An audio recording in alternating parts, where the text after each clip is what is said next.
the traveling frog, spending time in the Marvel Universe. This video is purely for entertainment and does not infringe on copyrights or laws. The rights to the novel and image belong to the original author. We do not claim ownership. Don't like waiting and want to listen to this fanfic in full now? Subscribe to our Patreon, where you'll find the best fanfics. Chapter 226. When Mr. Bai retired from the literary world, I was strongly against it. In a blink of an eye, the sky gradually darkened.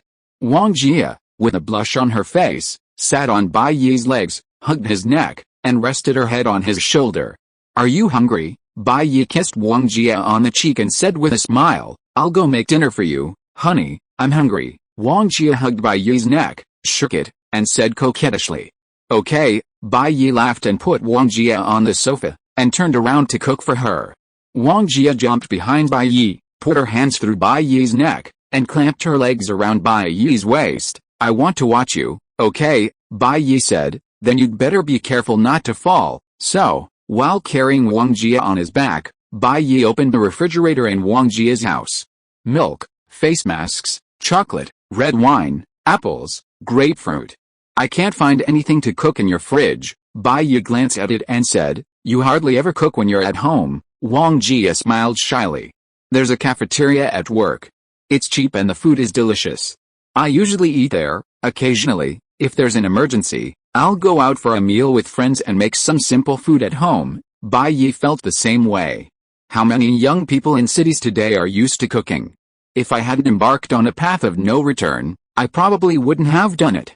The cost of cooking is so high. What does cooking mean?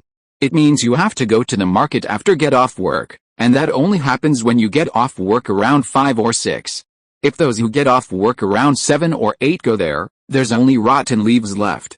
Going to the supermarket is similar. At 7 or 8, it's just leftovers. What else does it mean? This means you have to prepare all the ingredients after you get home, pick the vegetables, marinate the meat, peel some, chop some, and marinate some. Then, cook the rice in the rice cooker and make your own stir-fry and soup. Needless to say, one dish, one soup, and one pot of rice, starting from the moment you get home, takes at least 20 minutes to complete. Then, 5 minutes to finish the cooking, and another 20 minutes to clean the kitchen. Cooking a single meal means you'll waste almost an hour after get off work, and that's just for dinner. It doesn't include breakfast and lunch the next day.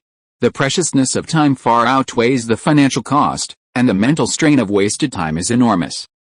You only have 2 ingredients here, so I'll make you scrambled eggs with tomatoes and tomato and egg soup. Bai Yi felt that these were the only 2 possible home-cooked dishes. 1 dish and 1 soup, not bad. Wang Jia nodded.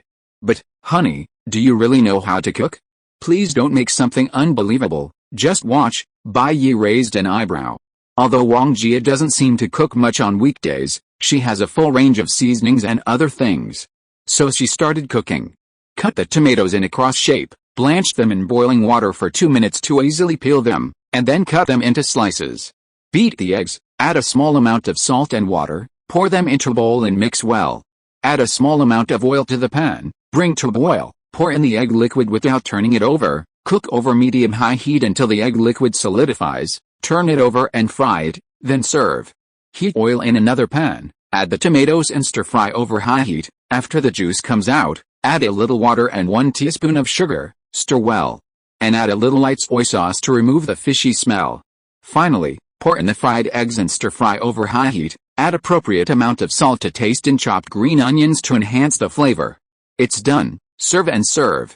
"Wow, this looks golden," Wang Jia said excitedly. "It looks delicious. Try it." Bai Yi handed Wang Jia a pair of chopsticks.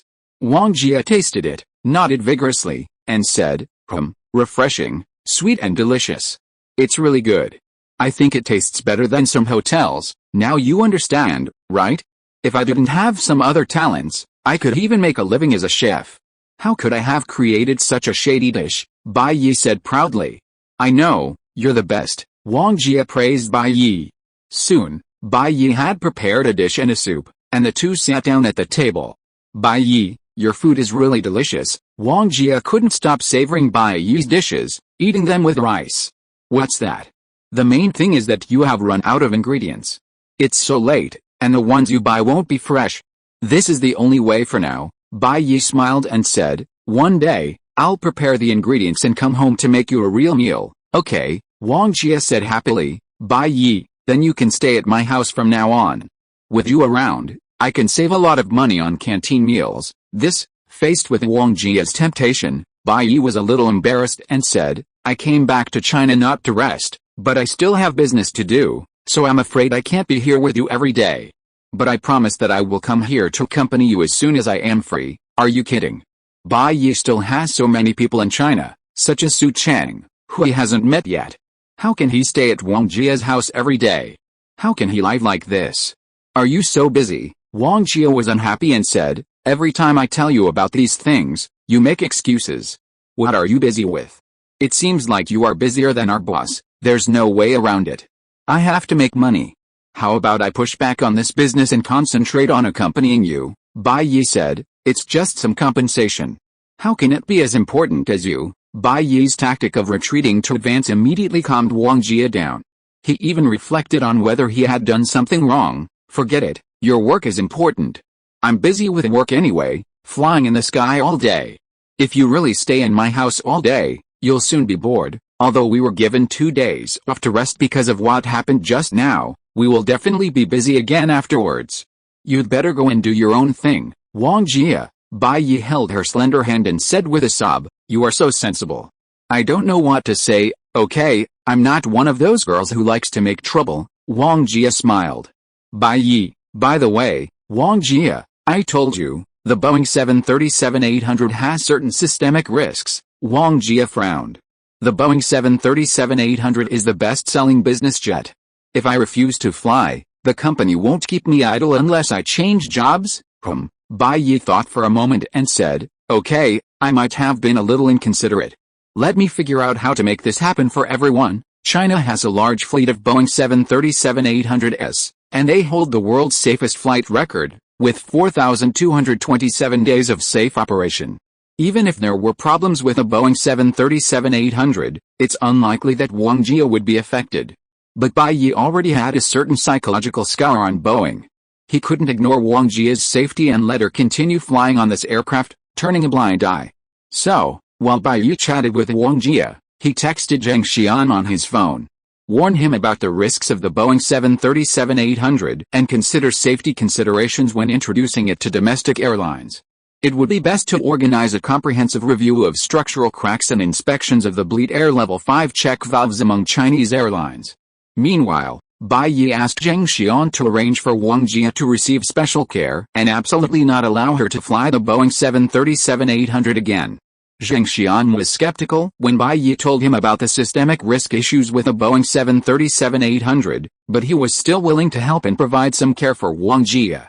After all, such a matter was trivial, and for someone like him, the head of a relevant department, it was too easy. Paying such a price to help Bai Yi with a small favor and improve their relationship was a win-win situation. "Okay," Bai Yi smiled. Wang Jia's matter was resolved just like that. There was no need to let her know and face scrutiny.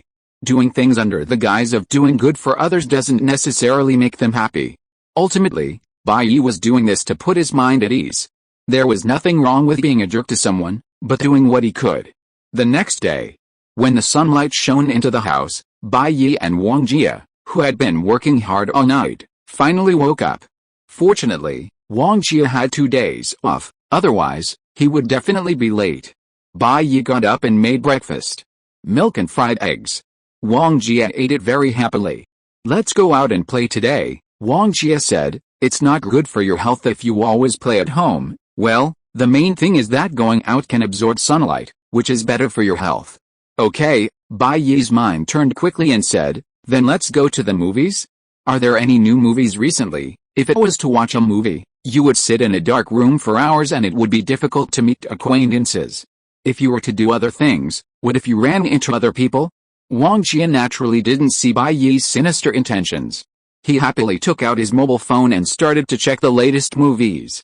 After getting dressed up, Wang Jia looked beautiful, and the two were ready to set off. Wang Jia was wearing a blue and white striped, sleeveless, slip dress that showed off her delicate collarbone and fair arms.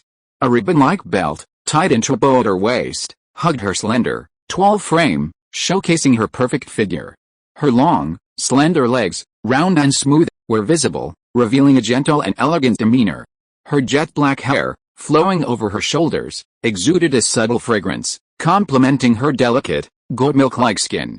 Her eyes, incredibly bright and lively, were truly breathtakingly beautiful.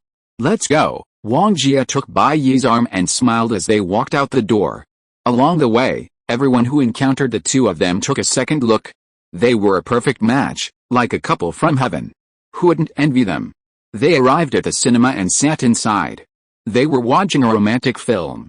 Wang Jia was watching with gusto, but Bai Yi was watching, well, how could he immerse himself in the film? Compared to his love story, this love movie seemed too childish. Bai Yi unconsciously placed his hand on Wang Jia's smooth and slender legs. "Stop it, we're in the cinema, there are cameras." Wang Jia noticed Bai Yi's antics, turned around and glared at him. "No, I checked, the cameras can't see us here," Bai Yi said with a grin. "Can't you take a break?" Wang Jia said. "People can't, at least they shouldn't." Well, Wang Jia finally couldn't persuade Bai Yi, and the two of them flirted in the cinema.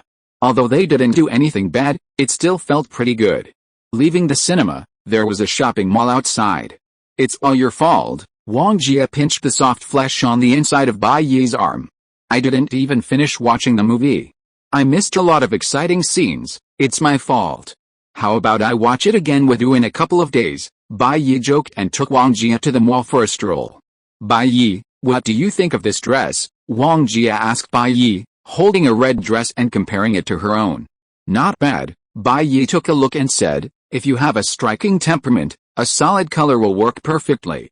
It's powerful yet charming, making you the center of attention and making everyone turn heads." "Really?" Wang Jia looked at it, then picked up another pure white dress and asked, "What about this one, Bai Yi?" "It's fresh and gentle, giving off a sense of simplicity and sophistication. It makes you look very elegant, so it's not bad either." Wang Jia, "Bai Yi, why do you always say every dress is so good?" Bai Yi, "Because with your beauty, no matter what kind of clothes, they will never look bad on you." Wang Jia was happy, but helpless. "How can I choose clothes with you like that?" Bai Yi, "Look around and try on a few more. If you like the dress best, buy that one. Otherwise, we can buy a few more." Wang Jia picked and chose, and finally chose to try on an A-line skirt.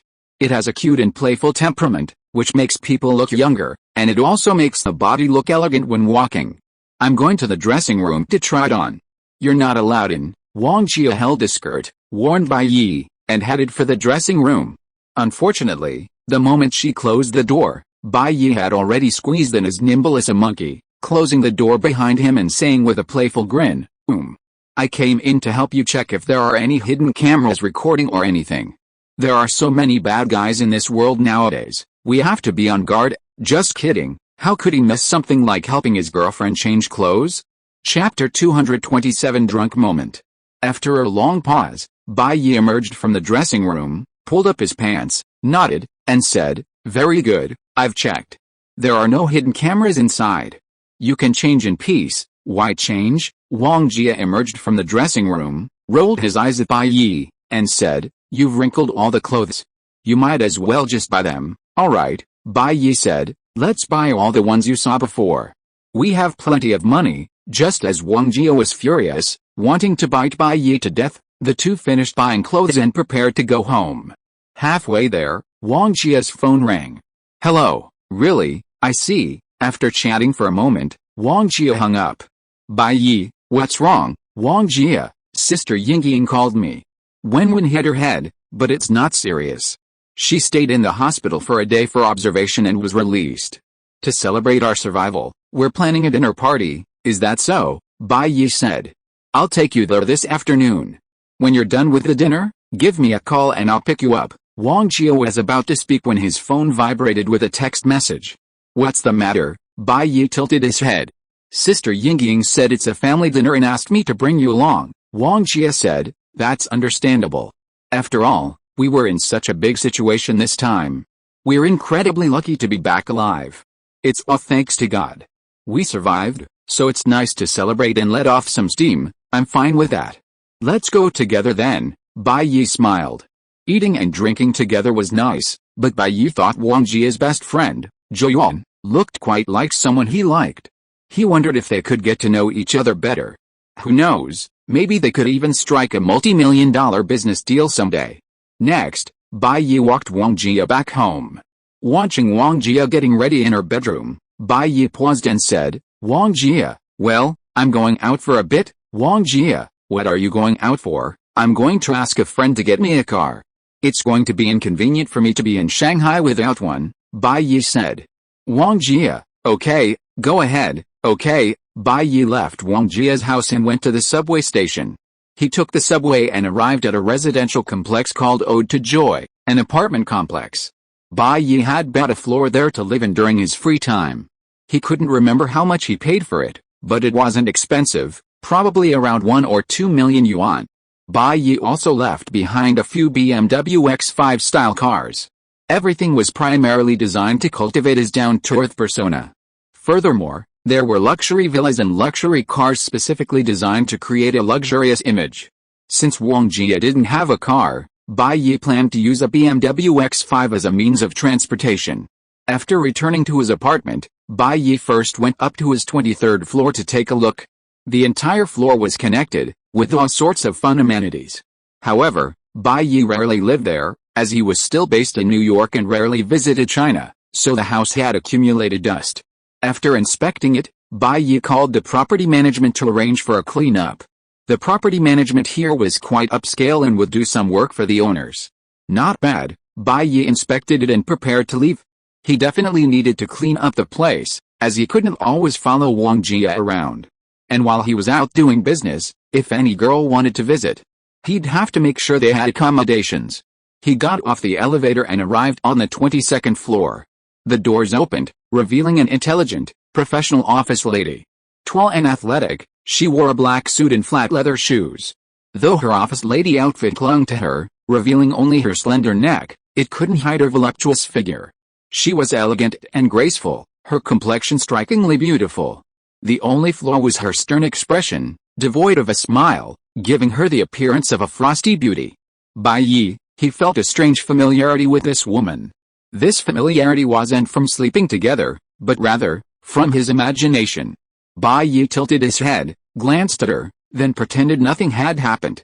After a moment, he tilted his head again.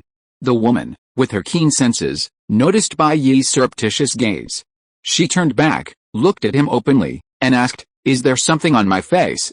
No, it's more that you look familiar to me. I must have made a mistake." "Sorry," Bai Yi said quickly. That's right. He hadn't dared confirm it after a fleeting glimpse. Now, face to face, Bai Yi was certain. This was definitely Teacher Bai. When Mr. Bai retired from the literary world, I was vehemently against it, Bai Yi sighed inwardly. "Oh," the woman nodded, smiling. "You got on the elevator before me. You must be from the floor above us, right?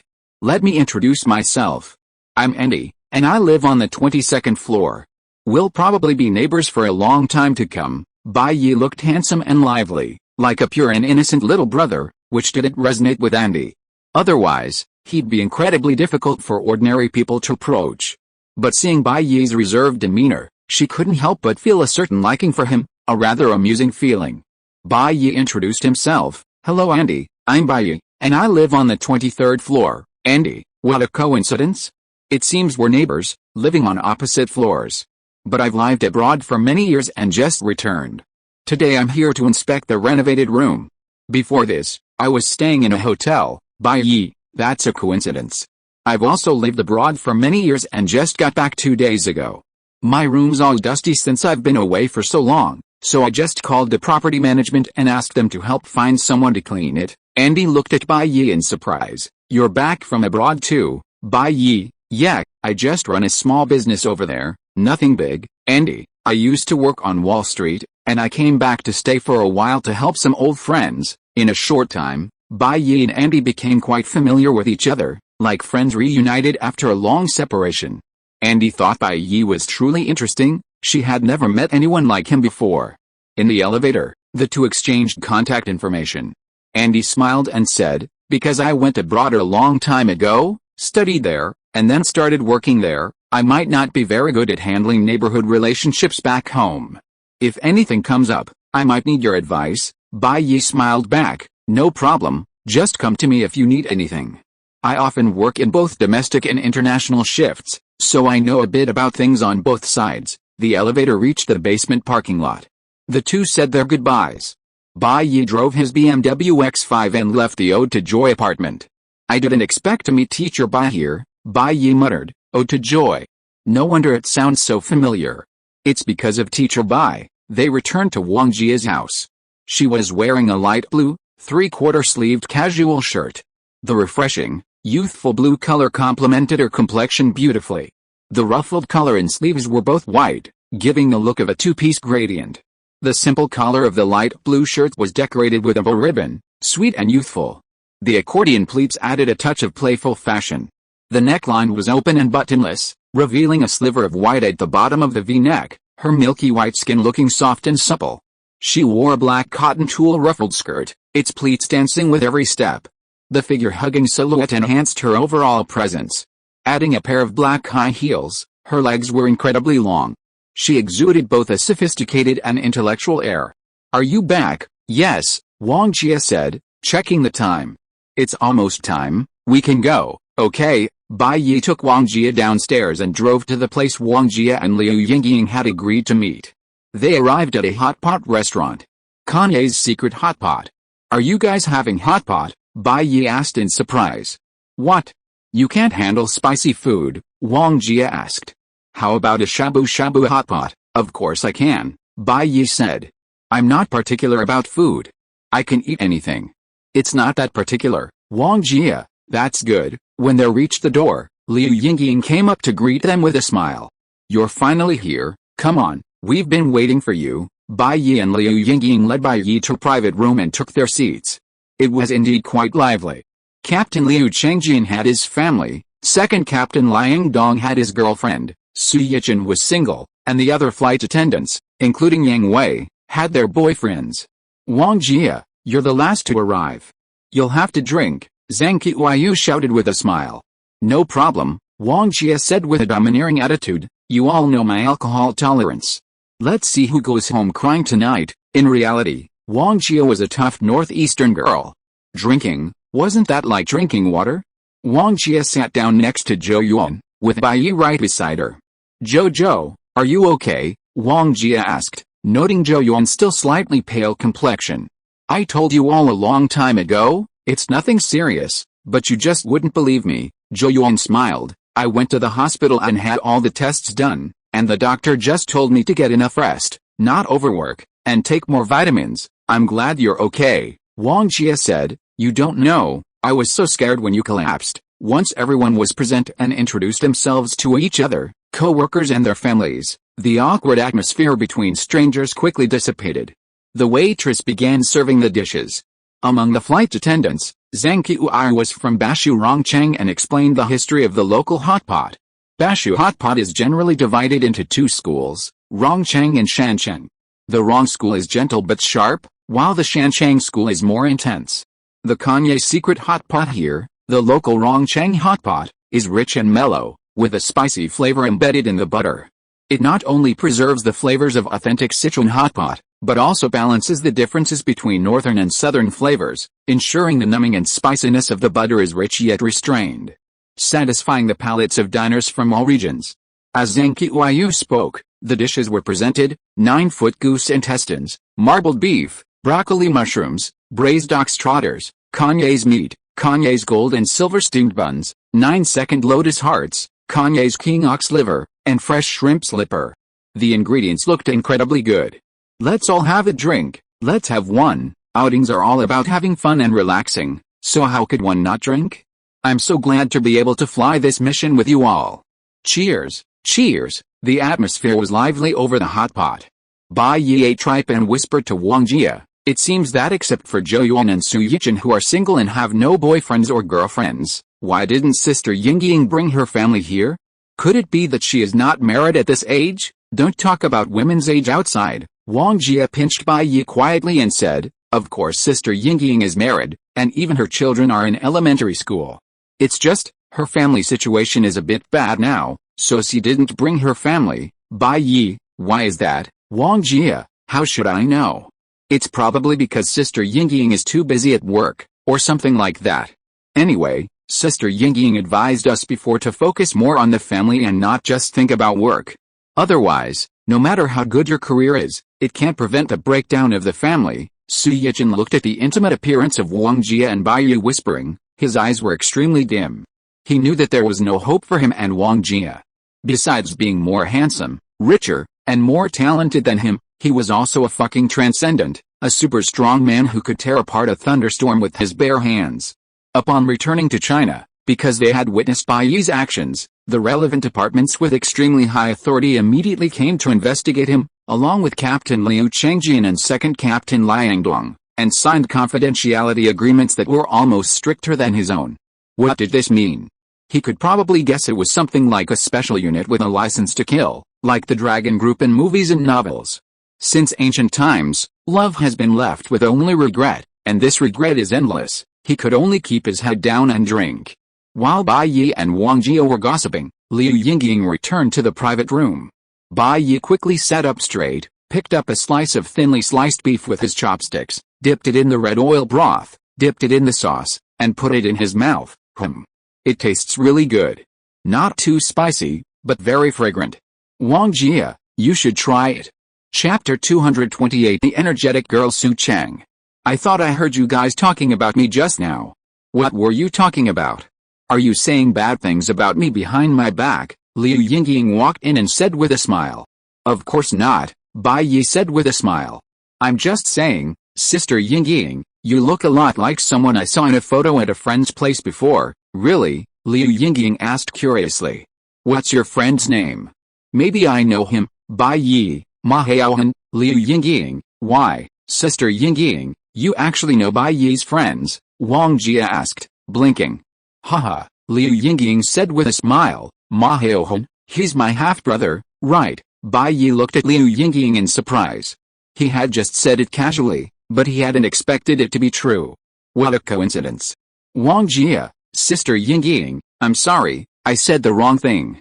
But, half-brother, what does this mean? Liu Yingying said, that is to say, he is my stepfather's son. His father and my mother remarried, and he continued to live with his mother. When I was a child, I was very curious about this stepfather's son, so I wrote letters to him and became pen pals. Later on, I almost forgot what happened, but I just remember that I played a game of billiards with him, and then parted ways, and never saw or contacted him again. Obviously, Liu Yingying was a little shy, because Ma Haohan's father, her stepfather, was a complete scumbag. He abandoned his wife and son, faked his death to get away, and then he had a change of heart and contacted Ma Haohan in the name of Liu Yingying to find out about his son's situation. Bai Yi, are you Ma Haohan's friend? Liu Yingying looked at him and said, I haven't seen him in over 10 years. How is he doing now? After all, the two of them were not only pen pals for over 10 years, but also half-siblings. With 2 levels of relationship, it wasn't too much to ask about his situation and to establish a close relationship. Bai Yi was embarrassed. He had just said something casually. How could he know Ma Haohan?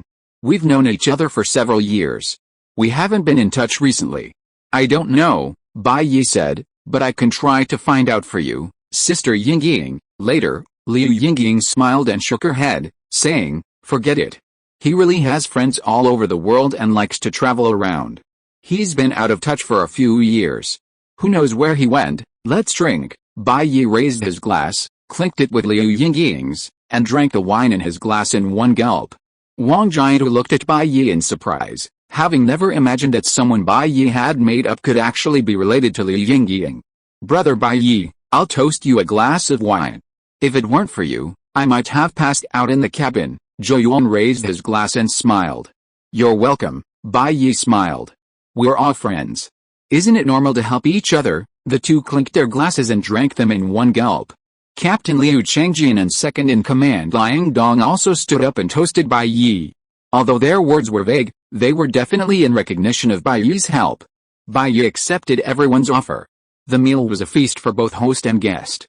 By the end, even though they were all drinking light alcohol, almost everyone in the main group was drunk. Fortunately, Bai Yi and Wang Jia were both quite good at drinking and didn't get drunk. Furthermore, at least one of Liu Chengjian's family members, boyfriends, and girlfriends was still sober, And the girls like Zhou Yuan were careful not to drink too much? So, Bai Yi and Wang Jia took them all off one by one, calling for taxis or designated drivers. Bai Yi, come help me support Sister Yingying, Wang Jia said to Bai Yi. I didn't expect Sister Yingying, who looks frail, to be so heavy after getting drunk. Okay, Bai Yi helped support Liu Yingying. Where are you taking me? Liu Yingying said drunkenly. Wang Jia, we're taking you home. Home? I'm not going home. I don't have a home anymore. Liu Yingying began to struggle. I'm not going back. I'm not drunk yet. I can still drink. Waiter, give me another bottle. Sister Yingying, you're really drunk. We're taking you home. Wang Jia noticed that Liu Yingying was quite strong, and if it weren't for Bai Yi's help, she would have almost lost control. She has been with Liu Yingying for several years and they have been colleagues for so long. They have had many dinners together, but this is the first time she has seen Liu Yingying drunk like this. Needless to say, it must be because of family troubles. Every family has its own problems. I said, I won't go home. Liu Yingying resisted. After what happened this time, I finally understand that you should not continue to stay with a man who doesn't love you. It will only make the situation more embarrassing. He no longer loves me. If I run back, I will only suffer his cold violence. I think he just wants me to die outside, so that he can have less worries. The drunk Liu Yingying no longer had her usual composure, but vented all the dissatisfaction in her life. Sister Yingying is like this, and we still call a taxi to send her home. Is that really okay? Zhou Yuan said worriedly. What if Sister Yingying's husband doesn't want to take care of her and sends her back? Would that make her suffer? Bai Yi scratched his head and said, then what should we do? Otherwise, I'll find a hotel for Sister Yingying and let her stay for one night. Zhou Yuan shook his head and said, Sister Yingying is drunk like this and can't take care of herself at all. Let her live in a hotel alone. It doesn't seem good. I think this way, I live alone, so why not let Sister Yingying go home with me? I can take good care of her. Come on, you still have a head injury, Wang Jia said. You even have a hard time taking care of yourself, and you go to take care of Sister Yingying? I think Bai Yi and I should take Sister Yingying back to her home. Yan, you go back to your own home. Bai Yi, what do you think? Of course I have no objection. Bai Yi smiled and said, the Empress Dowager has spoken, and I can only obey. Wang Jia, okay, Yan, just see if you can get back. If not, I'll have Bai Yi give you a ride. No, no, Zhou Yuan said quickly, I only had 2 drinks. It's nothing serious. You guys go back. Don't worry about me. Wang Jia and Bai Yi saw that Zhou Yuan seemed fine, so they sent her off first. Then they called a designated driver, and the 3 of them returned to Wang Jia's home in Bai Yi's BMW X5. When Liu Yingying woke up, she was thirsty. It's not surprising that drunk people wake up thirsty. She opened her eyes and found herself sleeping on the sofa, covered with a blanket. The air conditioner in the room kept the temperature constant, so she slept quite comfortably. What's wrong with me? Liu Yingying rubbed her slightly aching temple, trying to recall the previous scene. Did she seem to have blacked out? And who did she seem to be going home with? Here, Liu Yingying quickly spotted a photo of Wang Jia in the room. Only then did she confirm that Wang Jia had brought her home. I've truly troubled them. Liu Yingying sat up. She was genuinely thirsty. She stood up and glanced toward the edge of Wang Jia's kitchen, where she spotted a water dispenser. She walked over to the dispenser, found a disposable paper cup, filled it with water, and gulped it down. The sweet water soothed her parched throat, leaving her feeling incredibly refreshed. Suddenly, she sensed something was amiss. A faint sound came from inside the room. What's going on? Puzzled, Liu Yingying glanced over and saw a door, seemingly unlocked, reflecting a beam of light. Her heart skipped a beat. She vaguely felt like she should go back to the sofa for some sleep, but, hesitant and conflicted, she continued to head towards the source of the sound, curious. Gradually, she arrived at the doorway to Wang Jia's bedroom. Through the crack in the doorway, she peered. Liu Yingying saw Wang Jia in the bedroom, playing an electronic fighting game with Bai Yi. The fighting was extremely fierce. The strange sound she just heard was clearly the sound effect of the electronic game. Liu Yingying's face couldn't help but turn red. Well, she was ashamed of her shameful thoughts. It was obviously Bai Yi and Wang Jia who took in her, a homeless drunkard, but she was still maliciously speculating about Wang Jia and Bai Yi. This was too wrong. Liu Yingying still couldn't help but look at Bai Yi and Wang Jie through the crack in the door. To be honest, who doesn't have a youth? Liu Yingying still remembered that when she was young, she also liked to play electronic games. She played with her husband.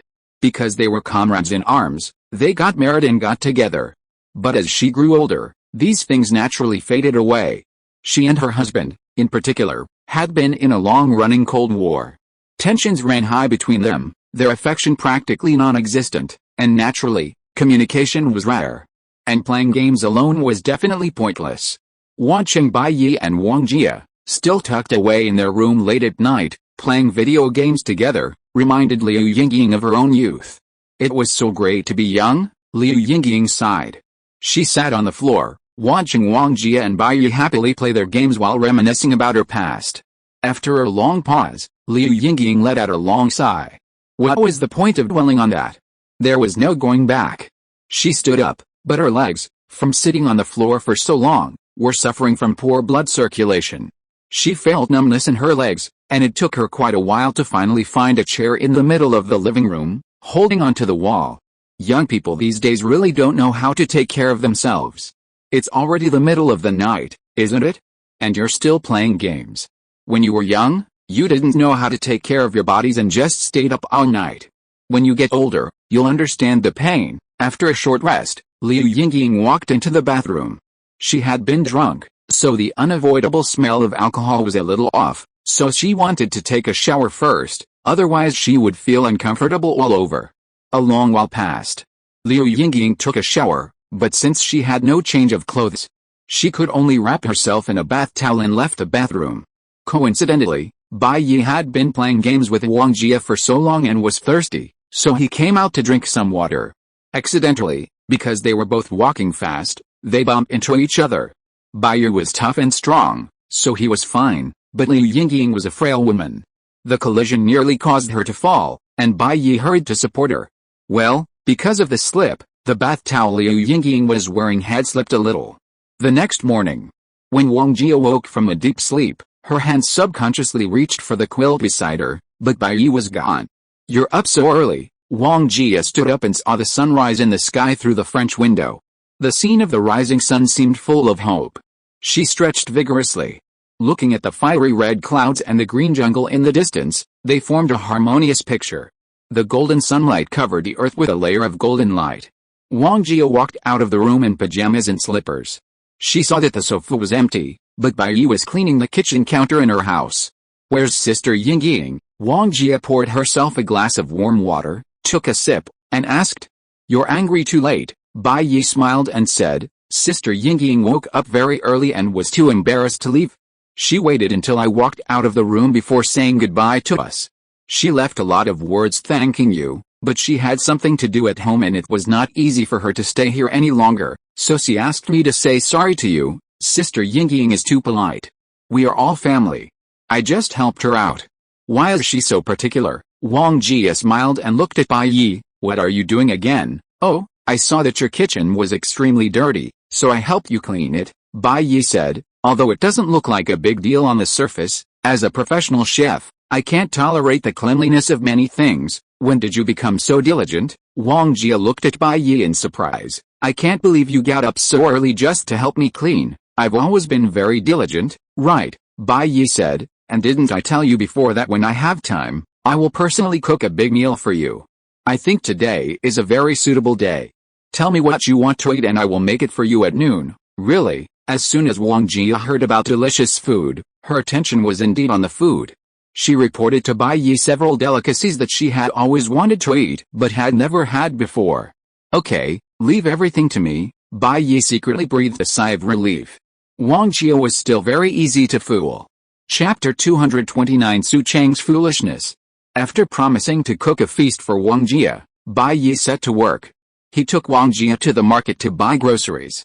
Are you really planning on making so many dishes? Wang Jie looked on in anticipation, then added, but with just the two of us, we can't finish it all, right? Then put some of the ingredients in the fridge and make the rest later, Bai Yi said with a smile. Back home, Bai Yi didn't waste any time and got to work. First, a clear cooked wild turtle soup. Clean the turtle and remove the black, dirty skin. Chop the scallions, slice the ginger, peel the garlic, and wash the goji berries and astragalus root. Fill a stew pot 2/3 full with water.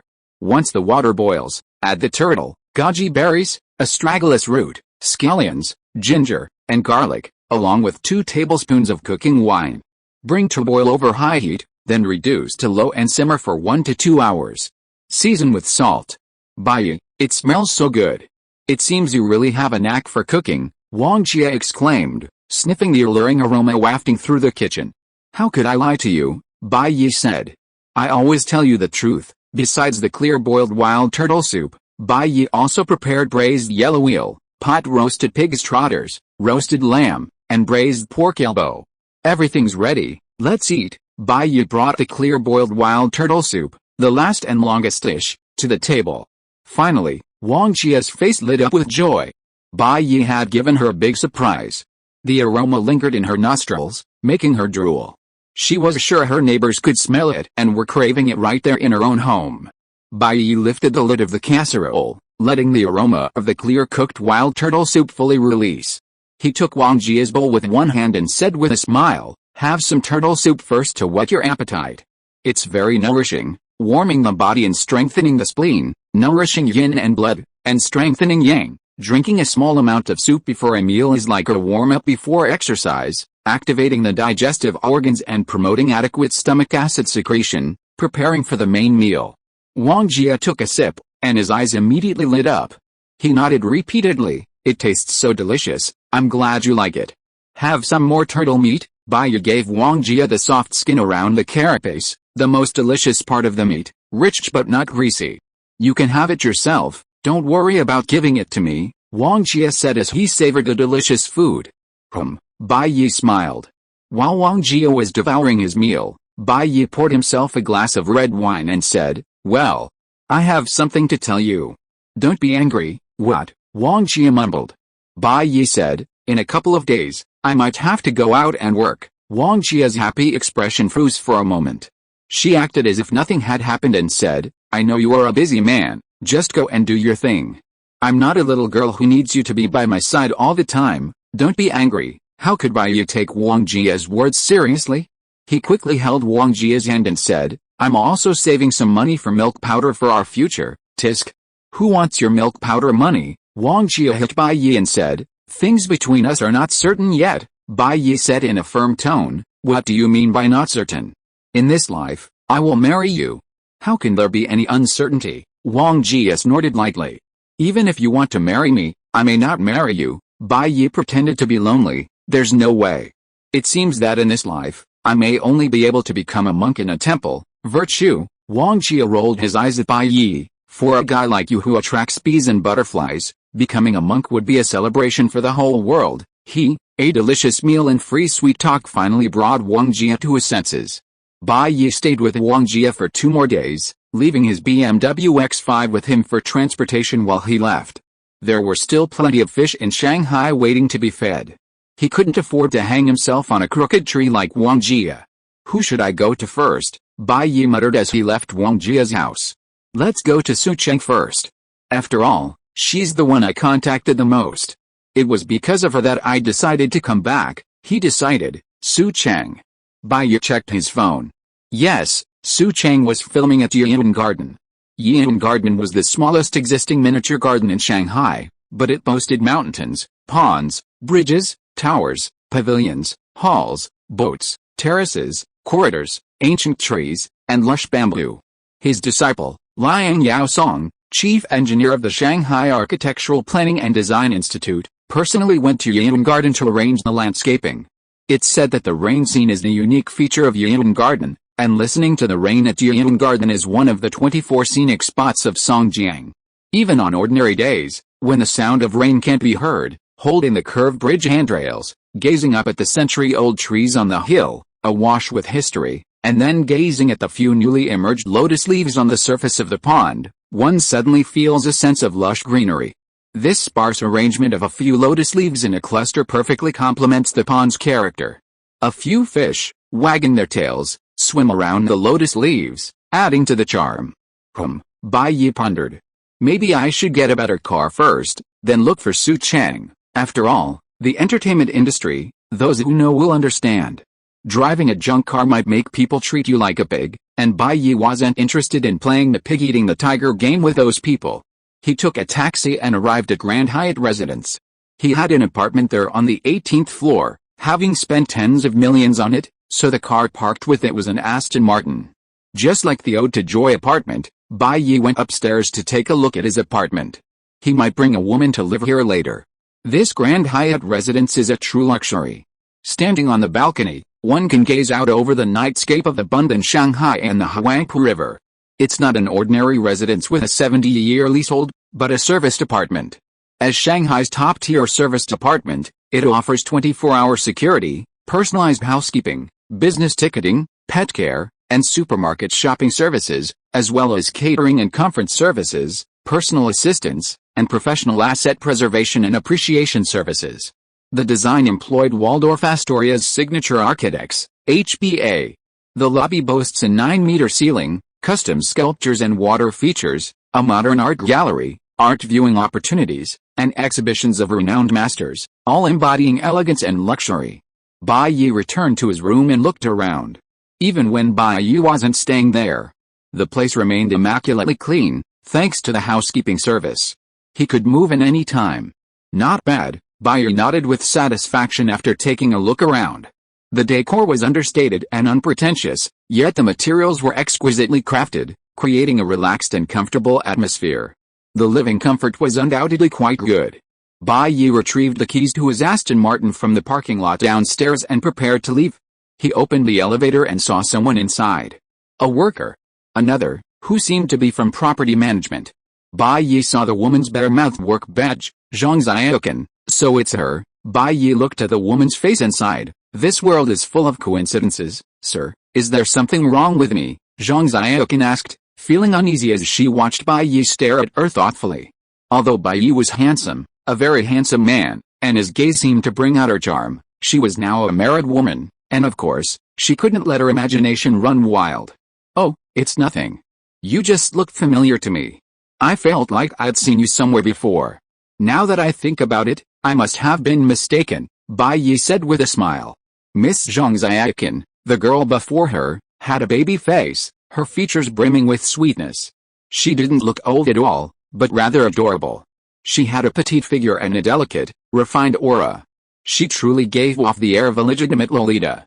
If she were to wear a JK top and be described as a high school student with a youthful air, who would object? What? She's a married woman? Isn't that even better? Everyone's calling me a thief, everyone's a thief. Zhang Xiaoqin was about to speak when her phone suddenly rang. She felt the connection. Hello? Mr. Su. The leak in Mrs. Wang's kitchen has been fixed. Yes, okay, I'm hanging up now, huh? Zhang Xiaoqin let out more breath and patted her chest. She was the property management staff for this apartment building, the person responsible for handling issues with the residents. Mrs. Wang's kitchen plumbing in the apartment above had a problem, and one call meant the property management staff had to immediately call someone to help fix the problem. This was the property management staff of a top-tier luxury property. The residents were all either wealthy or high-ranking, and they dared not easily offend. Are you from the property management? Bai Yi asked with a smile. Yes, Zhang Xiaoqin nodded gently. Although Bai Yi seemed a bit strange, his handsome appearance inevitably evoked a certain polite affection. I'm the owner of the apartment on the 18th floor. I've been working abroad for years and just returned, so I came to look at the property today. Bai Yi smiled. If you don't mind, could you please leave me your contact information? I might need your help in the future. Zhang Xiaoqin was stunned when Bai Yi said he was the owner. You know, the property for sale here is a true luxury, with a floor valued at least 30 million. And this incredibly handsome guy is also an owner? Oh my god. People are so different. They can already make a living with their looks, yet they're so rich. How come all the benefits in the world go to them? The world is so unfair. Oh, recovering from her shock, Zhang Xiaoqin quickly said, of course, every owner of this building was like a god to them. Leaving a contact number was a perfectly normal request. Okay. Bai Yi and Zhang Xiaoqin exchanged contact information. Arriving at the parking lot downstairs, he pulled out his car keys from his pocket. Looking at Zhang Xiaoqin, he smiled and said, see you later, Miss Zhang. Aston Martin keys. Mr. Bai, he's truly rich. Zhang Xiaoqun smacked her lips in amazement. She might not have much money, but working as a property manager in a luxury apartment complex like this meant she had some experience. The keys in Bai Yi's hand were clearly those of an Aston Martin. When it comes to using car keys to flaunt wealth, the Aston Martin is undoubtedly the first choice. While the Aston Martin key is also a rectangular shape, it features a sapphire on the back, a priceless gem. No matter the occasion, simply flashing these car keys would almost guarantee you the most impressive look. Soon, Zhang Xiaoqun saw an orange Aston Martin leaving the apartment parking lot. Under the sunlight, a sweet-looking girl with a bun hairstyle appeared. She wore a simple Chanel-style jacket, a versatile white t-shirt underneath, and skinny jeans that accentuated her legs, highlighting their curves and making them seem even longer. She was just emerging from the coffee shop, 4 or 5 snack bags slung over one arm, coffee and milk tea in the other, and she was walking while talking on her phone. Hello, Sister Xiaoxio. Yes, I've already bought them. Yours is the sugar-free and caffeine-free option, and the director's is 2 espressos. Everyone else bought 4 yuan drinks, and we also bought cheese chestnuts, because she had so much stuff, was walking so fast, and was distracted by her phone call. She heard a plop as a bag of snacks fell to the ground. Su Cheng quickly realized what was happening. No, nothing's wrong. I'll be there right away. Right away. Okay, bye, Sister Xiaoxio. Only after hanging up did Su Cheng breathe a sigh of relief. Sister Xiaoxio is pushing me too hard. If I don't hurry up, my salary will be docked again. Su Cheng picked up the bag of snacks and looked around. There were no taxis around. Really? There were plenty of taxis before, but why are there none now? Suddenly, a young man passed by Su Cheng. Do you know why you never get promoted? If this thing can't be suppressed, do you even need to tell me? I need to go to Yian now. Okay, that's it. Prepare the video footage of Yangzhu and me. I'll talk about the scandal when I get back. The young man stopped in front of a Maybach and spoke to the driver. Su Cheng approached him very familiarly. Handsome guy, can I take your car and go to Yian Garden together? I can pay the fare. The young man was startled by Su Cheng's appearance. When he came to his senses, he immediately showed a look of contempt. I have seen many girls who want to talk to me, but someone like you. This is the first time I have seen one. You still want to take my car? Dream on. I advise you to be an honest person and don't think about getting rich overnight. Su Cheng looked confused. What nonsense are you talking about? Hey, Su Cheng, I've been looking for you everywhere. Why are you here? An Aston Martin stopped in front of Su Cheng, and the window rolled down, revealing Bai Yi's handsome face with a smile. If you're listening to this novel on a channel other than Fanfic World, it means they downloaded and uploaded it without effort. We cordially invite you to visit our channel, Mundo Fanfic Novelis. There you'll find the original version of this story and you can explore many other novels of various genres. We're waiting for you to immerse yourself in a world of incredible novels. Chapter 230 Song Tai's waist is a murderous knife, Song Tai's hips seduce your soul. Hey, Bai Yi, why are you here? Su Cheng's surprise flashed upon seeing Bai Yi. Didn't I tell you before? I'll be back soon after finishing things over there. Bai Yi smiled. How's that? Surprised? Why didn't you tell me? Su Cheng, a smile on her face, was about to speak when her phone rang again. Su Cheng, what's wrong with you? I told you to buy something. Why are you so slow? I'm telling you, I'm really pissed. Have you finished shopping yet? When are you coming back? I'm telling you, if you keep acting like this, don't come back to see me. Do you hear me? Oh my god, I'm crazy. Why would I ever ask you to be my assistant? Su Cheng, I know, Sister Xiaoxio, I'll be right back. After hanging up, Su Cheng pouted a little, aggrieved. Then, her signature smile returned. Bai, it's so great to see you here. I need to go to Yian. Get in the car. Bai Yi wasted no time. Su Cheng happily arrived in Bai Yi's Aston Martin, carrying a large stack of snacks, milk tea, and coffee. Now it was Duan Chengxun who was bewildered. He was now the president of a well-known entertainment company in China, having produced numerous hit TV series. Coupled with his good looks, he had become a major internet celebrity. Not to mention ordinary, unknown, but beautiful women, even third-tier celebrities flocked to him like moths to a flame. So when Su Cheng offered him a ride, she inevitably misunderstood her, thinking she was also someone who wanted to marry into a wealthy family or acquire film and television resources from him. But then, this woman had a friend who drove an Aston Martin, and Bai Yi's Aston Martin 177 was even more expensive than his Maybach. This was quite embarrassing. It seemed as if he had been being overly sentimental before. Bai Yi was about to drive off when he suddenly caught sight of Duan Chengsun standing still on the side of the road. A slight frown crossed his face. Huh? He parked the car in front of Duan Chengsun and looked him up and down. You look familiar, don't you? Familiar. Duan Chengsun's sleepiness faded at this, and he excitedly declared, of course I am. I'm Duan Chengsun. Wait, Bai Yi held out a hand to stop Duan Chengsun. Your name is Duan Chengsun, so who is Duan Lingwei to you? You? No, my sister. Duan Chengsun looked at Bai Yi in confusion. So Duan Lingwei is your sister? Why didn't you tell me earlier? I'm a good friend of your sister. I was wondering why you looked familiar. I think I've seen your picture at your sister's house in America. Bai Yi smiled kindly, looking at Duan Chengsun with the look of a brother-in-law looking at his younger brother-in-law. Duan Chengsun's sister, Duan Lingwei, was one of Bai Yi's ex-girlfriends. They'd broken up due to various circumstances, but they remained friends. Why haven't I heard my sister mention you? Duan Chengsun felt Bai Yi's kind gaze and felt a wave of discomfort. He was the CEO of Star Entertainment, possessing an extraordinary talent and nose for film and television production. Since his debut, he had never failed, but he was also a proud and domineering person, and couldn't stand physical contact with women, suffering from allergic-like symptoms whenever he did. Duan Lingwei, Duan Chengsun's older sister, also helped her brother, becoming Star Entertainment's top agent. Elegant and intelligent, she had discovered many talented young stars and made significant contributions to the company. Then give your sister a call and tell her about me, and you'll know. Bai Yi smiled and waved at Duan Chengsun. Goodbye, little brother Duan. I'll treat you to dinner again when I'm free. With that, Bai Yi quickly disappeared in his Aston Martin. He'd made an unexpected acquaintance, but Bai Yi didn't know how many brothers-in-law he had. They weren't worth much, and his sister was far more important. Is this true? Duan Chengsun muttered as he looked at the back of Bai Yi's car. He thought about it. He actually took out his phone and called his sister Duan Lingwei. Hello, sister, do you know a guy named Bai Yi? Duan Lingwei was surprised. How do you know him? Duan Chengsun, I just met him. He said I looked familiar, so he asked me if I knew Duan Lingwei.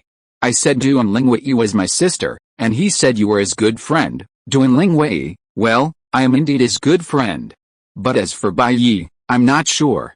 But you must not fight with him, otherwise, I estimate that 100 of you would not be enough for him to beat. Duan Chengsun was unhappy. Sister, don't underestimate me. I have always been exercising, okay? And he looks nothing special except that he is a little bit handsome. Duan Lingwei, have you ever killed anyone? Duan Chengsun, kill people? Sister, are you kidding me? Duan Lingwei, I'm not kidding you. Bai Yi kills people like killing chickens. I saw it with my own eyes. Duan Chengsun, sister, what kind of friend are you making? He won't bring danger to you, will he? Duan Lingwei, you think too much? I was traveling in France once and encountered danger. He saved my life. It was during that time that I saw the true background of this world. Duan Chengsun, encountered danger? Then why have you never told me? The matter has been resolved. Why should I say this? Am I making you worry? Duan Lingwei, you met Bai Yi. How is he now? Is he okay? Duan Chengsun, of course he is fine. He drives an Aston Martin 177, which is enough to buy 2 or 3 Maybach S680s of mine.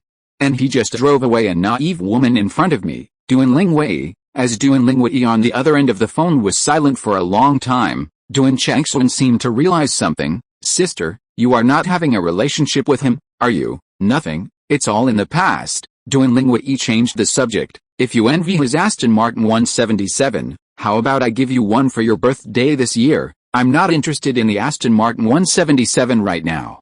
On the contrary, that guy won't cheat on you, right? Duan Chengsun, I think so too. Judging from that guy's character, you can tell at a glance that he's the kind of person who likes to cheat on women. Duan Lingwei, don't guess blindly. I've already said that we are in the past. What kind of girlfriend he finds now is none of my business. By the way, isn't Xingmei preparing for the next round of financing recently? Duan Chengsun wondered. Sister, why are you suddenly talking about this? Duan Lingwei, That guy Bai Yi has a lot of spare money and extremely abundant cash flow. He doesn't invest much, he only knows how to buy houses. I helped him buy a lot of houses in several first-tier cities before. If you can build a good relationship with him and convince him to invest in Xingmei, the conditions he offers will definitely not be as harsh as the real estate developers and investment banks you are dealing with now. Duan Chengxun, no way, sister, he bullies my sister, and I have to beg him to invest in me? That would be too inferior for me, Duan Lingwei, Duan Chengxun. How many times do you want me to tell you? He and I have nothing to do with each other anymore. I'm just giving you a suggestion. Whether you want to do it or not is up to you. I don't care. With that, Duan Lingwei hung up. Why are you so anxious? Duan Changxun muttered, holding the phone. There must be something I don't know, but Duan Changxun began to think about Duan Lingwei's suggestion again. Xingmei, an entertainment company, was founded by Duan Changxun from scratch. It was small but gradually grew, catching up with the current boom in the entertainment industry.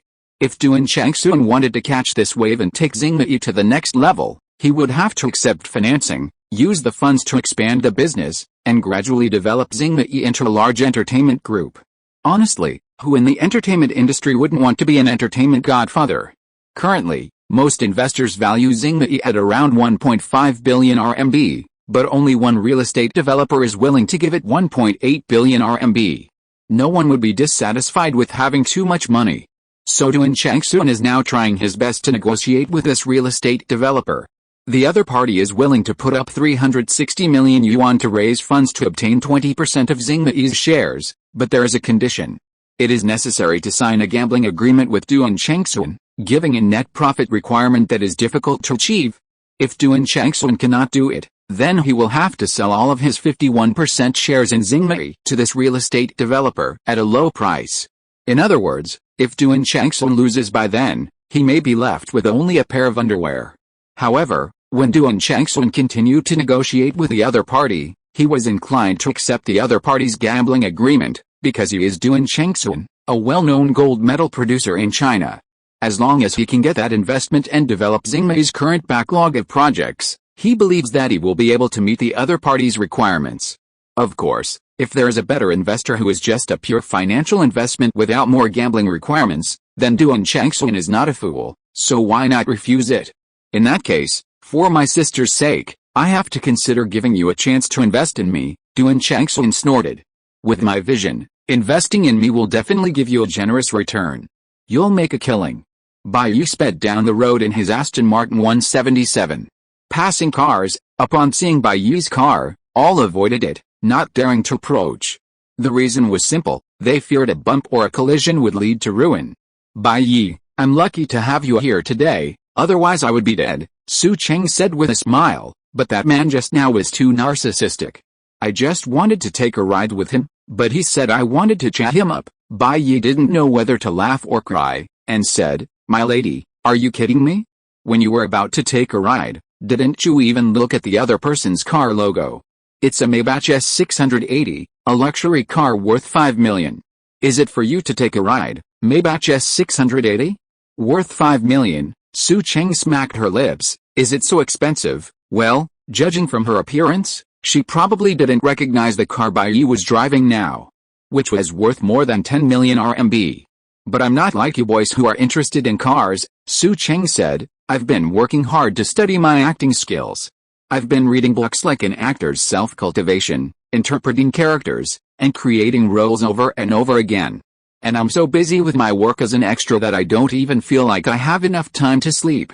How can I have the time to learn about the logos of luxury cars? Bai Yi said as he drove. But if you want to be a star, you definitely have to remember the logos of luxury cars. Not only that, there are also various luxury brands.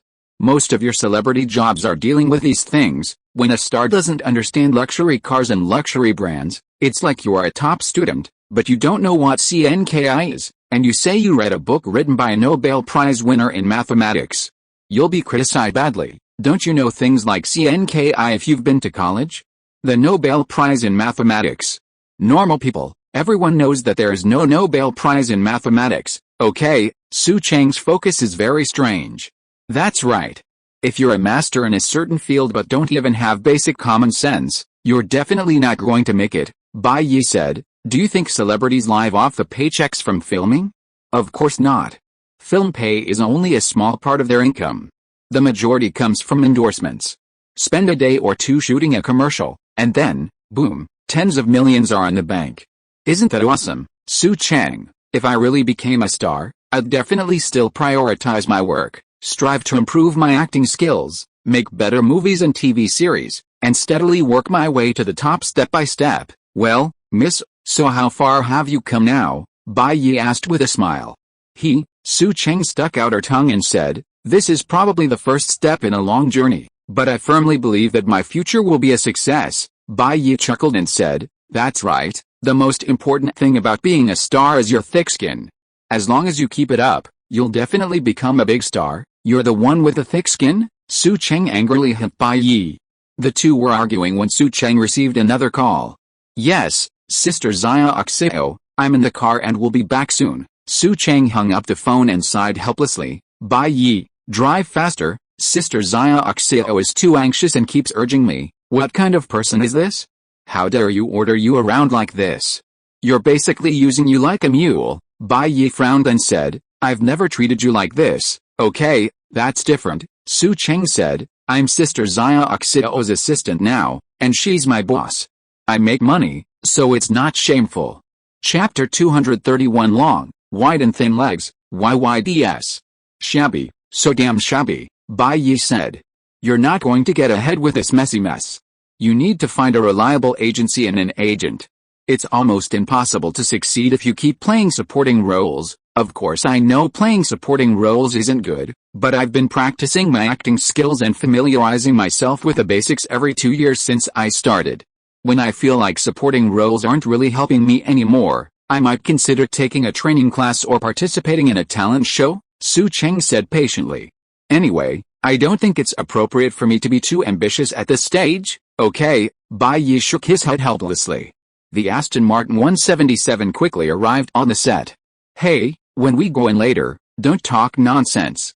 It's a very serious place. Before paying, Su Chang instructed Bai Yi, if you cause a scene to be eng, the director will scold you. Okay, I'll do as you say. Bai Yi was at a loss for words.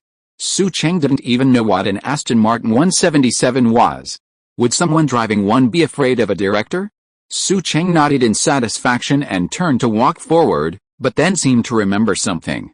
He turned back, hesitated for a moment, and said, Bai Yi, I'm Zio's stand-in now.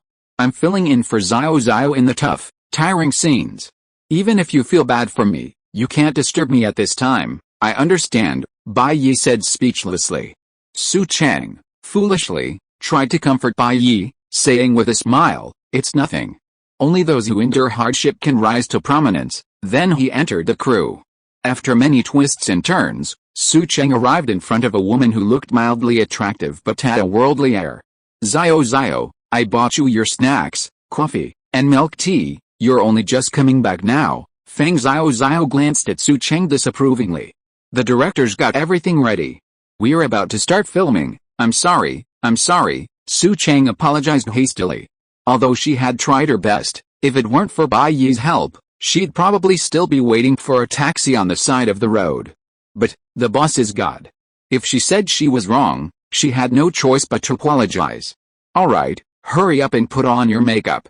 The show's about to start. Feng Zioxio waved her hands impatiently, saying, I'm telling you, today's scene is very important. If you mess it up, you'll be in trouble. Okay, I'll be right there. Su Chang was about to leave when Feng Zioxio stopped her. She looked at Bai Yi, who was following behind Su Chang, with a haughty attitude and asked, who is this guy? Oh, Sister Zioxio, he's my friend, Bai Yi. He brought me here when I couldn't get a taxi when I bought you coffee and milk tea. Su Chang said, he's interested in our filming, so I brought him in to see what we're doing. But don't worry, he's a sensible person and won't get in our way. I understand. Feng Zioxio gave Bai Yi a disdainful look.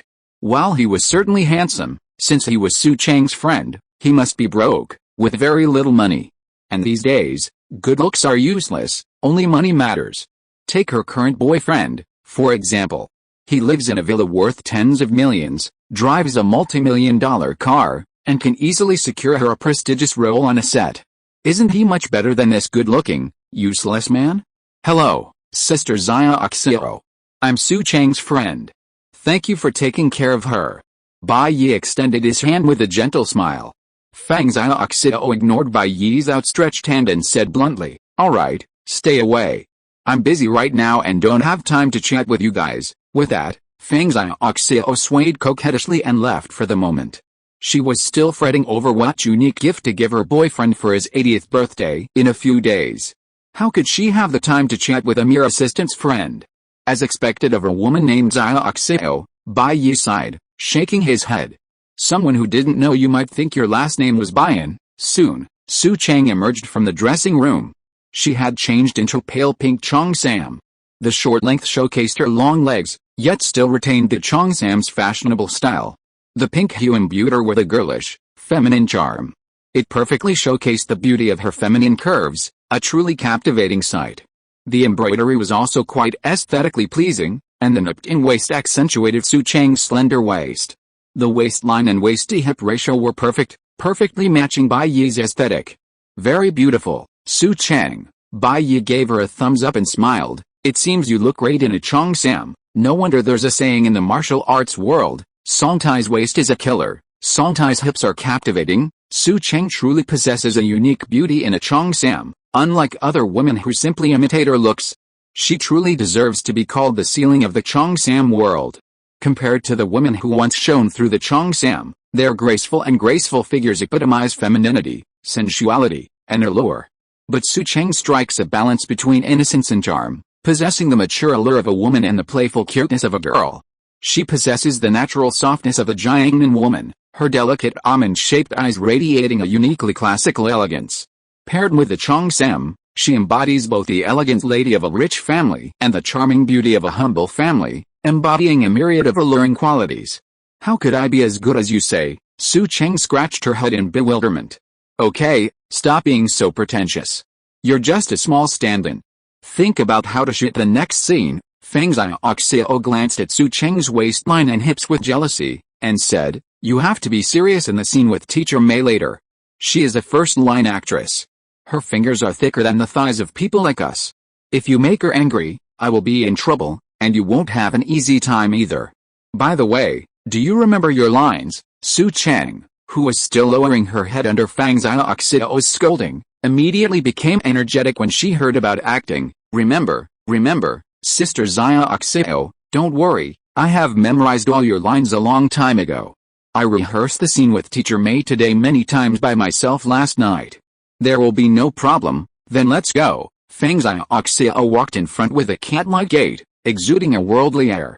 I think, you memorized the lines, you filmed the scenes, and your costume is much more beautiful than his. Bai Yi followed Su Chang and whispered, wouldn't it be better to give you the role directly? Don't talk nonsense. Su Chang patted Bai Yi and said, if Sister Zaya Oxio heard this, I would be out of work. You know, she glanced at Fang Zaya Oxio who was twisting her cat steps in front of her and whispered, besides, Sister Zaya Oxio is a big internet celebrity with a fan base, which is good for improving the ratings of the show. I'm just an ordinary amateur. How can I compare with Sister Zaya Oxio? Su Chang, you are too self-deprecating, Bai Yi said unhappily. What's wrong with amateurs? I like to watch amateurs. This way I can feel the real emotions. Watching celebrities with face-changing faces and internet celebrities is too fake. Okay, Su Chang. For some reason, she felt that the amateurs Bai Yi mentioned were absolutely different from herself. Absolutely. Arrived at the filming location, Fang Zaya Oxio began explaining the scene to Su Chang. Later, when Teacher Mei slaps you, you'll have to roll down the stairs. Remember, don't turn your face around, or the audience will see you. It'll be a rip. Yes, I know, Sister Zaya Oxio, Su Chang quickly replied. Go. Fang Zaya Oxio waved her off. Su Chang then trotted to the filming location. Bai Yi looked at Su Chang, her slender waist, curvaceous hips, and long, rounded legs beneath her lovely pale pink cheongsam, truly a feast for the eyes. She was indeed his girlfriend. He had good taste. In the doorway of a room with antique-style, Republican-era decor, stood a woman in a black suit, with short hair and a resolute demeanor. She was memorizing her lines from a script. The woman was Mei Ting, a top Chinese actress. Fang Xiaoxiao, on the other hand, played a minor supporting role, with only a few scenes with Mei Ting. But Fang Xiaoxiao still despised these scenes. They were arduous and exhausting. She simply let Su Cheng do the acting, and she could just rely on photoshopping. After all, being an internet celebrity meant making money effortlessly. Just calling someone brother, finding a few chart-topping stars, and the money would pour into her pocket. How could she endure all that hard work? Su Cheng ran to Mei Ting and vowed an apology. "I'm sorry, Teacher Mei, am I late?" Although Fang Xiaoxiao had delayed her by insisting she go to a popular online shop to buy milk tea and coffee, she clearly couldn't explain her difficulties to an outsider. "It's okay, you came just in time," Mei Ting said with a smile, not making things difficult for a small stand-in or assistant like Su Cheng. That's good, Su Cheng said with a thankful pat on her newly formed chest. She was also thankful for Mei Ting's easygoing nature. Otherwise, for a leading actress like her, the moment she opened her mouth, Su Cheng's hard and tiring, yet cherished, job would be gone. "Director," Mei Ting handed the script to his assistant and said to the director in front of the camera, "Let's shoot. Come on, it's ready, okay, come on, all departments are ready. Let's start filming, Yaru." Clap. "Okay, rain beats on banana leaves in the garden, 7 scenes, 41 scenes, 8 takes. Begin." The play began. Mei Ting paced at the doorway, as if worried about something. "Sister," Su Cheng hurried over, her face anxious. "Sister, I've looked everywhere, but I can't find the young master." Mei Ting stared at Su Cheng sternly. "Don't lie to me. Where did you hide him? Tell me the truth." Su Cheng looked incredulous. "Sister, what are you talking about? I'm being wronged. Don't you know what kind of person you are?" Bai Yi watched the two people's drama, stroking his chin and saying, "Is this the scene where the vicious concubine kills the wife's son, inside the venue?" Mei Ting's emotions grew agitated. "That's right, it's because I know you too well. You've long since lost all room in your heart for Fuking. You've long wanted to kill him. Don't think I don't know." Su Cheng shook her head anxiously. "Sister, I didn't, Pa." Mei Ting slapped Su Cheng without hesitation. "Ah!" Su Cheng screamed, tumbling down the steps. "Stop, good. Let's get ready for the next scene." Bai Yi shook his head slightly. Mei Ting's slap on Su Cheng had been powerful, so it shouldn't have hurt much.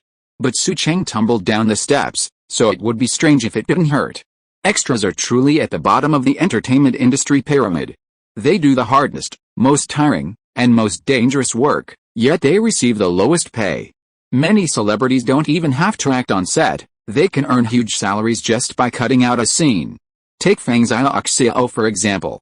Mei Ting saw the director shouting, and hurriedly went down the stairs and helped Su Cheng, who fell down. "How is it? Are you okay?" Su Cheng smiled foolishly and said, "It's okay. Thank you, Sister Mei Ting. You are so nice." Mei Ting smiled and was about to speak when Fang Xiaoxiao walked over angrily and said, "Su Cheng, how many times have I told you?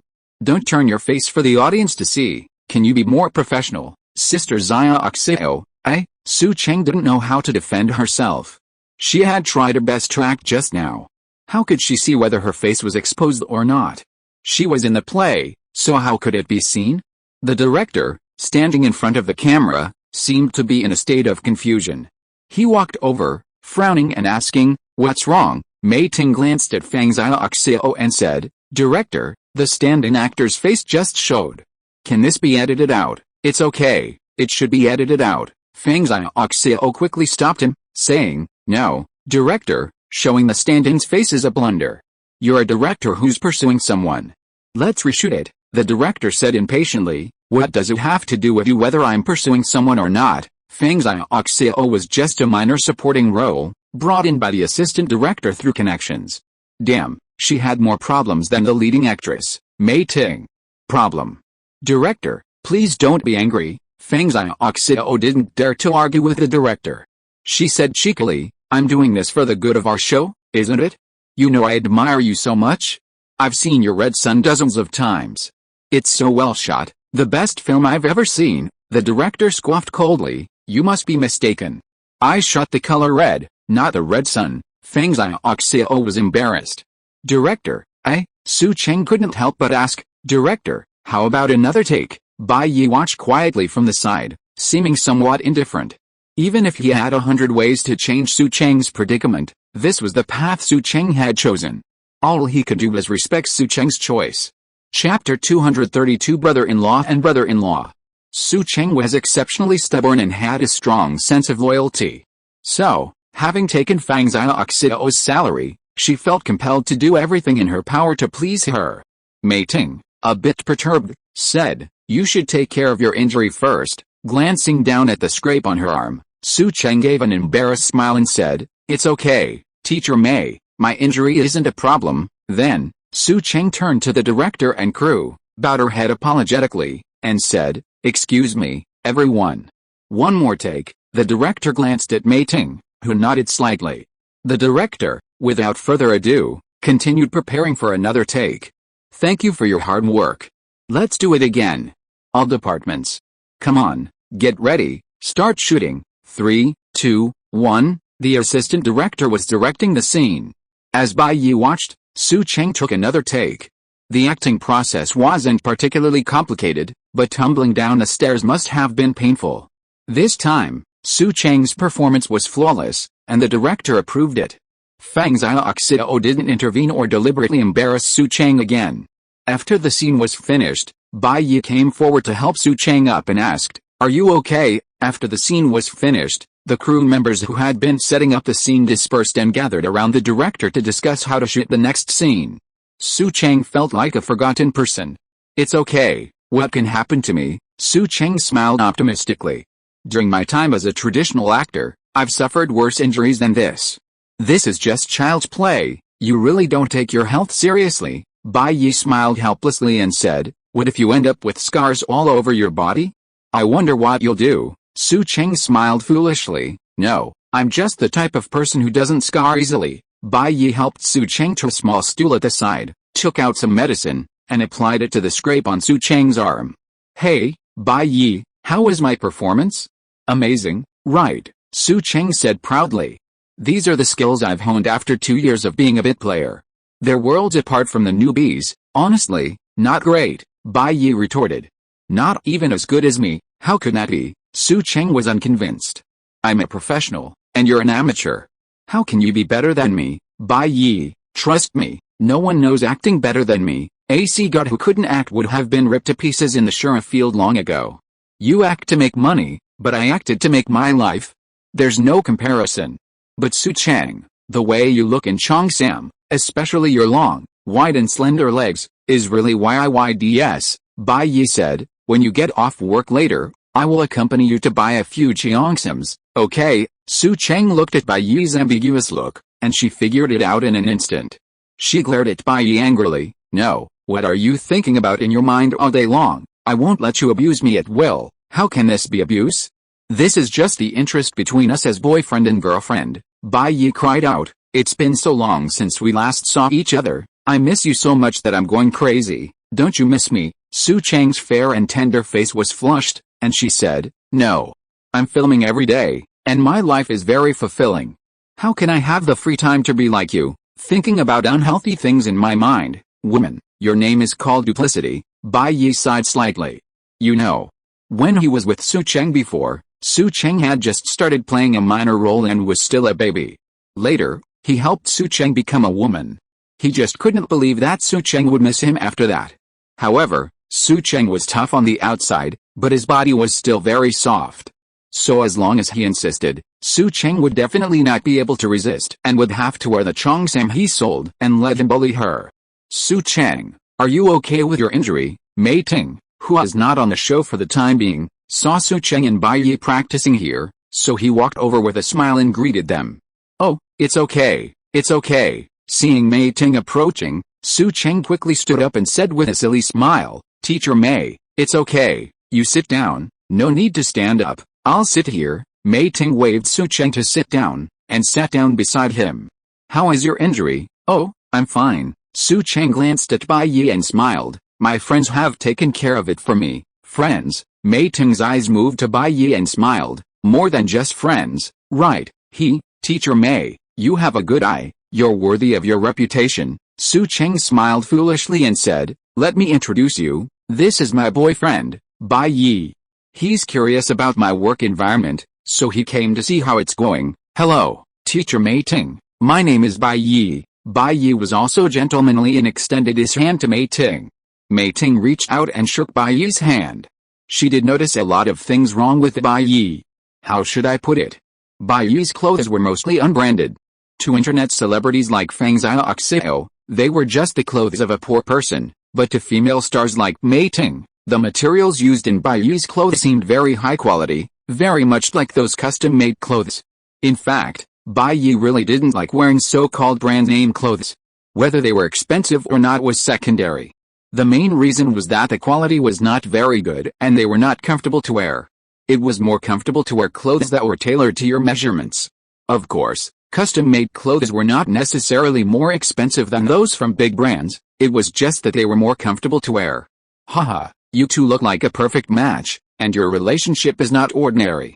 If I couldn't see it, I might as well find a piece of tofu to kill myself. Mei Ting smiled and looked at Bai Yi and said, Xiao Bei, you seem to be in good financial condition. Bai Yi, hey, it's just that my family has a few houses, and I collect rent, and I have no worries about food and clothing. I'm not even middle class.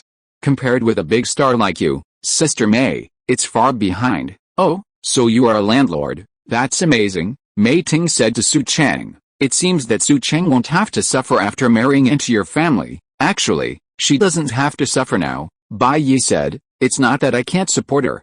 The key is that she is not motivated. She has to work hard to support herself and fulfill her dream of becoming a star. She has suffered a lot of injustice for nothing. Bai Yi, Su Cheng reached out and patted him, and said, if you keep talking nonsense like this, I will be angry with you. You were so polite to Fang Xiaoxiao, always accommodating her, but now you're hitting me. Bai Yi, Sister Mei, look, Su Cheng is just a bully. Bai Yi, I'll fight you. Su Cheng looked as if she was about to eat Bai Yi. Haha, Mei Ting found it quite amusing. You two seem so affectionate and full of life. It reminds me of my own youth. It's a shame, youth is something that's gone forever, never to return. You two should learn to cherish the people around you and don't lose each other. Although it was obvious that Bai Yi was financially well off, she wasn't going to rush into it. As an A-list actress, she had some assets.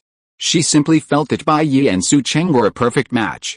Seeing that Su Cheng and Bai Yi had finished their fight, Mei Ting took out the water bottle from her bag, took a sip of water, and said, by the way, Su Cheng, when we were acting together just now, I thought you acted very well. Really? Hearing Mei Ting's praise, Su Cheng was immediately delighted.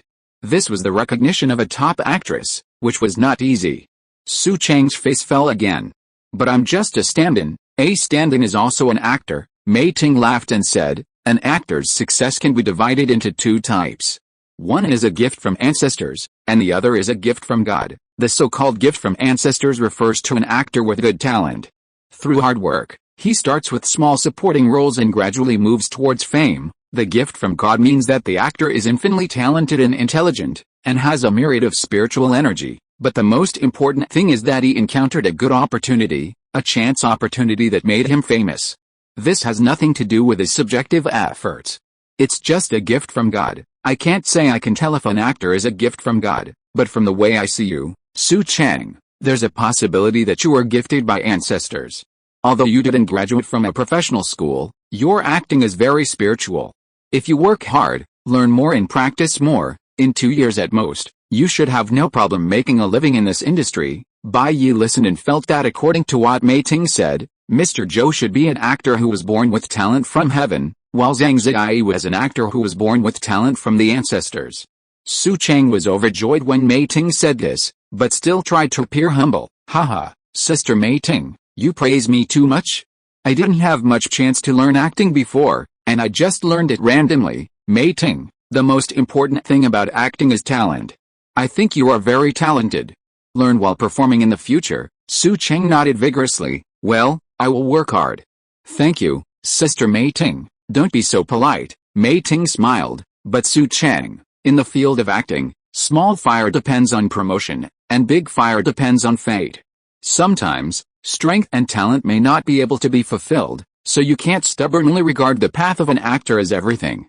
You have to find a way out when you need to find a way out.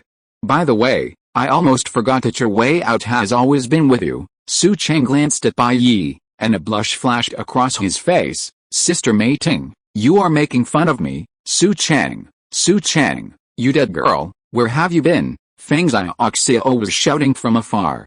She glanced around, only to spot Su Cheng sitting with Bai Yi. She hurried over. Su Cheng, I've been looking for you for ages. Why are you slacking off here? Did I give you your salary for nothing? Sister Xiaoxiao, no, Su Cheng quickly stood up again, trying to explain. But Feng Xiaoxiao wasn't listening. She spotted Mei Ting, and her eyes lit up. She walked over, greeting her flatteringly. Hey, Sister Mei, hello. Mei Ting's smile, which had been chatting with Bai Yi and Su Cheng, faded the moment she saw Feng Xiaoxiao. People in the entertainment industry are accustomed to all sorts of human life.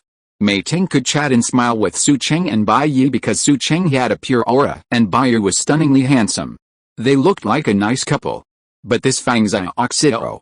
One glance revealed her unconcealable air of debauchery. Mei Ting was just bored, joking with a woman like that.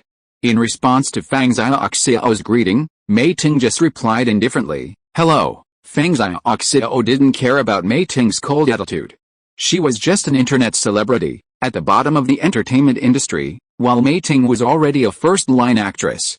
In this crew, even the director had to look at Mei Ting's eyes, so of course she couldn't afford to offend him. Not only did she not dare to offend, but she wanted to lick him desperately, because the licking made Mei Ting happy, and a little resource casually revealed between her fingers was enough for her to eat and drink. So he continued with a flattering smile, by the way, Sister Mei, I especially like the pusher you played. Mei Ting glanced at Feng Xiaoxiao and said speechlessly, you are talking about massage, right? Feng Xiaoxiao's expression was extremely embarrassed. She had said the wrong director's masterpiece before, and now she said the wrong Mei Ting's masterpiece. She smiled unnaturally, it's all the same. Anyway, I think the blind man you played is very similar, but the photography is a bit weird. You could have been photographed more beautifully, really. Mei Ting took a sip of water and said with a smile, okay, I will tell my husband. She was too lazy to bother with this idiot. She didn't take the right path, but relied on relationships with rich men to join the group. She wanted to please others, but she couldn't even remember the most basic information about others. She was greedy and stupid. Such a woman could not last long in the entertainment industry, and she probably wouldn't see her again soon. So it was your husband who filmed it? Feng Xiaoxiao was so embarrassed that she could dig out a villa from the ground with her toes, and she was busy trying to make amends. I'm sorry, I didn't know it was your husband who filmed it. I must have remembered it wrong. Anyway, I think all the dramas you filmed are very good looking, and you see, you have won a lot of domestic and international acting awards, right? In my heart, you are a real powerful superstar. How can I be a big star? Mei Ting glanced at Feng Xiaoxiao and said sarcastically, I have to listen to the director even on the set, or you have weight in the director's heart. If you say no, even the director has to do it again. Sister Mei, I feel very embarrassed when you say that. In fact, I am also doing this for the good of our play. Yes, that's why I have to learn from you. Mei Ting picked up the script and said lightly, sorry, I have to memorize my lines. Feng Xiaoxiao, okay, Sister Mei, then I'll leave first. I'll go prepare for the next scene, okay, bye. Sister Mei. After Feng Xiaoxiao left in a panic, Bai Yi burst out laughing, gave Mei Ting a thumbs up, and said, Sister Mei, you are really amazing. Chapter 233 Su Cheng's Little Luck. When it comes to being offensive, I'd call you the best, Bai Yi said with a smile. Mei Ting shook her head and smiled, saying, I'm just a little put off by her unself-conscious flattery. These days, there aren't many true fools. Su Cheng laughed awkwardly. Feng Xiaoxiao was her current boss, and she didn't want to say anything bad about her behind her back. As they were talking, the director approached with a young man. Sister Mei, look, who's here? Duan Changsun greeted with a smile. Hi, Sister Mei. Hey, President Duan, why are you here in person? Are you here to inspect our work? Mei Ting looked at Duan Changsun in surprise and jokingly said. In the entertainment industry, as an investor who already ran a mid-sized entertainment company, Duan Changsun's status was undoubtedly far higher than that of Mei Ting, a mere actress. But now that Mei Ting had become an A-list actress, she was no longer a small-time pawn at the mercy of capital.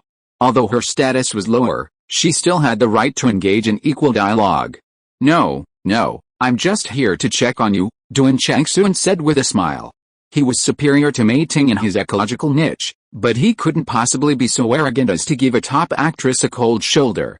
Coordinating relationships, maintaining crew efficiency, and providing capital returns, the truth is. Narcissist, Su Chang blurted out the moment she saw Duan Changsun. There was no other way. The memory of her previously asking Duan Changsun for a ride and being mocked by him for wanting to eat swan flesh was too deep. If Bai Yi hadn't come to her rescue, she probably would have started a fight with him in the street. You guys, Duan Changsun glanced at Su Chang, then at Bai Yi, forcing a smile. So, Brother Bai Yi, you guys also know Sister Mei. What a coincidence, Brother Bai Yi, to the director and Mei Ting were both stunned. You have to remember, Duan Changsun is the CEO of Xingaiyu Entertainment, a rapidly rising star in the entertainment industry. Worth at least 700 to 800 million yuan, he's young and promising, making him a local tycoon. And yet, he'd suddenly call a man who, aside from his handsomeness, doesn't seem particularly remarkable, Big Brother. You have to remember, he calls Mei Ting Sister Mei because she's older, a veteran artist, respected, not just any other person his age. Little Duan, you've checked with your sister. Now you know, right? I'm truly her best friend. Bai Yi laughed, stepped forward, and patted Duan Changsun on the shoulder. Mei Ting then realized that Bai Yi's earlier claim that he had several properties waiting to be rented out was a humble expression, not that he was truly a small-time landlord. Holy crap!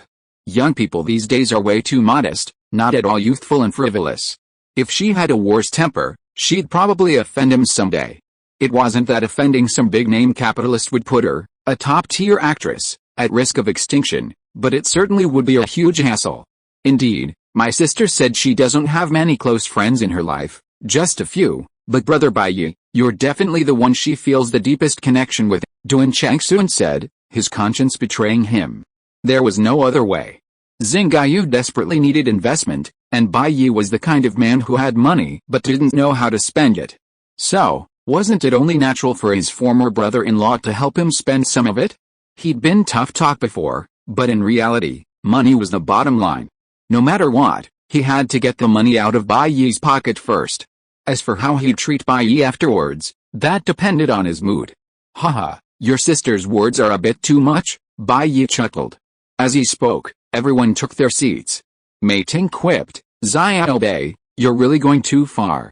Humility is a virtue, but excessive modesty is pride. From your earlier introduction, I thought you were just a local Shanghai resident with 3 or 4 properties, Sister Mei, so that's how Brother Bai Yi introduced himself to you? He's being too modest. My sister told me that Brother Bai Yi owns at least 100 properties in a first-tier city. He just has so much money, he just had to buy houses, Duan Changsun immediately explained on Bai Yi's behalf. Director Yang Lei and Mei Ting's eyes widened. Hundreds of properties in a first-tier city. Those properties alone must be worth at least 1 billion yuan, likely more. He truly is a wealthy man. After all these years in the entertainment industry, Mei Ting's net worth can only barely top 100 million yuan. Bai Yi looked at Duan Changsun suspiciously. Little Duan, you're flattering me too much? Don't you need my help? Duan Changsun's flattery almost exceeded the boundaries between brother-in-law and brother-in-law, making Bai Yi unconsciously wary. He wasn't one of those old men or women in their 70s or 80s who would use their retirement savings to buy a bunch of health supplements after hearing a few crazy sales pitches. Brother Bai Yi, look at what you're saying. Aren't we family? What's wrong with clarifying the facts for you? Duan Changsun said, my sister told me to just treat you like my own brother. Duan Changsun felt nauseous as he said these words. But the thought of Bai Yi's abundant cash flow made him hold back. It's just a meal, not bad at all. Bai Yi, given my relationship with your sister, I'd definitely be happy to help you with small matters, but if it's a major matter, I might not be able to help much. I've been traveling all over the world, and I don't have much of a foundation in China. Duan Changsun chuckled and said, it's not a big deal. I just heard from my sister that Brother Bai Yi, you have a lot of insights when it comes to investment. My company, Xingaiyu, is currently in talks about financing, so I'd like you to give us some advice. Brother Bai Yi, investment. Bai Yi thought for a moment and said, tell me about it first, Mr. Duan. Should we step aside? Mei Ting said sharply. Duan Chengxun, no, Sister Mei, it's not a sensitive matter. I've just been worrying about whether to accept investment from Jingyan Group. Jingyan Group, Bai Yi raised his eyebrows. Duan Chengxun, yes, Brother Bai Yi, you may not know that Jingyan Group is an emerging real estate company with assets of billions and a very powerful network of relationships. Bai Yi looked strange and said, but as a real estate company, Jingyan Group suddenly wants to invest in your Xingyu. It's too much of a cross-industry move, right? Who knows? Duan Chengxun said, maybe the real estate developers saw Wanda's move to enter the entertainment industry, so they followed Wanda's real estate practice. Bai Yi, okay, go on. Jingyan Group is the investor with the highest valuation given to Xingyu in this round of financing, but they put forward a bet condition. If I lose, then I will lose control of Xingyu, or even lose the entire Xingyu, Duan Chengxun said. After all, I don't bother to be a mascot for a company that I don't have control over. Bai Yi, so? What do you want me to do for you? Duan Chengxun chuckled and said, I'm just wondering, Brother Bai Yi, could you introduce me to some reliable investors? My sister tells me you know a lot of wealthy people in Europe and America. Are there any idiots with a lot of money who could offer better terms than Jingyan Group? But don't worry, I'm not asking you to rip your friends off. Xingyu's performance is growing very well, with a very high rate of return. Maybe the next round of financing will be an IPO. By then, the investment could multiply several times, 10 times, without a problem. Duan Chengxun felt his hint was obvious, but Bai Yi didn't seem to get it. Do I need to introduce you to investors in Europe and America? Bai Yi smiled and said, just pick anyone from your family's circle of friends. Right, the Duan family, with its roots in America, is a wealthy family with assets estimated to be tens of billions of RMB. The old man is upset with me and has severed our father-son relationship. Duan Chengxun sighed and said, since I founded Xingyu, I haven't accepted a penny from him. I built it all myself, bit by bit, from scratch. Alright, Bai Yi shook his head and smiled. Stop playing pitiful in front of me. After all, you want me to invest in Xingyu, right, Brother Bai Yi, you figured that out? You're amazing. Duan Chengxun offered his compliments without hesitation. He could offer them for 3 days and 3 nights, without repeating himself, for the money. It's not that this isn't negotiable. I just happen to have some spare cash recently, and I'm planning to use it to buy real estate, Bai Yi said. But I'll have to wait for me to see the investment report. Bai Yi had made a lot of money selling life potions, but he hadn't spent much of it. He was planning to buy a house back home to spend it all. After all, inflation is rampant, and Chinese houses are very resistant to inflation. Thank you. Brother Bai Yi, you're truly my sister's best friend. Duan Chengxun shook Bai Yi's hand. Bai Yi, don't worry, I'm not necessarily going to invest. Business is business. I won't throw money away just because of my relationship with your sister, Duan Chengxun, no problem. As long as Brother Bai Yi is interested in investing, everything will be fine. I, Duan Chengxun, am the top producer at Huai Entertainment. I've never failed. I can definitely make my brother-in-law, and you, Brother Bai Yi, a huge profit from this investment. He almost let it slip.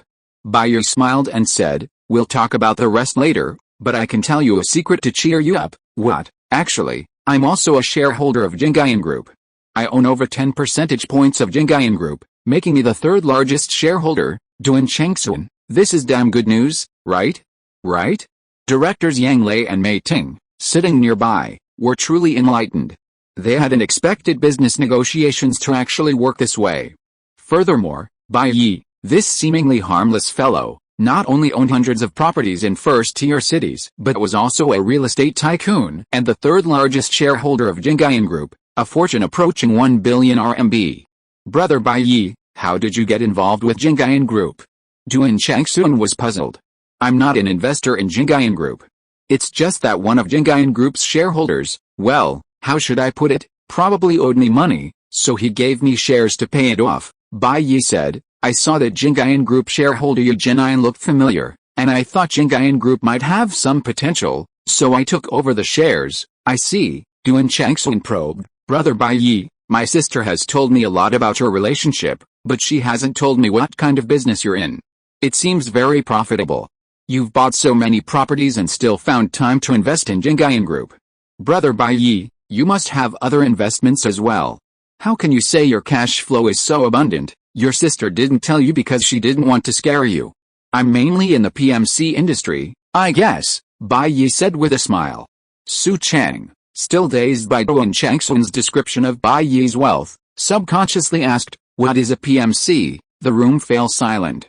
PMCs, or private military companies, generally provide official services, including weapons and equipment, auxiliary personnel, logistical support services, engineering construction, and material transportation. Of course, the core purpose of PMCs was to provide armed forces to third parties, but later, in pursuit of maximizing profits, they developed more businesses. A typical example is Blackwater, Bai Yi explained. To put it simply, you go to Mexico for a trip, but you are kidnapped by a local drug lord. The drug lord calls your family and extorts them. Then, at this time, your family contacts us, and we are responsible for going to Mexico and rescuing you safely. Su Cheng was simply stubborn, but he was not stupid. Hearing what Bai Yi said, he was shocked and stunned. Bai Yi, this seems to be illegal, right? In Su Cheng's mind, he immediately thought of the Middle East, the bearded man, and Allah. This is definitely illegal in China, so I have been working abroad for many years, Bai Yi said. Don't worry, Su Cheng. Abroad, we are completely legal and compliant. Everything is done within a legal framework. Director Yang Lei was trembling with fear. He was just a pathetic, weak, helpless, and somewhat coquettish little director. He had never expected to be able to talk to the big boss of PMC. What merits did he have? Mei Ting also opened her mouth wide, a look of disbelief on her face. She had never expected that the little brother who seemed so amiable before was actually a real killer. She didn't believe that the boss of PMC would be a white flower who had never killed anyone. Even Duan Changsun's expression was unnatural. This brother-in-law, his ways were a bit wild. Chapter 234. Although I am not pretty enough, although I am not elegant enough, I am sexy. No wonder his sister said the man in front of him saved her life, and they later became friends. So this is exactly the kind of business this guy is in. Now he's starting to wonder how Bai Yi got his shares in Jingayan Group. Legal and compliant? PMC? He wouldn't believe that. Take Blackwater, for example. For years, Blackwater has been guilty of numerous crimes. Although one of the largest private security companies in America, a series of illegal operations led to the revocation of its business license with Shatamu. Of course, this is only on the surface. In reality, Blackwater has been operating covertly as well. So, the so-called legality and compliance of PMCs only depended on the loud voices of the thugs who hired them.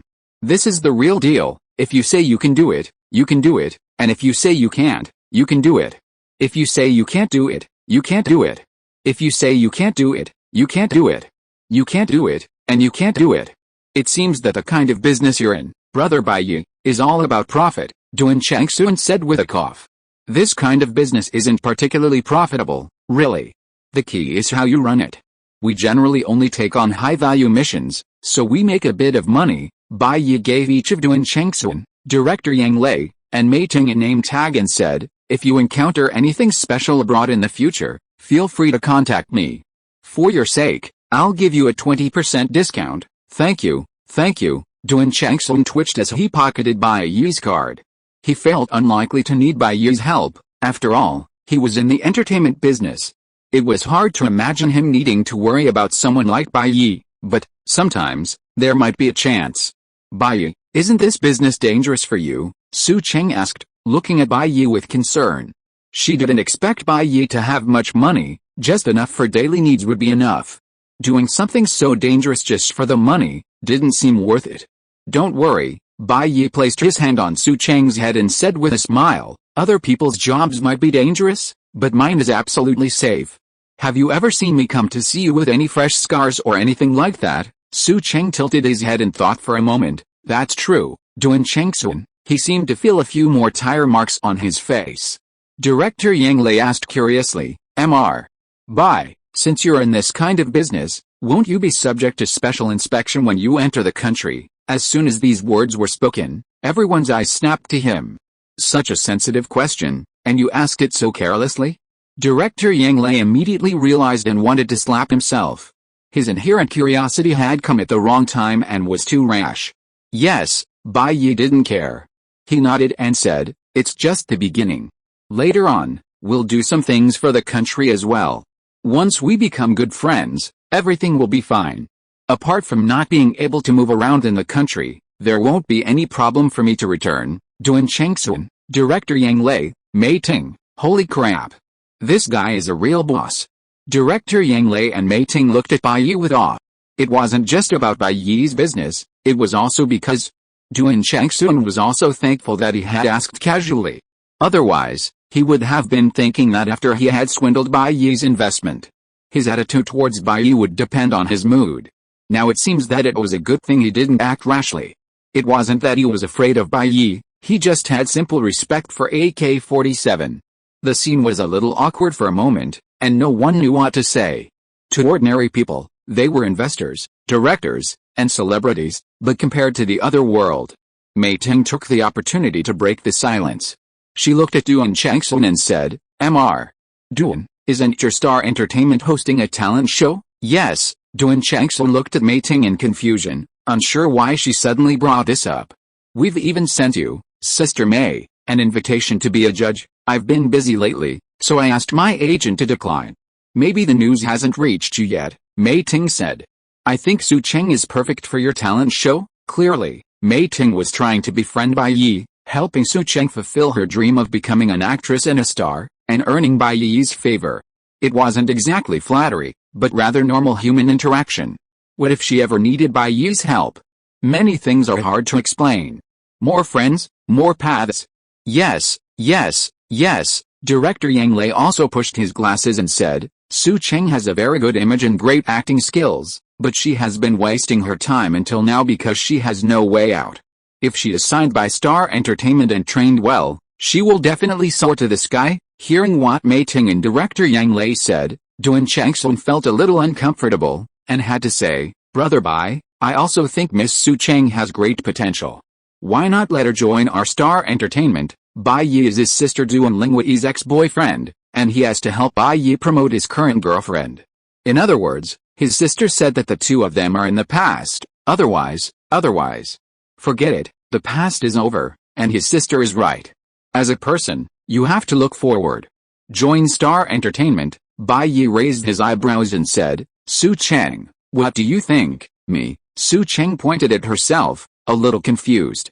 How could the topic suddenly jump to whether she should join Star Entertainment? "I can't do it, I don't know anything. How can I join a big company like Star Entertainment?" "What kind of big company is Star Entertainment?" Duan Changsun said, "It's only been established for a few years, it's just a small bamboo raft, but it's lucky and has produced several popular film and television dramas, so it has some fame. Now it lacks the top actress to take the lead. Miss Su Cheng, do you want to give it a try?" Su Cheng was a little resistant. She felt that she had done nothing and just relied on Bai Yi to win. She looked at Bai Yi awkwardly. "Bai Yi, I still don't feel good. It feels like a secret operation. I think that if I don't have that ability, no matter how high you praise me, I will fall. It's better for me to participate in the talent show and compete fairly with others to see what I am really like. As for signing directly with Star Entertainment, forget it." Bai Yi shook his head helplessly, saying, "This world is. Never mind. I won't preach to you. Just enjoy it." "Yeah." Su Cheng clenched his fists and said, "Even if I were to compete with them on a level playing field, I'm confident I could beat them. Influenced by my mother, I've been interested in acting since I was a child. I've been playing supporting roles for the past 2 years. Even if I can't compare to those talented actors with professional training, I'm definitely better than the worst." Su Cheng's mother was an award-winning actress in a song and dance troupe, so Su Cheng's interest in acting had been with her since she was a child. Later, her mother tragically passed away from illness. Su Cheng took on her mother's dream, determined to share her legacy and work hard to realize her dream of becoming an actress. That's why Su Cheng is so obsessed with becoming a star. "Thank you, Sister Mei Ting, for the recommendation." Su Cheng stood up and bowed to Mei Ting. "Hey, I'm being nosy," Mei Ting said with a smile. "Your boyfriend is going to be a shareholder in Star Entertainment. This little thing isn't worth mentioning, it's different," Su Cheng said seriously. "I know, Sister Mei Ting, you really do mean to me. I think, even if Bai Yi hadn't appeared, you would still choose to help me, right?" Mei Ting was slightly startled, but a smile appeared on her face. In fact, as Su Cheng had said, even if Bai Yi hadn't appeared, Mei Ting still planned to recommend Su Cheng, a clean-looking and attractive child, for the Star Entertainment talent show. After all, this kind of thing wasn't a big deal, just a favor. If Su Cheng really became a big star, it would be a good story. If Su Cheng failed, she wouldn't lose anything.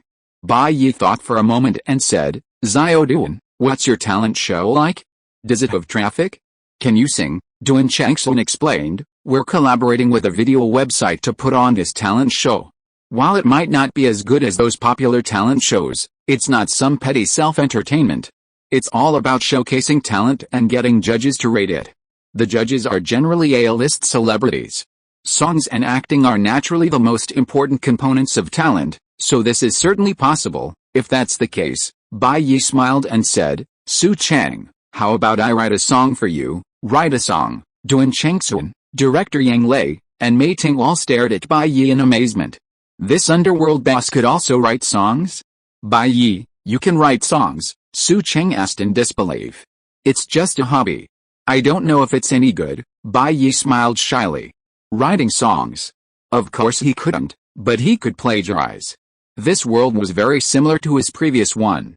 Some people and events appeared, bringing new flowers to life, but many more were different. So, Bai Yi playing the role of a plagiarist, pretending to be cool, should be a problem. Just like when Bai Yi sang Girl to Wang Jia. Su Cheng, are you kidding? Bai Yi, what? Get me some paper and pen. Su Cheng rummaged through her bag and offered Bai Yi the paper and pen she had.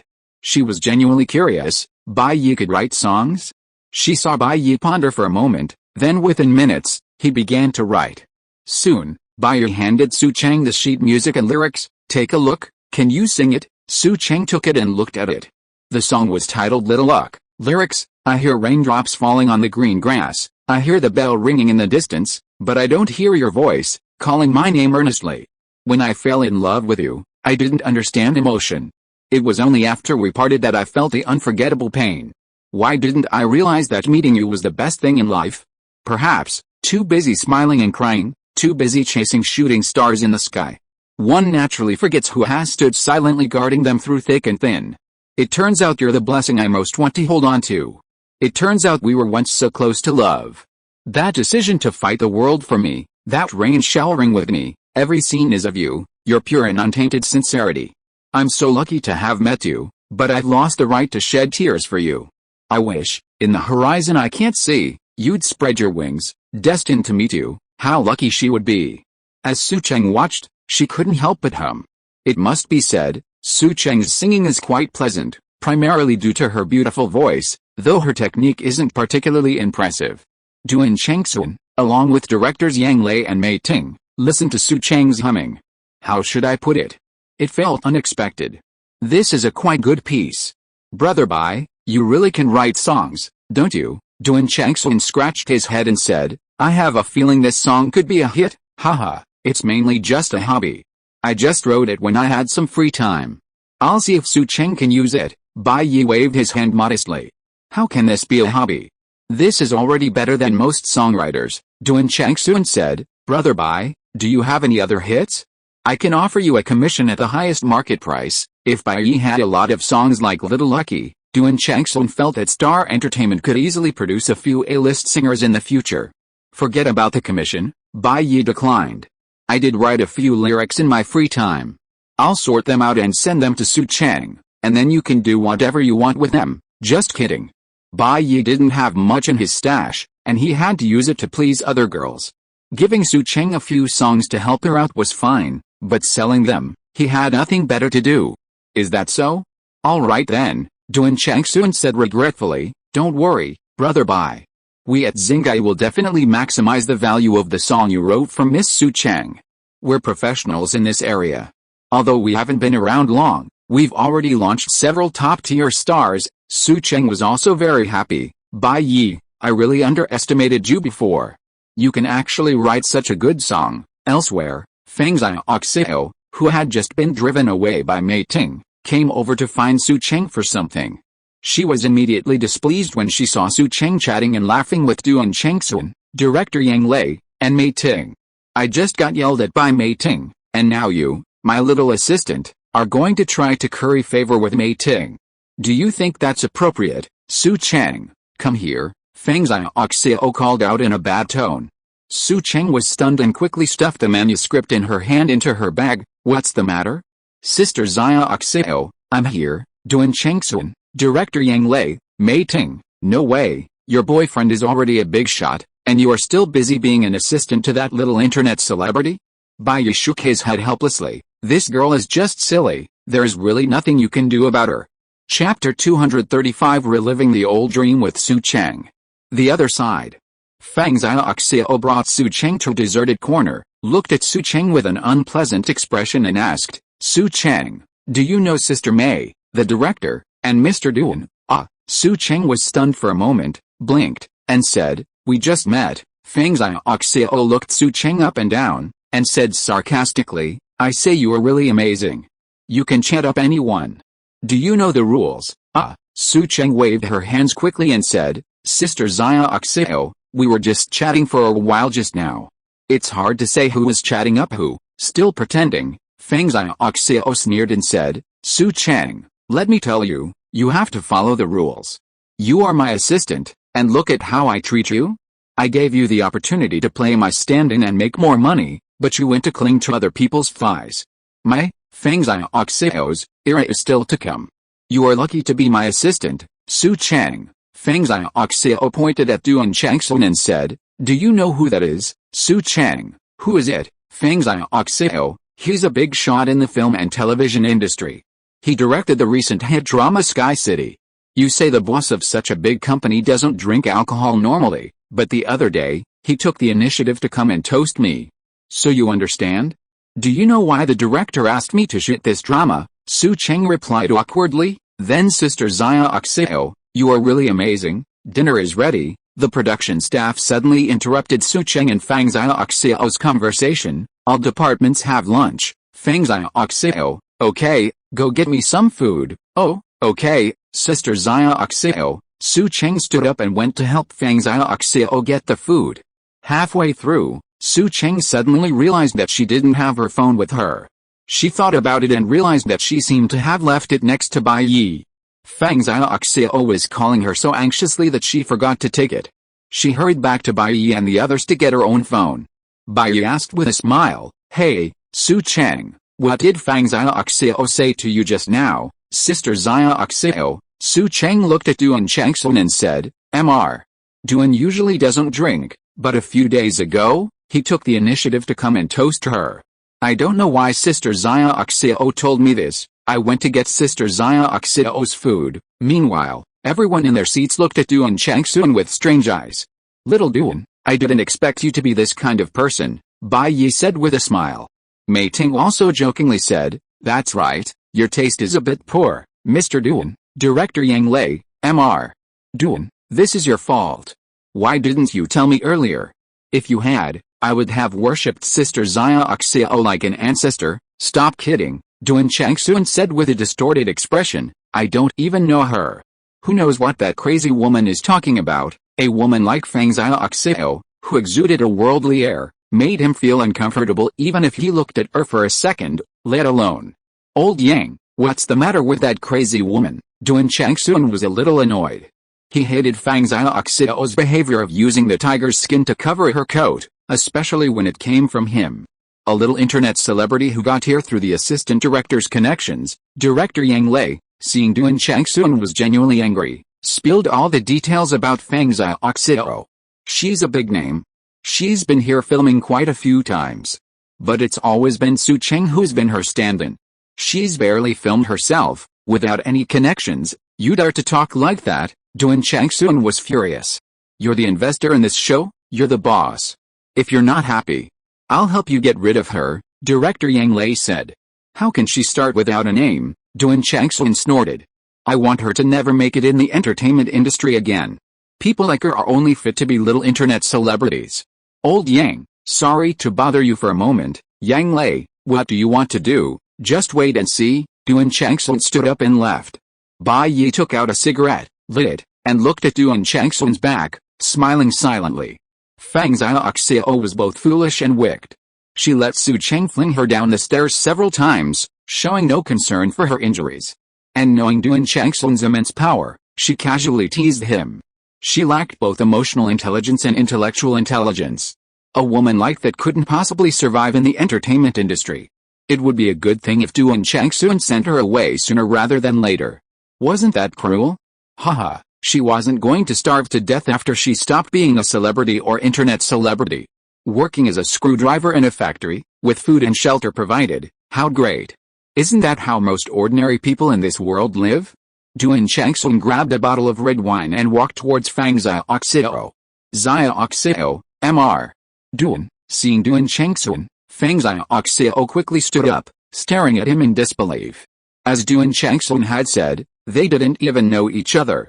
She hadn't expected Duan Chengsun to actually come over and greet her. What's wrong with you? Don't you recognize me? I toasted you at the last cocktail party, Duan Chengsun said with a smile.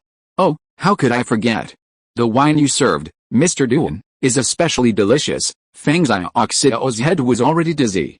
Although she couldn't remember when she had met Duan Chengsun, since Duan Chengsun said so, maybe he recognized the wrong person.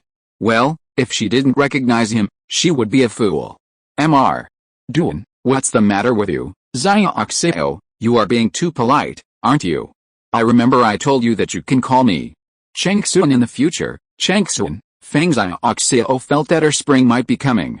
I'm fine. Duan Chengsun handed over his own bottle of red wine and said with a smile, Xiaoxiao, remember I promised you last time to get you a bottle of fine wine. This is from my personal collection, just like you, exquisite in just the right amount. I hope you like it. Wow. Fang Xiaoxiao looked at the red wine Duan Chengsun had given her. Although she didn't understand much about it, it had to be something good from Duan Chengsun. Her eyes lit up as she looked at Duan Chengsun and smiled. Thank you. Chengsun, I like it very much. I'm glad you like it. Duan Chengsun winked at Fang Xiaoxiao. A fine wine like this should go with a beauty like you, right, Chengsun? Fang Xiaoxiao looked at Duan Chengsun's handsome appearance, and thought of his power in the entertainment industry. For a moment, she felt herself moisten, her eyes almost streaming.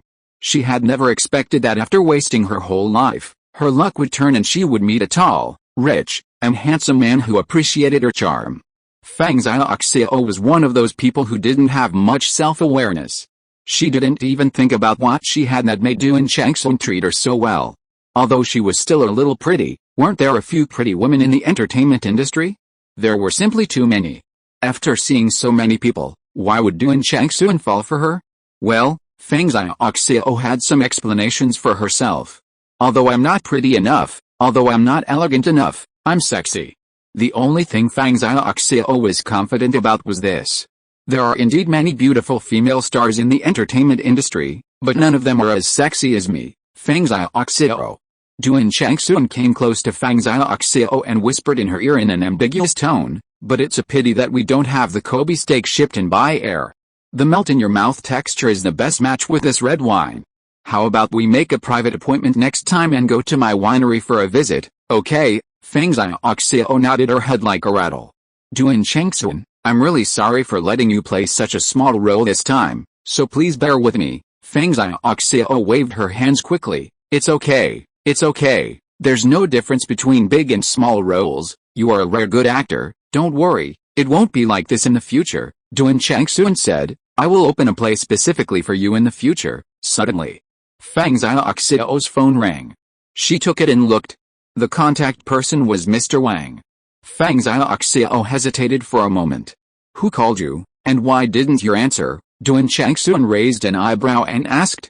Oh, it's okay, it's my dad who called me because he knew I was filming. Fang Xiaoxiao smiled ingratiatingly, but old people tend to be more talkative. I'd better wait until I finish filming and then tell you the details. Who the hell cares about Mr. Wang when you can get along with Duan Chengsun? She kicked the other person with one kick.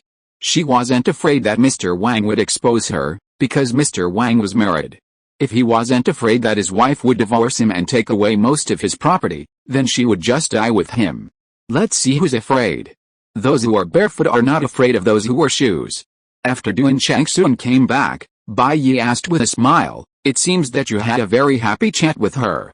How about it? Didn't you feel soft-hearted? Am I? Duen Changsun, the kind of person who would feel soft-hearted even when someone is riding on my head. Duen Changsun snorted and said, just wait and see. If you want to destroy someone, you must first make him crazy. Next, it's a good show to watch, then I'll wait. Bai Yi smiled and said, I hope you are not the person who is best at talking big but dares not do anything.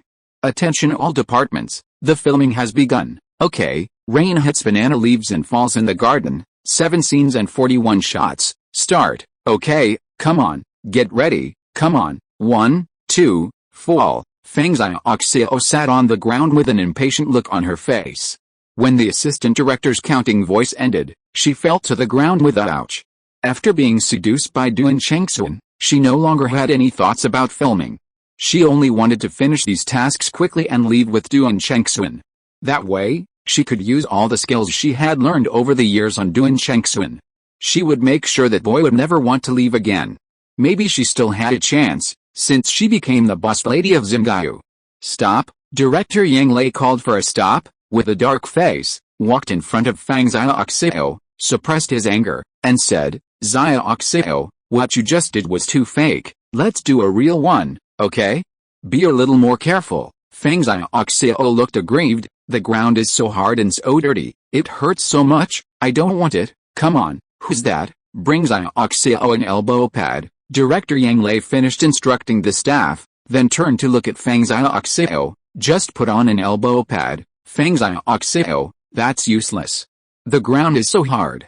If I fall down, my arm will be broken. Director Yang Lei, Xiaoxiao, just sit here. My scene edge is relatively tight. I will only shoot your close-up reaction.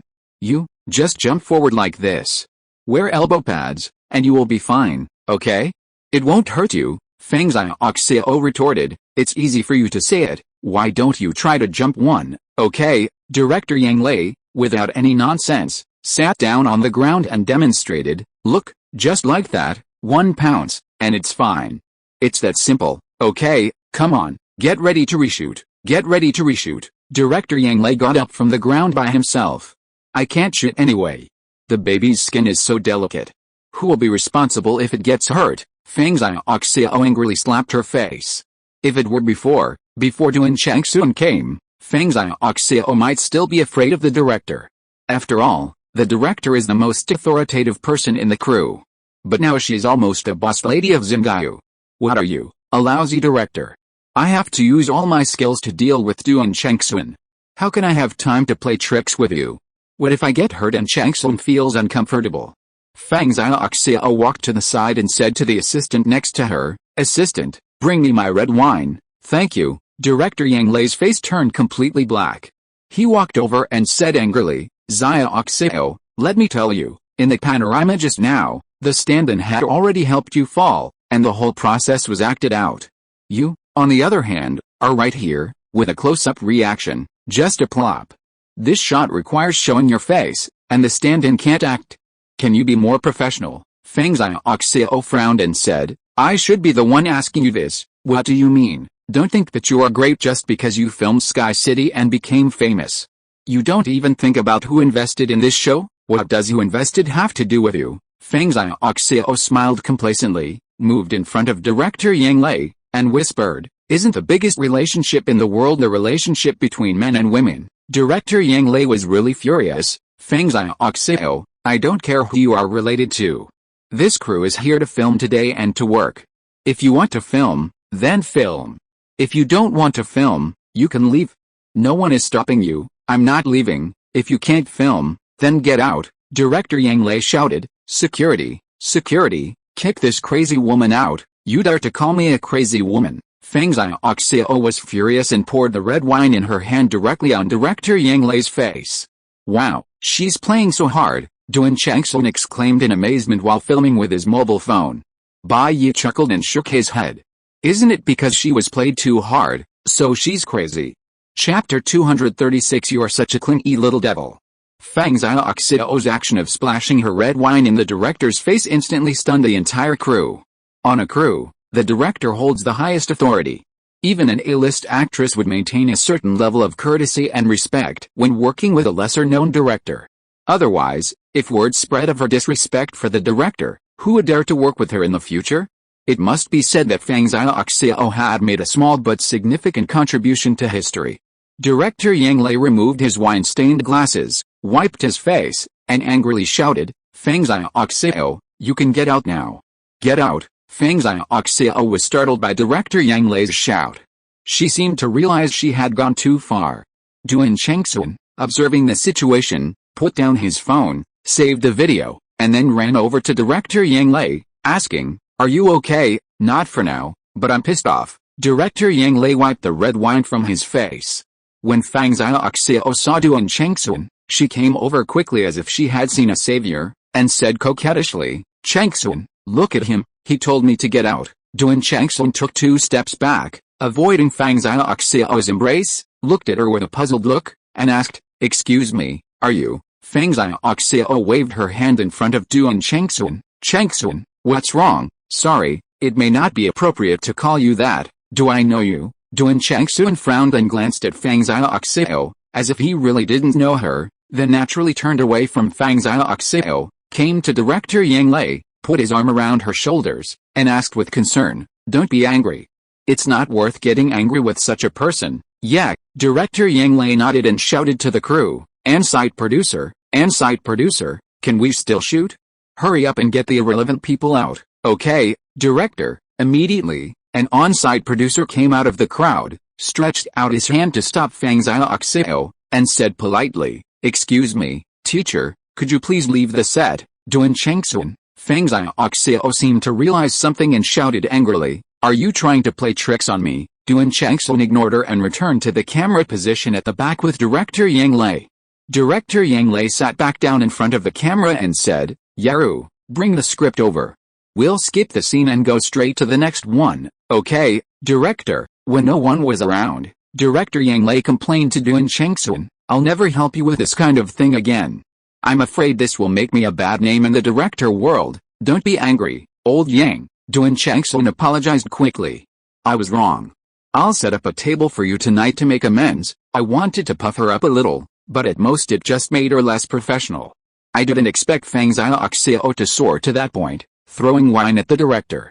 Not many top female stars would dare do that, let alone a minor supporting role. Director Yang Lei had to nod and admit that Fang Xiaoxiao was a rare talent, completely unaware of the rules of the entertainment industry. People like her were bound to learn a lesson sooner or later. And now, this had gotten to Duan Chengxun's head. "Forget about setting up a table," Director Yang Lei said. "If you really want to apologize to me, then give me this drama and invest more. I want to make it a masterpiece." "No problem," Duan Chengxun responded generously. "I'll give you another 8 million in investment. For a glass of red wine, you made 8 million. You've made a fortune." "Then I thank you, Mr. Duan." Director Yang Lei's anger immediately subsided, and he smiled happily. For directors, whether there are jokes or not is not important. What matters is to create excellent works. Being able to attract investment and being beaten for a glass of wine is nothing. Being sent to a pool of wine and a forest of meat is no problem. "And at Fang Xiaoxiao, I won't let you stay in the entertainment industry anymore," Duan Chengxun said with a smile.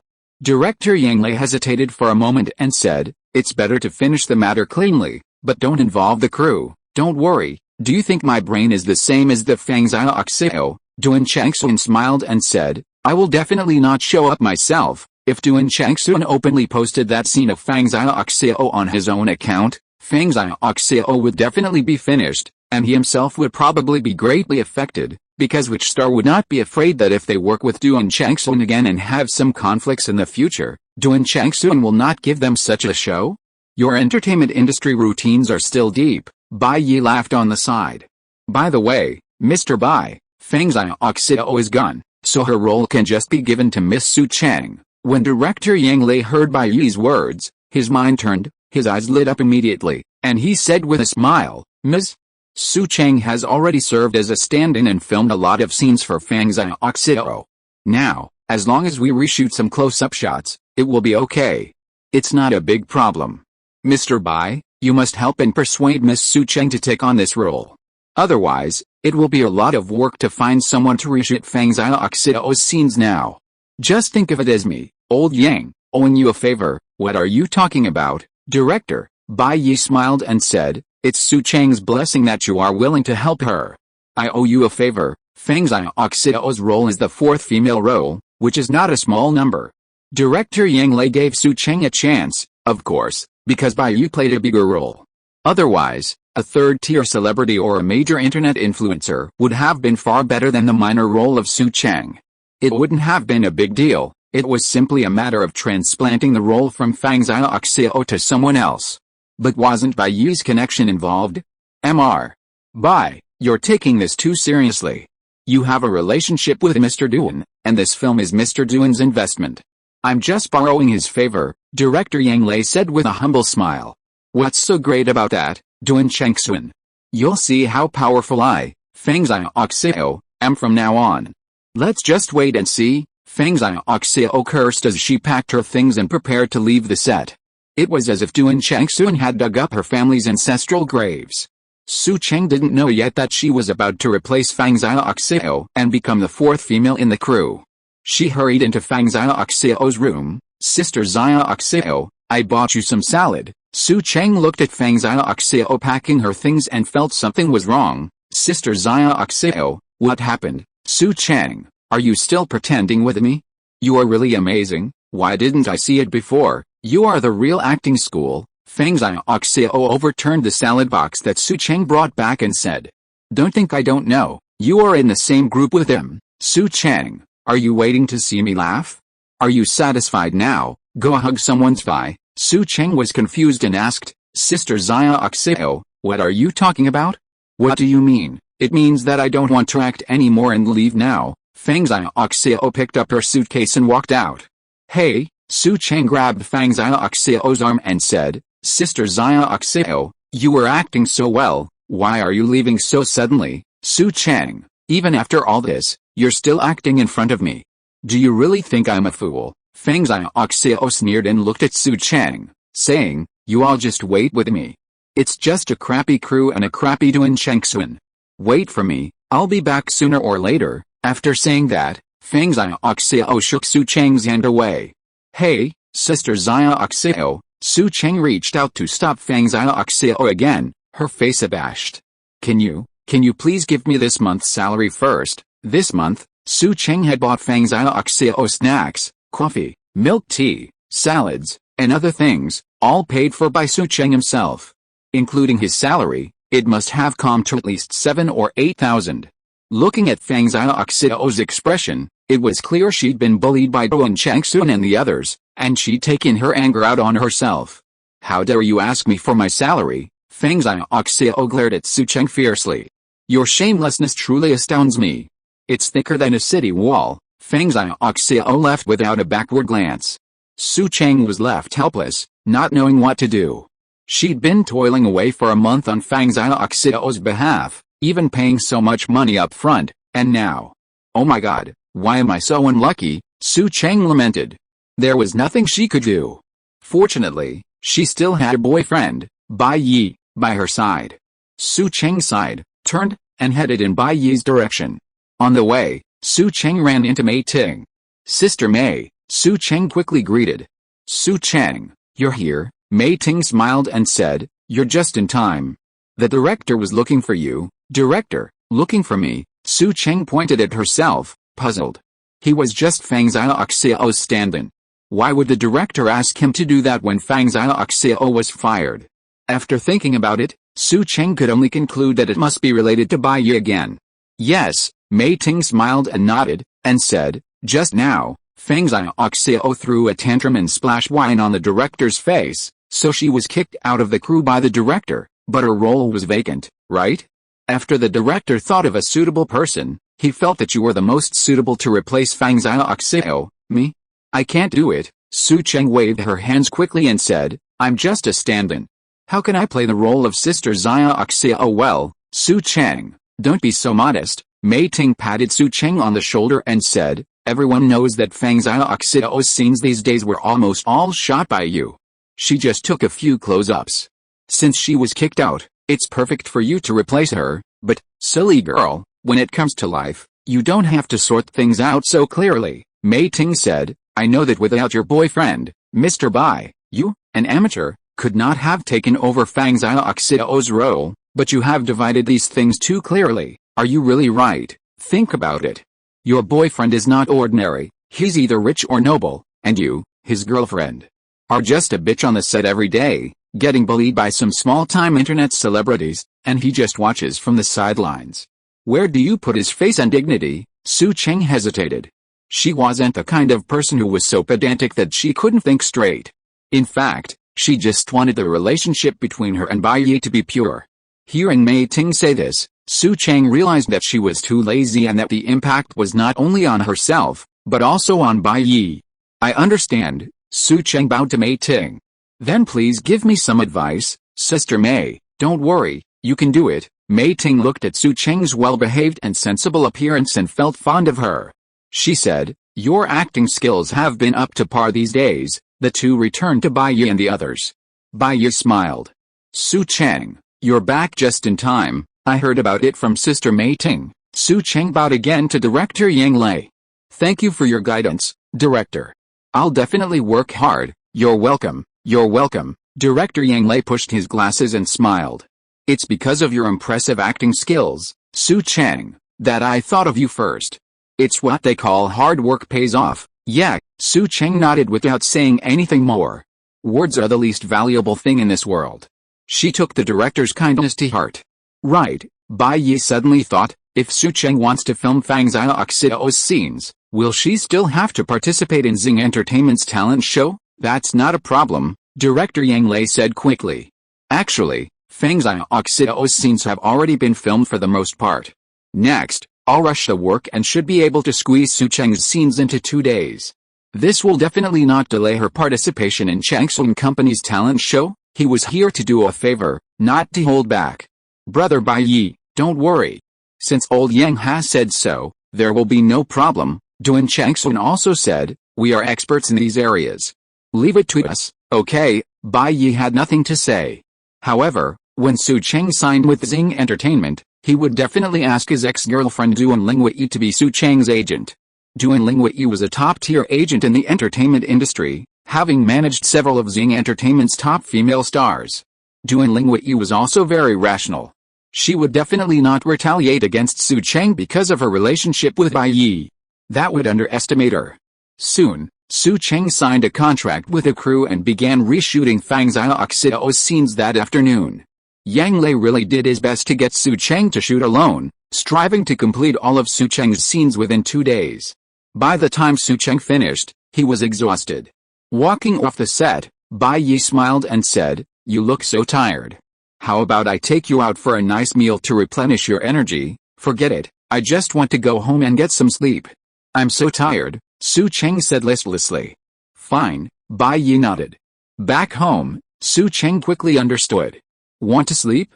Haha, being slept with is more like it. If you're listening to this novel on a channel other than Fanfic World, it means they downloaded and uploaded it without effort.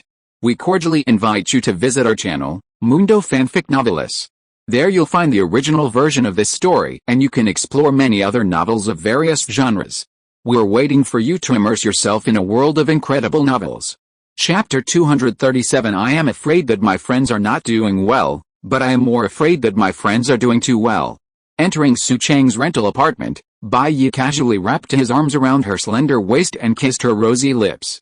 Bai Yi, stop messing around. Su Cheng reached out and pushed Bai Yi's chest. I just want to get some rest. Hey, aren't I trying to help you fall into deep sleep? Bai Yi kissed Su Cheng's lips fiercely. Nonsense, Su Cheng smacked Bai Yi in frustration. Do you really think I'm stupid? I'm not stupid, you are. Bai Yi smiled and said, you've been Fang Xiaoxiao's assistant for so long, working tirelessly, and in the end, a month's salary plus the money you paid for snacks is gone. If you're not stupid, who is? Bai Yi, Su Cheng blushed furiously. Did you say when we got back that you wouldn't bring this up again? Bai Yi no longer cared about Su Cheng's arguments. He led her to the sofa in her house with ease. Su Cheng, I miss you. Bai Yi bit Su Cheng's ear and whispered these words in her ear. Suddenly, Su Cheng's body softened, and she murmured, you are such a clingy little devil. Bai Yi missed her, and how could she not miss him? It was Bai Yi who had raised her from a baby to a woman, but because Bai Yi was too busy, They only had 2 happy weeks together before he left. Bai Yi, however, had friends all over the world among seafood merchants, and most of his time was devoted to the loveless women of this world, leaving little time for Su Cheng. But Su Cheng only had Bai Yi. Honestly, Su Cheng missed Bai Yi far more than Bai Yi missed her. Seeing that Su Cheng had given up, Bai Yi chuckled and kissed Su Cheng's red lips again. Su Cheng's heart also surged with love for Bai Yi. Her slender, white hands unconsciously wrapped around Bai Yi's neck, her breathing becoming increasingly irregular. Bai Yi's kisses rained down like raindrops, landing on Su Cheng's lips, nose, eyes, and forehead. Su Cheng's face flushed red as she reached out to caress Bai Yi's face. "Tell me you love me," Bai Yi smiled softly. "Su Cheng, I love you. I love you, I love you the most, I love you to death." Su Cheng smiled contentedly at that. She rolled over and pushed Bai Yi down, placing her hands on either side of his head, gazing at him with watery eyes. Then, she slowly leaned down and kissed him. Su Cheng was naive and stubborn, but she was by no means foolish. She understood that Bai Yi's decision to reveal his true identity to Dun Chengsun, Mei Ting, and director Yang Lei was actually for her, to ensure a more stable future. And Bai Yi's subsequent investment in Dun Chengsun's salary, his songwriting for her, and director Yang Lei's role playing for her were all manifestations of Bai Yi's dedication to her. Su Cheng was no ungrateful fool, she could sense Bai Yi's genuine feelings for her. So, Su Cheng felt that since Bai Yi hadn't given her a chance to refuse, and this was his sincere love, all she could do was seize the opportunity Bai Yi had given her and make the most of it. If she became a big star, perhaps she could close the gap between them. The gap between them was simply too vast. Even if they were in love, it would be difficult for them to stay together forever. 2 hours later, as Su Cheng emerged from the bathroom in her pajamas, she was greeted by a tantalizing aroma. She entered the living room and saw Bai Yi busy in the kitchen, setting one dish after another on the table. Sweet and sour spare ribs, garlic chicken wings, stir-fried beef with scallions. These homely dishes, prepared by Bai Yi, were incredibly fragrant. "Su Cheng, come and serve the rice. We'll be eating soon," Bai Yi said with a smile as she watched Su Cheng emerge. After a shower, Su Cheng emerged from the bathroom, looking even more clean and pure. Her bare face gave off an air of pure desire. Her loose pajamas showcased her curvaceous figure. Her snow-white feet, clad in white women's slippers, showcased Bai Yi's dainty, slender legs. Her innocent and charming face, with large, bright eyes, seemed to ripple like water, making one want to kiss her. Su Cheng watched Bai Yi, her apron tied around her waist, busy at work. The aroma of food filled the air, and she couldn't help but feel the warmth of home.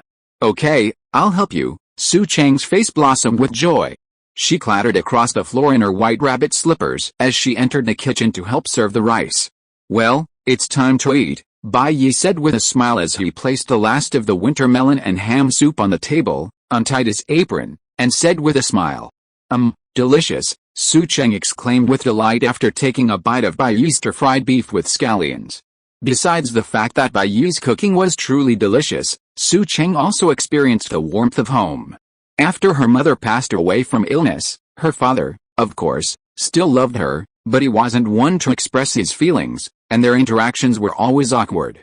During the 2 years she'd been working as a migrant worker in Shanghai, she'd only returned home once during the Lunar New Year. Bai Yi's appearance had, so to speak, filled a gap in Su Cheng's heart regarding her family. While she was a true optimist, that didn't mean she didn't need love and care. "Would you like to drink red wine?" Bai Yi looked at Su Cheng eating happily and smiled. "I have a bottle in my car and I just took it over." "Red wine?" Su Cheng blinked and said, "Can I mix it with Sprite? To be honest, I've never been used to drinking red wine.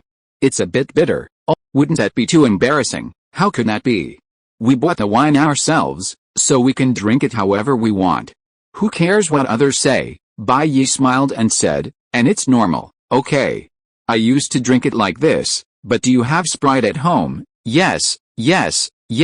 Su Cheng wiped his mouth with a tissue, then ran to the ice and snow to get out the Sprite.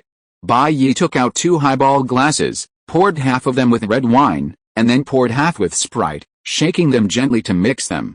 Su Cheng picked up his goblet, clinked it with Bai Yi's, took a sip, and said with a smile, "It tastes much better this way, as long as you like it." Bai Yi also took a sip and smiled. When we spend money, we should definitely enjoy it. Of course, we should do it as comfortably as possible. Don't try to be too conceited, Su Cheng said with a silly smile. We can just drink like this at home. If we were to do it outside, forget it. It would be embarrassing. Bang, bang, bang. As he spoke, there was a knock on Su Cheng's door. Su Cheng, are you home? Who is it? Bai Yi asked, taking a bite of a pork chop. It's Xianshan's voice. Su Cheng quickly stood up and said, it's my best friend. She's the only one who would come to see me at this time. Oh, Bai Yi nodded. He knew this person. Her name was Liu Mengshan. Like Su Cheng, she was a migrant worker working as a minor actor. She was also Su Cheng's best friend. Close friends. However, when Bai Yi and Su Cheng were dating, Liu Mengshan and her boyfriend had gone on a trip, so Bai Yi hadn't met her yet. Su Cheng opened the door. A white-haired girl beamed at Su Cheng, holding her phone. Su Cheng, do you know what I saw downstairs? An Aston Martin. Oh my god, that's an Aston Martin, a top-of-the-line luxury car. I didn't expect to see one downstairs. It's incredible. Inside the phone were pictures of the Aston Martin. How come you all know so much about luxury cars? Su Cheng asked, puzzled. Undoubtedly, the picture Liu Mengshan had taken was of Bai Yi's Aston Martin 177. Their apartment was just an ordinary commercial complex, and besides Bai Yi, no one else would park a luxury car there. You? All of you? Liu Mengshan grasped the key point very keenly, looking at Su Cheng with an ambiguous smile. Just as she was about to say something, she shrugged. What a nice smell. You big Chengzi, you're eating delicious food at home and didn't even invite me. You're eating alone. Liu Mengshan rushed to Su Cheng's living room as if she were at home. Before Su Cheng could explain, Liu Mengshan saw Bai Yi. Handsome guy. Liu Mengshan glanced at Bai Yi, then stiffly turned to look at Su Cheng. Su Cheng, you're, Su Cheng, a helpless smile on his face, pointed at Bai Yi and said, let me introduce you, this is my boyfriend, Bai Yi. He's been working across the ocean, but now he's back, so he's the Bai Yi you always talk about. Liu Mengshan looked at Bai Yi in surprise. Well, in terms of looks and temperament, he's a perfect match for our big Chengzi. Hello, handsome guy. I'm Liu Mengshan, Su Cheng's best friend, Liu Mengshan said with a smile. I know you. Su Cheng has told me many times about you. She said you were close friends, sharing everything except your boyfriend. Bai Yi smiled back. Miss Liu Mengshan, Bai Yi looked at Liu Mengshan. Her looks were passable, but not quite to his liking. Besides, Bai Yi felt that this kind of woman had a somewhat frivolous and impatient temperament, the kind who didn't care much for friendship. They can share the joys and sorrows, but not the wealth. It is not a good thing for Su Cheng to be sisters with such a woman. She might be sold out, and maybe even have to help the other party count the money. This is the pair of discerning eyes that Bai Yi has cultivated after seeing thousands of sales. For many women, he can tell what kind of people they are with just one look.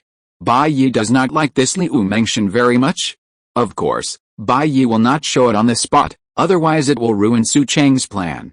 Besides these, Big Chengzi must have said other bad things about me, right? Liu Mengshan said. No, how could Su Cheng say anything bad about you? Bai Yi smiled and said, she doesn't even say anything bad about Fang Xiaoxiao, let alone you.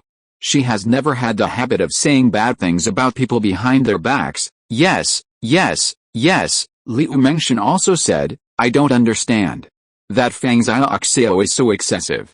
She simply treats Su Cheng like an animal. She works hard and never complains.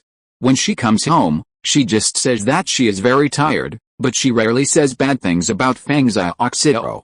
Is she stupid? Su Cheng is not stupid. She just sees things clearly in her heart, but she insists on keeping silent. Bai Yi shook his head helplessly and smiled. I guess she regards Fang Xiaoxiao's devilish methods as a tool to train herself to grow. Okay, you two are holding a struggle session against me. Su Cheng rolled his eyes and said to Liu Mengshan, Xianshan, Bai Yi is cooking today. He made a table full of sumptuous meals. Why don't you sit down and have some, you two? Is it appropriate for me to stay? Liu Mengshan looked at Su Cheng ambiguously and smiled. Wouldn't that disturb your world of two people? You've been disturbed, and you just remember this now. Su Cheng pretended to be angry and said, forget it if you don't want to eat. Go home and make noodles by yourself. No, no, no. Liu Mengshan sat down in the seat next to Su Cheng in a familiar manner, took off the small shoulder bag she was carrying, and said, I'm really tired of eating noodles. I finally have a chance to improve my meals. How can I miss it? Xianshan, how is your filming going? Su Cheng asked. Not bad, I made 300 yuan today. Wow, Liu Mengshan tasted Bai Yi's cooking, and immediately gave Bai Yi a thumbs up with shining eyes. Handsome boy's cooking skills are amazing. Su Cheng, I envy you so much. Your boyfriend is such a good cook. You will never have to worry about food and drink in the future. He is nothing like Sun Deong in our family. Either I cook or we order takeout. Compared with this handsome boy in your family, he is far behind. It's not good for Bai Yi's cooking to be too delicious, Su Cheng said depressedly. We are going to film and become artists. If we eat too much, we will not look good. Who said that? Bai Yi said, a slightly plump woman is the best in men's minds. If a woman is too thin, hugging her is like hugging a spare rib. Hugging a woman with a little meat is the most popular with men. Su Cheng, you are a little thin now. You should eat more and gain some weight to be more beautiful. It's easy for you to say. Losing weight requires perseverance and self-discipline. If I eat as much as I want, it might not be as simple as just gaining a little weight. Su Cheng pouted and said to Bai Yi, when I become a 200-pound fat man, you will definitely despise me. Bai Yi laughed and said, no, we are Big Orange. No matter what, we are the most beautiful. I have always believed in this. Chapter 238 No comparison, no harm. Liu Mengshan said, her teeth almost falling out with envy. Do you have to do this? I'm getting goosebumps all over my body. If you're envious, go home and find your Sun Deong. Su Cheng laughed. He's not home yet, Liu Mengshan said. When he comes back, we can do something even more disgusting than what you've done. Do you believe it? I believe it, Su Cheng said perfunctorily. This made Liu Mengshan feel uncomfortable all over. It was a strange comparison between women. Frustrated, Liu Mengshan picked up the remote control next to her and turned on the TV. Duan Changsun just happened to appear on the TV. Duan Changsun was once a domineering CEO, but he had turned himself into a huge internet celebrity, with a fan base comparable to that of ordinary A-list stars. So after the previous TV series he produced achieved satisfactory results, he gave his fans a treat, a wet temptation in the swimming pool. Wow, so handsome. Liu Mengshan's eyes widened at the sight of Duan Changsun, and she was so excited. I thought a domineering CEO like him wouldn't be so embarrassed as to do something like this, but I didn't expect to actually see it today. Seeing Bai Yi and Su Cheng looking at her in surprise, Liu Mengshan quickly explained, well, I'm a fan of Duan Changsun, a die-hard fan. I've even joined his official fan club. Su Cheng, I've told you before, you know, how would I remember such things? Su Cheng shook his head and said. Suddenly, Su Cheng frowned and said, by the way, Xianshan, I have something to tell you. What's it? Liu Mengshan looked at Su Cheng curiously. Today, while I was working, I met Sister Mei Ting and this Duan Changsun. Later, Sister Mei Ting recommended me to participate in the Star Entertainment talent show. Do you want to go too? Su Cheng asked. They were best friends, sharing joys and sorrows for a long time. They used to joke that if you become rich, don't forget each other. So now that Su Cheng has the opportunity to soar to the sky, she will definitely not kick Liu Mengshan away. Instead, she gave Liu Mengshan a chance to change her fate. Sister Mei Ting? A talent show? Liu Mengshan took the business card Su Cheng handed over in surprise. After reading it, Liu Mengshan looked a little embarrassed and said, this talent show? I know. Well, I didn't have anything to do a few days ago. You just joined the crew with Fang Xiaoxiao, and my friend dragged me to sign up. You won't be mad at me, right? I didn't tell you. How could that be? Su Cheng was sunny in her heart and didn't take it to heart at all. Anyway, I was also filming on the crew at that time, and I didn't have time to participate in the show. Bai Yi's lips curled up into a smile. He suspected that Liu Mengshan might not even be aware of it, that she wasn't doing it on purpose. It wasn't that she had any dark motives, but perhaps she subconsciously realized that Su Cheng was superior to her. While she was certainly a beautiful woman, Su Cheng was superior in looks, temperament, and acting. If Su Cheng competed against her, wouldn't she be serving as a stepping stone for him? Of course, she didn't necessarily mean Su Cheng's life was awful, but it was just, I fear my friend's struggles, but I fear them even more. It would be perfect if they were just a little bit worse off than me. That's probably how Liu Mengxian felt about Su Cheng. Everyone has jealousy. A little jealousy between friends isn't harmful and can motivate you to work harder and achieve more, but excessive jealousy is a sign of a problem and requires self-cultivation. Mengxian, I didn't expect you to participate in this talent show. That's a bit tricky. Bai Yi suddenly scratched his head and said with some distress. Why? Is there something wrong? Liu Mengxian asked curiously. What did Bai Yi have to do with her participation in this talent show? Bai Yi said, Mengxian, you should know that the entertainment industry is a place of fame and fortune. It attracts countless handsome men and beautiful women, but only a few can make it. Why is that? Liu Mengxian frowned. Background, Mengxian, you're so smart.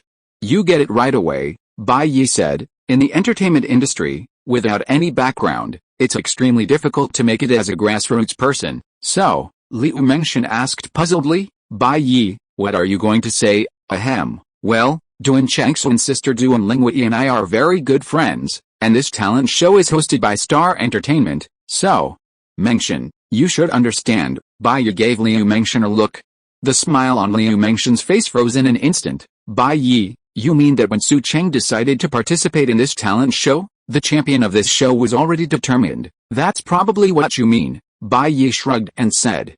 Su Cheng looked at Bai Yi in astonishment. What nonsense are you talking about? Didn't I say that I want to rely on my own abilities to win the championship of this talent show and test my strength? How can you do such a thing as an internal appointment? Su Cheng, can you wake up a little? Bai Yi said speechlessly. You keep talking about fairness, but we are not 3 or 4-year-old children. We all know that this world has always been unfair. There are all kinds of unfairness and unspoken rules. Didn't the news just come out a while ago? A high school classmate said that someone with poor grades and a strange personality can drink Beihao Yinshen that costs 200,000 yuan per kilogram, has endless dinner parties every night, and often deals with leaders at all levels. People can openly mock you. I'm afraid you are educated, a graduate student from a prestigious university, and look down on people like us who rely on our parents. Now don't even think about getting into my unit so easily. People who look down on people like us who rely on our parents will be taught a lesson by society. This society has always been like this. There's no such thing as absolute purity. Once Duan Lingwei and Duan Changxuan find out about our relationship, unless your performance is truly awful and you're a complete loser, the show's champion will undoubtedly be you. Okay, originally, Bai Yi hadn't wanted to explain this unspoken rule to Su Cheng so clearly, letting her win the talent show without knowing why. If she were happy, Bai Yi would be happy too. The problem was that Liu Mengxian was getting too close to Su Cheng, which could easily lead to unpredictable changes for her. At this point, Bai Yi had to help Su Cheng resolve some of her problems. If Liu Mengxian could see the truth, understand that Su Cheng and she weren't in the same circle, and just go about her business without plotting against Su Cheng, then everyone would be happy. Otherwise, Duan Lingwei and Duan Changxuan would be able to deal with Liu Mengxian for him without him even having to do anything. Su Cheng was at a loss for words. Liu Mengxian forced a smile and said, That's impossible. Star Entertainment is a medium-sized company with a good reputation in the industry. How could they do such a thing? At the beginning of this program, they said that it is for the public, fair, just and open. How could they do such a thing that breaks the rules? As she spoke, Liu Mengxian gradually recovered from her shock. She even suspected that Bai Yi was bragging just to scare her away and make way for Su Cheng. Mengxian, you're not young anymore. You don't still believe in the superficial rules of this world, do you? Bai Yi sighed and said, the Jianghu isn't about fighting and killing, it's about human relationships and social etiquette. I know Duan Changxuan's sister Duan Lingwei, really know her. But with Su Cheng, she can make the final decision with just a casual word. For young actors like you, this talent show might be a chance to change your fate, but in Duan Lingwei's eyes, it's a trivial matter. She'd probably be happy to have me owe her a favor. After all, there's always a champion, so who cares if the title goes to her? Liu Mengxian's expression was still a little stubborn. But Su Cheng understood. Bai Yi wasn't just a friend of Duan Changxuan's sister Duan Lingwei. Duan Changxuan Star Entertainment was raising funds, and Bai Yi could help Duan Changxuan overcome a significant funding gap, thus becoming a shareholder. Under these circumstances, Duan Changxuan, if he wasn't a complete lunatic, wouldn't give Bai Yi's girlfriend, Bai Yi, the runner-up when she entered the talent show. This world has always been full of hidden rules, and the entertainment industry is the most rife with them, Bai Yi said. In this industry, grassroots breakthroughs are almost impossible now. Emerging industries like live streaming, on the other hand, might have great potential. Will live streaming be a big deal? Liu Mengshen's attention was naturally drawn to Bai Yi.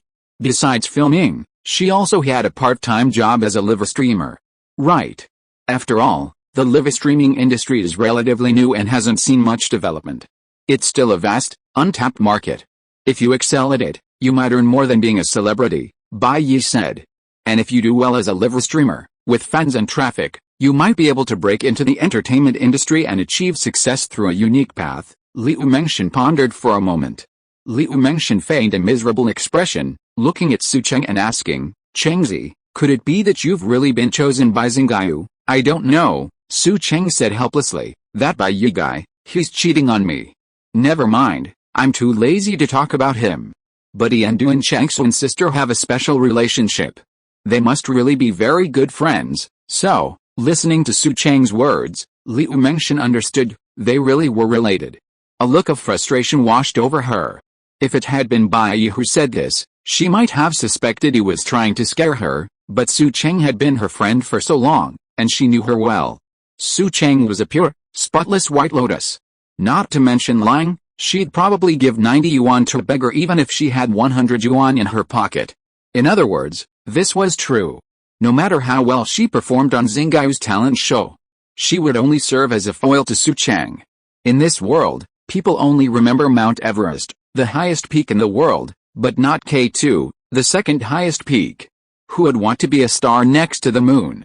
Liu Mengshen couldn't help but feel a little jealous of Su Cheng. If it wasn't Su Cheng's boyfriend who knew Duan Lingwei, but her boyfriend knew Duan Lingwei, then wouldn't she, Liu Mengshen, be the one chosen by Xingyu? Unfortunately, her boyfriend, Sun Diang, is just a gym trainer and has no access to entertainment industry celebrities like Duan Lingwei. Okay, Liu Mengshen sighed helplessly and said, Congratulations, Chengzi, you won the championship of the talent show in advance. It seems that from now on, you can soar to the sky, while I still have to struggle in the mire, Su Cheng said embarrassedly. It's not that exaggerated, right? Otherwise, I won't participate in this talent show, so you go. Xianshan, what are you talking about, Chengzi? Liu Mengshen said angrily. Do you think I'm such a stingy person? This is your chance, then you must seize it. Bai Yi can know Duan Lingwei, this is such a great opportunity, how can you waste it? And if I am the only one participating, I may not be able to achieve any results. After all, there are so many masters, and, she blinked at Su Cheng, I'm still waiting for you to come and support me after you become a big star. Huh. Su Cheng also laughed. No problem, when I become a big star in the future, I will definitely give you the second female role. Liu Mengshen, okay, then I thank the big star Su in advance for his support. Well, judging by Liu Mengshen's nonchalant expression, she must be thinking, come on, you're not satisfied with just suppressing me once, you want to suppress me forever. Bai Yi shared this story, not worried about Liu Mengshen spreading rumors. If this small price could allow Su Cheng to fully understand Liu Mengshen's true character, then Bai Yi felt it was worth it. The next day, Bai Yi and Su Cheng left home hand in hand. Su Cheng had to film a TV series, and her role was so tightly packed that she was guaranteed to be busy from morning till night. She wouldn't get much rest for the next 2 days. As they stepped out, they saw Liu Mengshen and her boyfriend posing for Bai Yi's Aston Martin 177. Hey, Su Cheng, come on. Come on. While the owner isn't here yet, let's take a few pictures and post them on WeChat Moments to show them what a luxury car truly is. Liu Mengshen spotted Su Cheng and waved excitedly. Sun Diang turned a blind eye, leaned against the luxury car, and said to Liu Mengshen, Xianshan, I think this angle is particularly handsome, give me another one. As a man, what man doesn't love luxury cars? Chapter 239 Su Cheng's cuteness. Su Cheng was a bit embarrassed. Well, Bai Yi took out his car keys and said with a smile, Mengshen, Su Cheng and I have some things to do right now. How about when we're done, we let you take as many photos as you want? Or maybe we'll take you for a drive? Liu Mengshen was petrified. The car in front of her was an Aston Martin 177, a top-tier luxury car worth tens of millions, the standard for a top-tier rich second generation, and it belonged to Su Cheng's boyfriend? Her mind short-circuited for a moment. Suddenly, she remembered. Last night, Bai Yi had said that he and Duan Changsun's sister, Duan Lingwei, were very close friends. Damn. They were all a bunch of rich second generations, no wonder they were friends. So, I'm afraid I'll just be Su Cheng's sidekick on that talent show. Liu Mengshen's boyfriend, Sun Diang, was stunned when he saw the owner of the car right in front of him, who seemed to be the boyfriend of Liu Mengshen's best friend, Su Cheng. Hello, he approached with a beaming smile, extending his hand. I'm Xianshen's boyfriend, Sun Diang, nice to meet you. Sun Diang came from an ordinary family, a fitness trainer living off wealthy women. Meeting Bai Yi, a top-tier second-generation rich kid, wouldn't it be a good idea to get to know him? What if he gave him a helping hand? Would that be a huge success? Haha, Bai Yi smiled, ignoring the extended hand.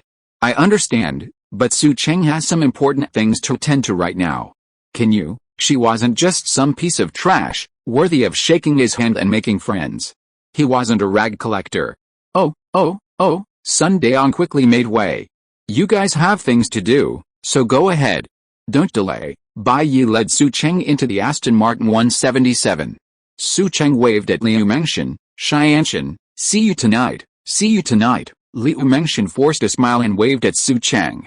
After Bai Yi drove off in the Aston Martin 177, Sun Diang finally spat out a mouthful of spit. Bah. He's just driving a crappy car, what's so great about it? Bai Yi's disdain wasn't spoken aloud, but it was clear, and of course, this made Sun Diang unhappy. It's just something he got from his parents. If I had that kind of background, I'd definitely be better off than you, and that little bitch Su Cheng. She looks simple on a daily basis, but she's actually quite talented. She even hooked up with this rich second-generation guy. No wonder she usually ignores me. She's a gold digger. Bah, enough. What are you talking about? Liu Mengshen was in a very bad mood and said, Su Cheng is my best friend. She made a good friend. We should be happy for her. Why are you saying so many bad words? Did you rinse your mouth before going out? Although she said so, Liu Mengshen didn't really think so. She admitted that she was jealous of Su Cheng. Su Cheng's boyfriend is impeccably handsome, has a wonderful temperament, and is a fantastic cook. He even drives an Aston Martin 177. He's a top-tier second-generation rich kid, worth at least $1 billion. It's safe to say Su Cheng has truly made it. With such a rich second-generation kid backing her up, even if she were just a pig, she'd definitely become a famous one, not to mention her considerable abilities. But why? Su Cheng and I rented an apartment around the same time and became close friends. She's a single-minded person, focused on hardship. While I'm incredibly versatile and have the best interpersonal skills of Su Cheng. My work ethic is just as strong as Su Cheng's, and how are my looks and work skills any worse than hers? Why give Su Cheng a boyfriend like that, and then give myself? Liu Mengshen glanced at Sun Diang. Such a jerk? Sun Diang is not a simple man. On the contrary, he's incredibly ambitious. Before and after dating her, he's been involved with many wealthy women at the gym, and she's caught him several times. The two of them had broken up many times. If it weren't for her magnanimity, and Sun Diang's pleading, for various reasons, the two of them would have broken up long ago. She used to think that Sun Diang was the best person she could find, and she felt okay about him, but now compared to Su Cheng's boyfriend, he was nothing. Bai Yi brought Su Cheng to the set. As soon as they entered, Bai Yi and Duan Changsun's sister Duan Lingwei ran into her. Hey, busy man, long time no see. Duan Lingwei crossed her arms, looked at Bai Yi, and smiled. I thought you would stay there forever and never come back. How could that be? No matter how good it is over there, it's not home. Bai Yi and Duan Lingwei hugged each other gently. They separated. He smiled and introduced Duan Lingwei and Su Cheng. Su Cheng, right? She has a good look and temperament. No wonder she can charm Bai Yi. She is really extraordinary, Duan Lingwei said with a smile, but you have to keep an eye on him. Bai Yi is a playboy. Ahem, don't talk nonsense like that. Bai Yi coughed and said, Su Cheng is not one of those bold and unrestrained women. If you joke, she will take it seriously. Duan Lingwei, really? Of course not. Su Cheng laughed and said, Sister Lingwei, I'm not stupid. It's Bai Yi who always treats me as a fool. Whoever treats you as a fool, then he's the fool. Duan Lingwei smoothed Su Cheng's hair and looked at her from a distance. Not bad, with good conditions, and is a potential star. When Su Cheng joins Star Entertainment in the future, I will hand him over to you, Bai Yi said. If you let Su Cheng suffer or get angry, I will find you. Tisk. Duan Lingwei glared at Bai Yi and said, what the hell are you talking about? Su Cheng is here, so I can't say bad things to you. Did you hand Su Cheng over to me? She's clearly a promising talent recommended to me by Sister May. What's it to you? I certainly wouldn't let an artist I signed suffer. Ask around in the entertainment industry. Duan Lingwei, don't earn my reputation as a top agent for nothing. Every artist I've signed has smoothly become an A-list star. Duan Lingwei took Su Cheng's hand and said, don't worry. Once you join Star Entertainment, you'll all be family. You'll be like my own sister. Throughout Star Entertainment, no one will dare bully you as long as you're bullying them. Even that brat Duan Chengxuan, I'll beat him up if I say so. Thank you, Sister Lingwei, for your concern, Su Cheng said with a smile. As Bai Yi's ex-girlfriend, Duan Lingwei wasn't as happy as she appeared to be when she saw how harmonious Bai Yi and Su Cheng were. But, getting angry over something like this would be the most foolish thing to do. Trying to force something is ineffective, or at least the least cost-effective approach. Indirect approaches are the mature way to solve problems. So, when Su Cheng joined Star Entertainment and Bai Yi entrusted her with the task, Duan Lingwei certainly had no intention of interfering. On the contrary, she even believed that the more popular Su Cheng became, the better. As for the reason, it was self-evident. Being a celebrity may seem prestigious, but it's not an easy job. It's about going with the flow, not fighting against it. Duan Lingwei wanted to see just how steadfast Bai Yi and Su Cheng's love was. And Su Cheng wasn't an idiot. She vaguely sensed that the relationship between Bai Yi and Duan Lingwei wasn't as simple as it seemed. But like Duan Lingwei, arguing with her at this moment was the most lowbrow and foolish thing to do, and it would simply make people look down on her. Su Cheng, you're here. Mei Ting also came over and said with a smile, you and I have a lot of scenes together today, why don't you go and put on your makeup? Oh, Sister Mei Ting, I'll be right there. Su Cheng called out to Duan Lingwei and followed Mei Ting to put on her makeup. Duan Lingwei watched Su Cheng's retreating figure, and the warm expression on her face gradually faded. She crossed her arms and said, Bai Yi, didn't you say before that you liked domineering women like me the most? Why, have you changed your taste now and like this kind of pure and lovely little sister? Haha. Bai Yi laughed shamelessly. Lingwei, you know, people always change. Of course, I definitely like domineering women like you, but, you know, I know. Of course I know. Duan Lingwei glanced at Bai Yi. No man is a good thing. Bai Yi was not afraid of what Duan Lingwei said. Su Cheng has just entered this society. Although she is not stupid, she is definitely not as experienced as you. For my sake, don't bully her. With Duan Lingwei's rank and the resources at her disposal, even if Su Cheng is as smart as a crouching dragon or a phoenix chick, she will definitely be at the mercy of Duan Lingwei after she signs with Star Entertainment. Who do you think I am? Duan Lingwei snorted coldly and said, do I take my anger out on a little girl like this? If I bully someone, I will bully you, not her. Okay, Bai Yi said indifferently, you can bully me however you want. I have thick skin and flesh, so I'm not afraid of your bullying. Virtue. Duan Lingwei rolled her eyes at Bai Yi and said, come to think of it, are you really planning to invest in Star Entertainment? Yes, Bai Yi said, I just happen to have some spare money recently and have nowhere to spend it. I can either buy a house or invest in financial products and stocks. Investing in Star Entertainment, isn't it the best of both worlds? Aren't you afraid that Duan Changxun will lose money for you? Duan Lingwei reminded, things about entertainment companies are unpredictable. Maybe there will be some policies from above, and the wind direction will change drastically, and the company's valuation and market value will plummet. It's okay. Bai Yi waved his hand and said, if it's lost, it's lost. Anyway, I don't lack that little money. Just think of it as tuition for our brother. Bullshit. Duan Lingwei snorted and said, don't talk about relatives like that. Our brother? He's my brother, he has nothing to do with you. Bai Yi didn't dare Duan Lingwei argue. Okay, whatever you say is what it is, old women are just stubborn. He's used to it. Alright, if you want to invest, go ahead, Duan Lingwei said. I'm not trying to brag. But my brother is a true genius in the film and television industry. He built his business from scratch, without taking a penny from our family or using any of their connections. He went out on his own to find a mentor. A real sage. He studied under someone for several years before going out on his own and building his business. If you invest in star entertainment, and if there are no unexpected events, you can double or triple the money in 3 or 4 years. That's probably not a problem. That's not bad, Bai Yi complimented.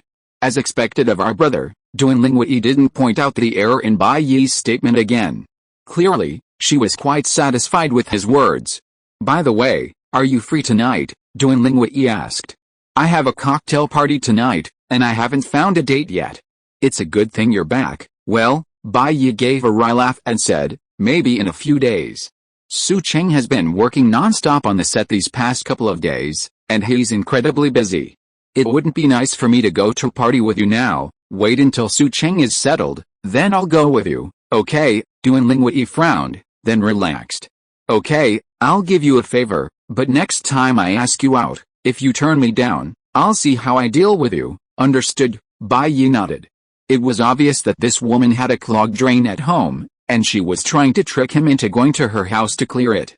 But right now, Bai Yi couldn't be so ruthless as to abandon Su Cheng, who had endured so much hardship, to enjoy a seafood feast. What kind of person would he be then? Or so he thought.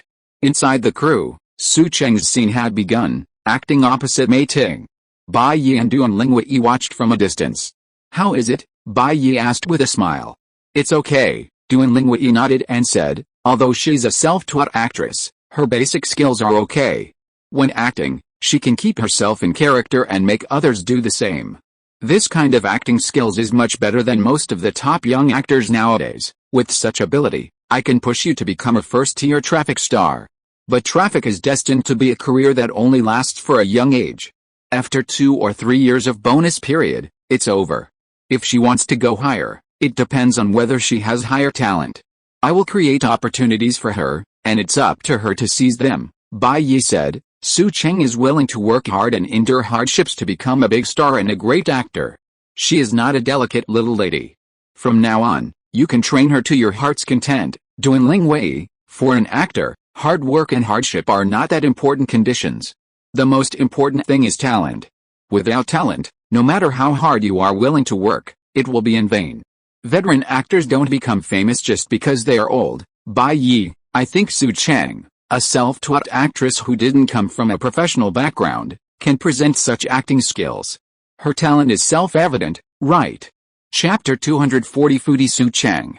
Duan Lingwei watched for half an hour and nodded, saying, she's definitely cut out for this. She glanced at her watch and said, I have something else to do, so I can't stay here with you any longer.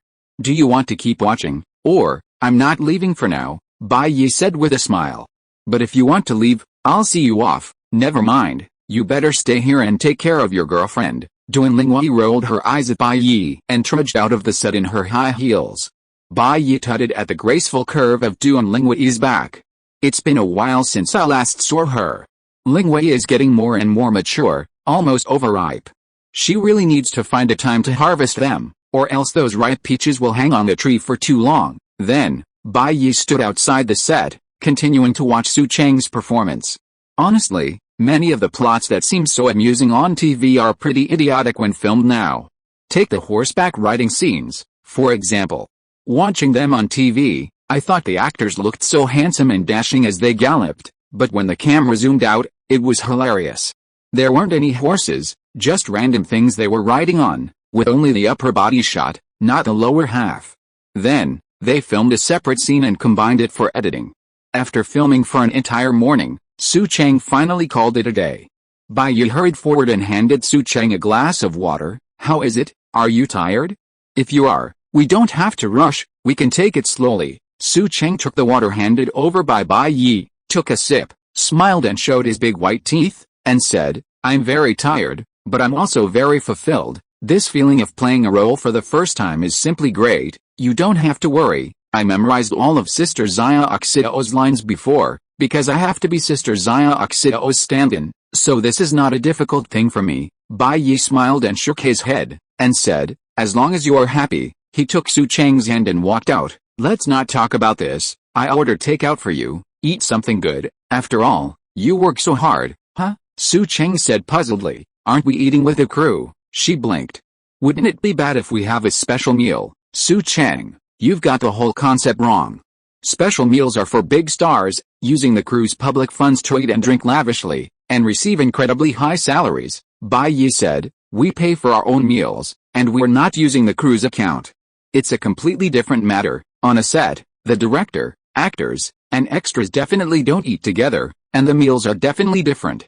Extras' appearances in a TV show or movie might only be measured in seconds, but they all work diligently with the filming. Whenever it's time for a meal break, they pick up the crew's distributed lunchboxes and, regardless of the sun, squat in a row wherever they find a spot to eat. Some even squat on the steps to eat, and you can see that their meals are very simple compared to the meals of the big stars. It's basically just white rice, and the meat dishes are negligible, not to mention a bowl of soup with a visible bottom. Furthermore, extras had to keep specific time limits for eating and resting on set. They couldn't afford to enjoy the air-conditioned luxury of a luxury RV, leisurely enjoying a custom-made meal and then playing games afterwards. Every extra devoured their food voraciously. Some even leaving their faces covered in filming smudges. They ate as fast as they could, as they had to immediately begin filming the next scene. If they missed their time, the crew wouldn't wait for them, and they'd likely be dropped or replaced. Su Cheng used to be treated like an extra, even struggling to eat due to Fang Xiaoxiao's constant distractions. But now that Bai Yi was here, could he let her suffer the same fate? Bai Yi led Su Cheng to a room. The table was already filled with a luxurious takeout Bai Yi had ordered for her. Sakura Kairanzamacase, a Japanese bento box, a 3-section cherry blossom lacquer box, with a Japanese-style wrapping cloth and insulated bag, gave it a ceremonial feel. Each dish was incredibly generous, with the beef being tender and the sea urchin and fish roe fresh, making the very sight of it quite appetizing. Bai Yi, did you prepare such a feast? Su Cheng said, feeling a bit awkward. We're eating so well while filming, I feel like I'm committing a crime. You little idiot, are your thoughts really wired differently than normal people? Bai Yi whacked Su Cheng on the head, feeling both amused and annoyed. We pay for our own meals and can eat whatever we want. How does that have anything to do with committing a crime? Come on, eat quickly. You still have so much to film this afternoon. If you eat slowly, you'll be delayed. Don't blame me for not reminding you. Su Cheng reluctantly nodded. Okay, of course, nothing was more important to Su Cheng at that moment than finishing the filming diligently. Bai Yi sat across from Su Cheng, watching her devour her food with a gentle smile. For filming, Su Cheng was still wearing her pale pink embroidered cheongsam, which accentuated her curvaceous figure and graceful curves. A pair of large, watery eyes, crystal clear, a straight nose, plump lips, and a nearly flawless face. Her hair was tied back in a cute bun. Her cuteness and innocence, blended with a sexy allure, made one want to kiss her. Bai Yi, what are you looking at me for? Hurry up and eat. Su Cheng brushed the hair from her ears, a faint blush spreading across her cheeks as she looked at Bai Yi angrily. Bai Yi raised an eyebrow and said, these things are not to my taste. I still like to eat seafood. You. Su Cheng looked at Bai Yi warily. Don't do anything stupid. We are filming now, and I have such a heavy role. If you do anything stupid, the filming will be interrupted. Haha. Bai Yi laughed and said, I'm just scaring you. Eat your meal. No matter how bad I am, I won't bother you when you are busy with your work. But when you really become a big star in the future, you will have the right to be willful and make the whole crew wait for you. Then we can give it a try. Bah, Su Cheng spat at Bai Yi, dream on. I won't give it to you. Humph, it's not possible anyway, that's not up to you. Bai Yi raised an eyebrow and smiled. Su Cheng bared her teeth at Bai Yi. But she actually knew that she was a weakling and could not beat Bai Yi in a fight. Afternoon. After Su Cheng finished the feast Bai Yi had ordered for her, she resumed filming. Bai Yi waited on her throughout the entire process. 2 days flew by. The moment Su Cheng finished filming, she jumped for joy. This was her first time filming a role. Compared to her previous roles where she could only play minor roles, it was completely different. From that moment on, Su Cheng began to feel like an actor. Su Cheng, congratulations. Mei Ting also applauded Su Cheng. A journey of 1,000 miles begins with a single step. I believe you will go further and further on this path. Thank you, Sister Mei Ting, for your encouragement. Su Cheng quickly suppressed the excitement on her face and bowed to Mei Ting in gratitude. Director Yang Lei also laughed and said, Su Cheng, your role has wrapped. How about we throw you a wrap-up party? No, no, no. Su Cheng quickly waved her hands, saying, it's just a small role. Why would I need a wrap-up party? If it were Sister Mei Ting, it would be more appropriate. Director Yang Lei said, it's okay. Everyone's been a little tired these past 2 days anyway. Let's just relax for a while. After all, the wrap-up party would be paid for by the crew, so doing Su Cheng and Bai Yi a favor wouldn't be a big deal. Su Cheng was torn. On the one hand, she really didn't think a wrap-up party was necessary, but on the other hand, the director said it was just a day off for everyone. She wasn't sure whether to accept or refuse. Director, forget it, Bai Yi said with a smile. Su Cheng isn't one to ask for special treatment. A small role like this wouldn't warrant a wrap-up party.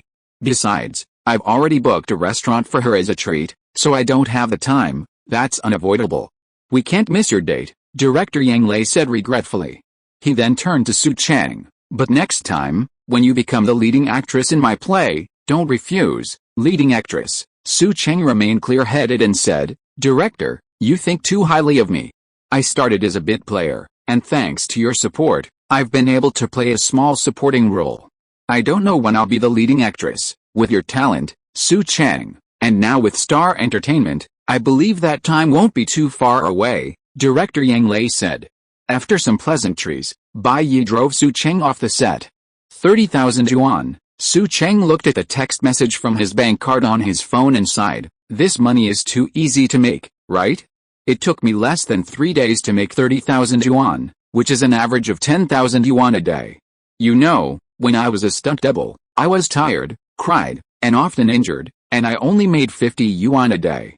The difference is really too big. Bai Yi smiled lightly and said, otherwise, why does everyone want to get into the entertainment industry and become an actor?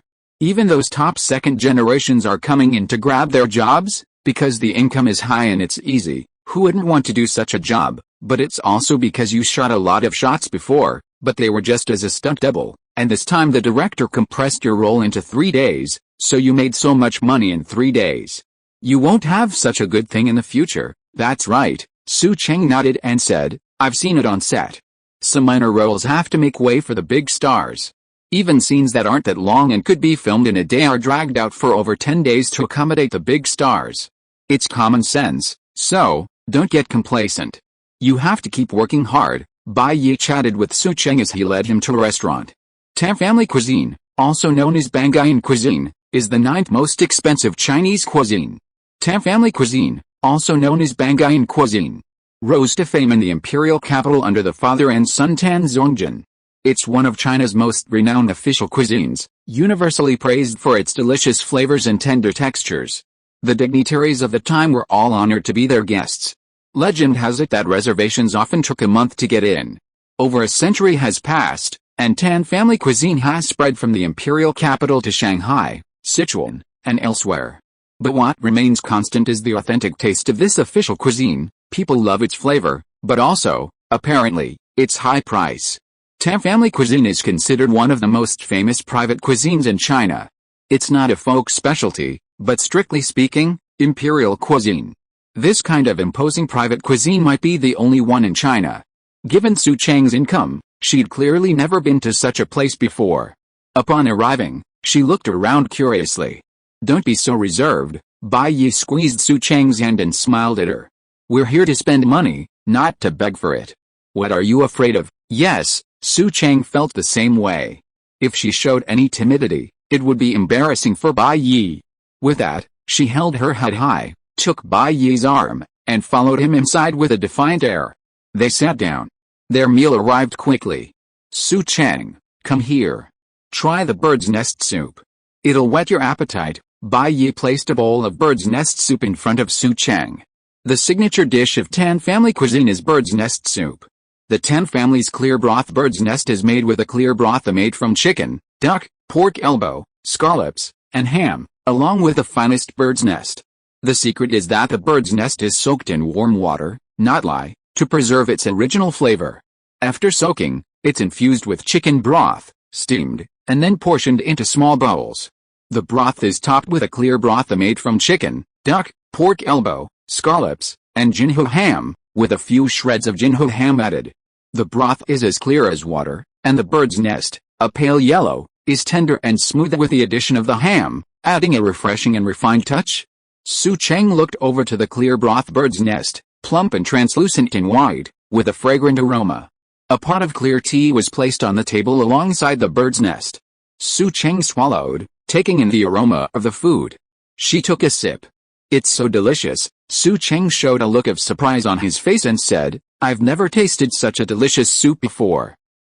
It's much better than the tomato and egg soup you made." Bai Yi, you're talking nonsense." Bai Yi couldn't help rolling his eyes and said, "What I made for you is just a home-cooked meal, while this one uses top-notch ingredients and is made with top-notch techniques. This is completely different, okay?" Chapter 241 Su Cheng's Shyness. Su Cheng blinked his big eyes, looked at Bai Yi and asked, "Then tell me, if I give you the same ingredients, can you make it better than theirs?" Bai Yi said speechlessly, "I don't know how to make this dish. If I learn it now, I certainly can compare. It will take at least 3 months of careful study." "Su Cheng, you have so many excuses." "Bai Yi, this is not an excuse. When I have the chance in the future, I will also prepare a bowl of soup that I carefully cooked for you. Although it may not be better than theirs, it will definitely not be bad." Su Cheng, "Okay, then I'll wait." Bai Yi also tasted the clear soup with bird's nest. The chicken in this soup must be a free-range chicken that has foraged for food on its own. Only free-range chickens with tight and thin skin and butter under the skin can simmer out an unusually delicious soup.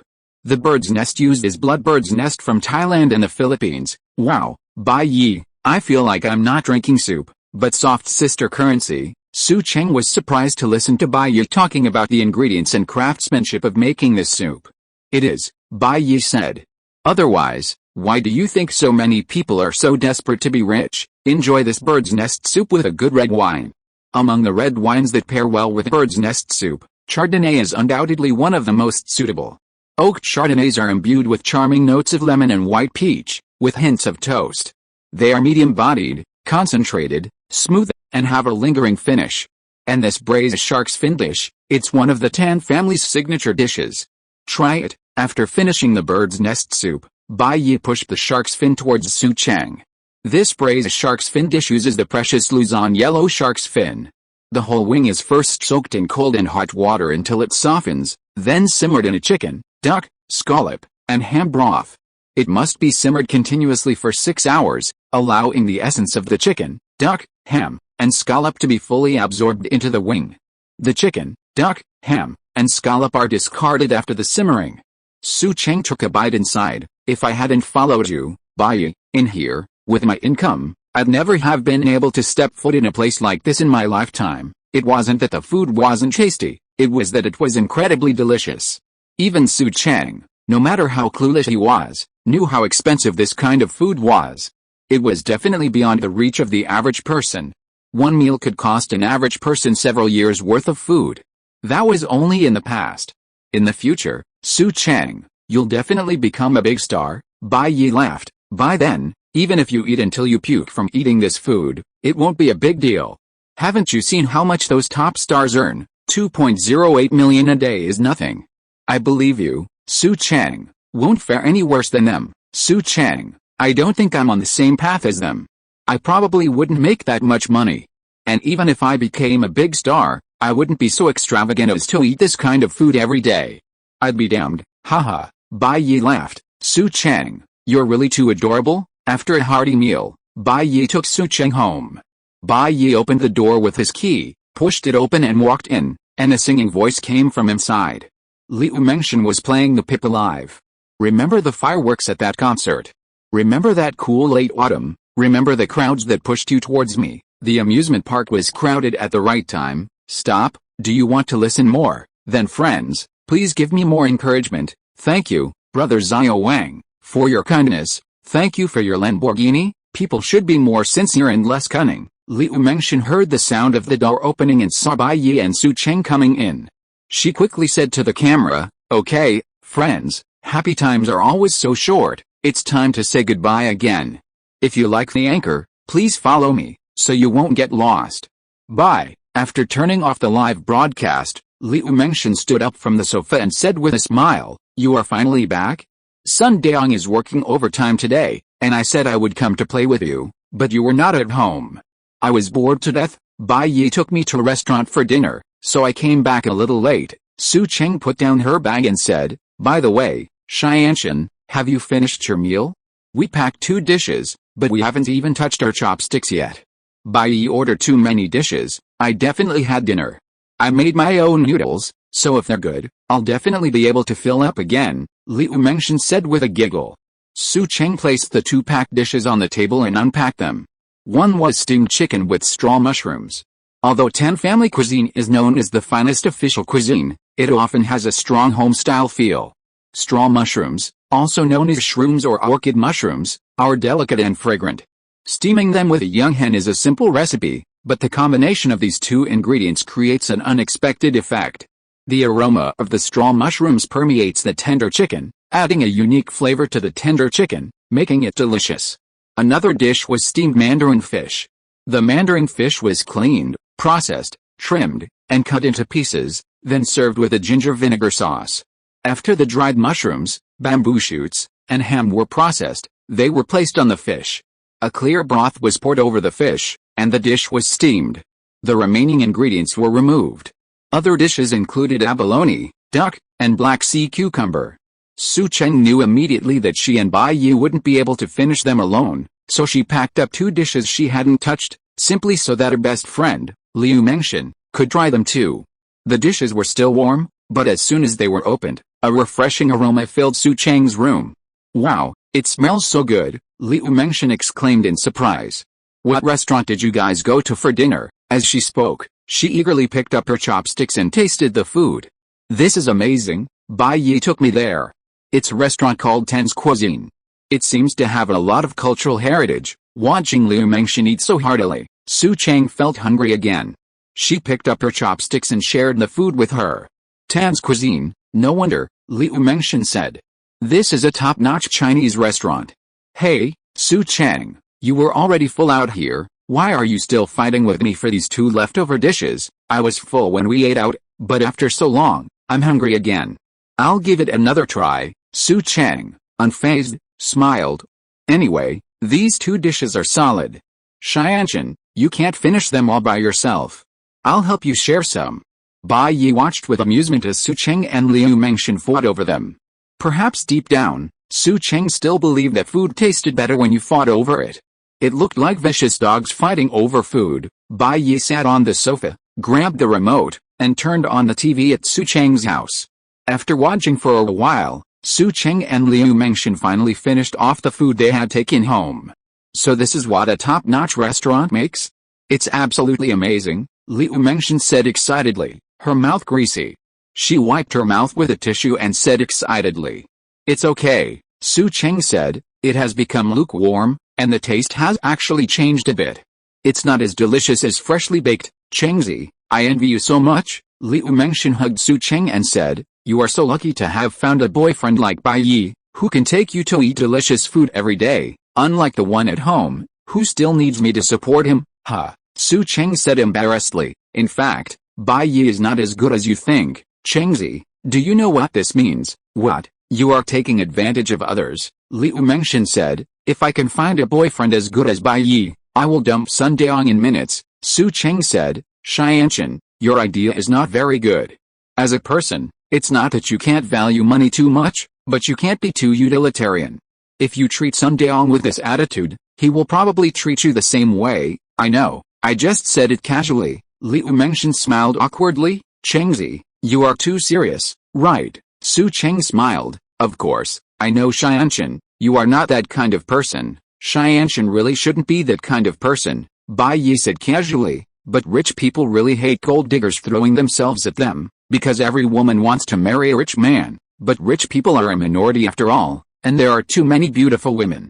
So when they are thrown at by too many people, it's inevitable that they will find it troublesome. From an investment perspective, marrying a woman who is only beautiful is a bad business decision.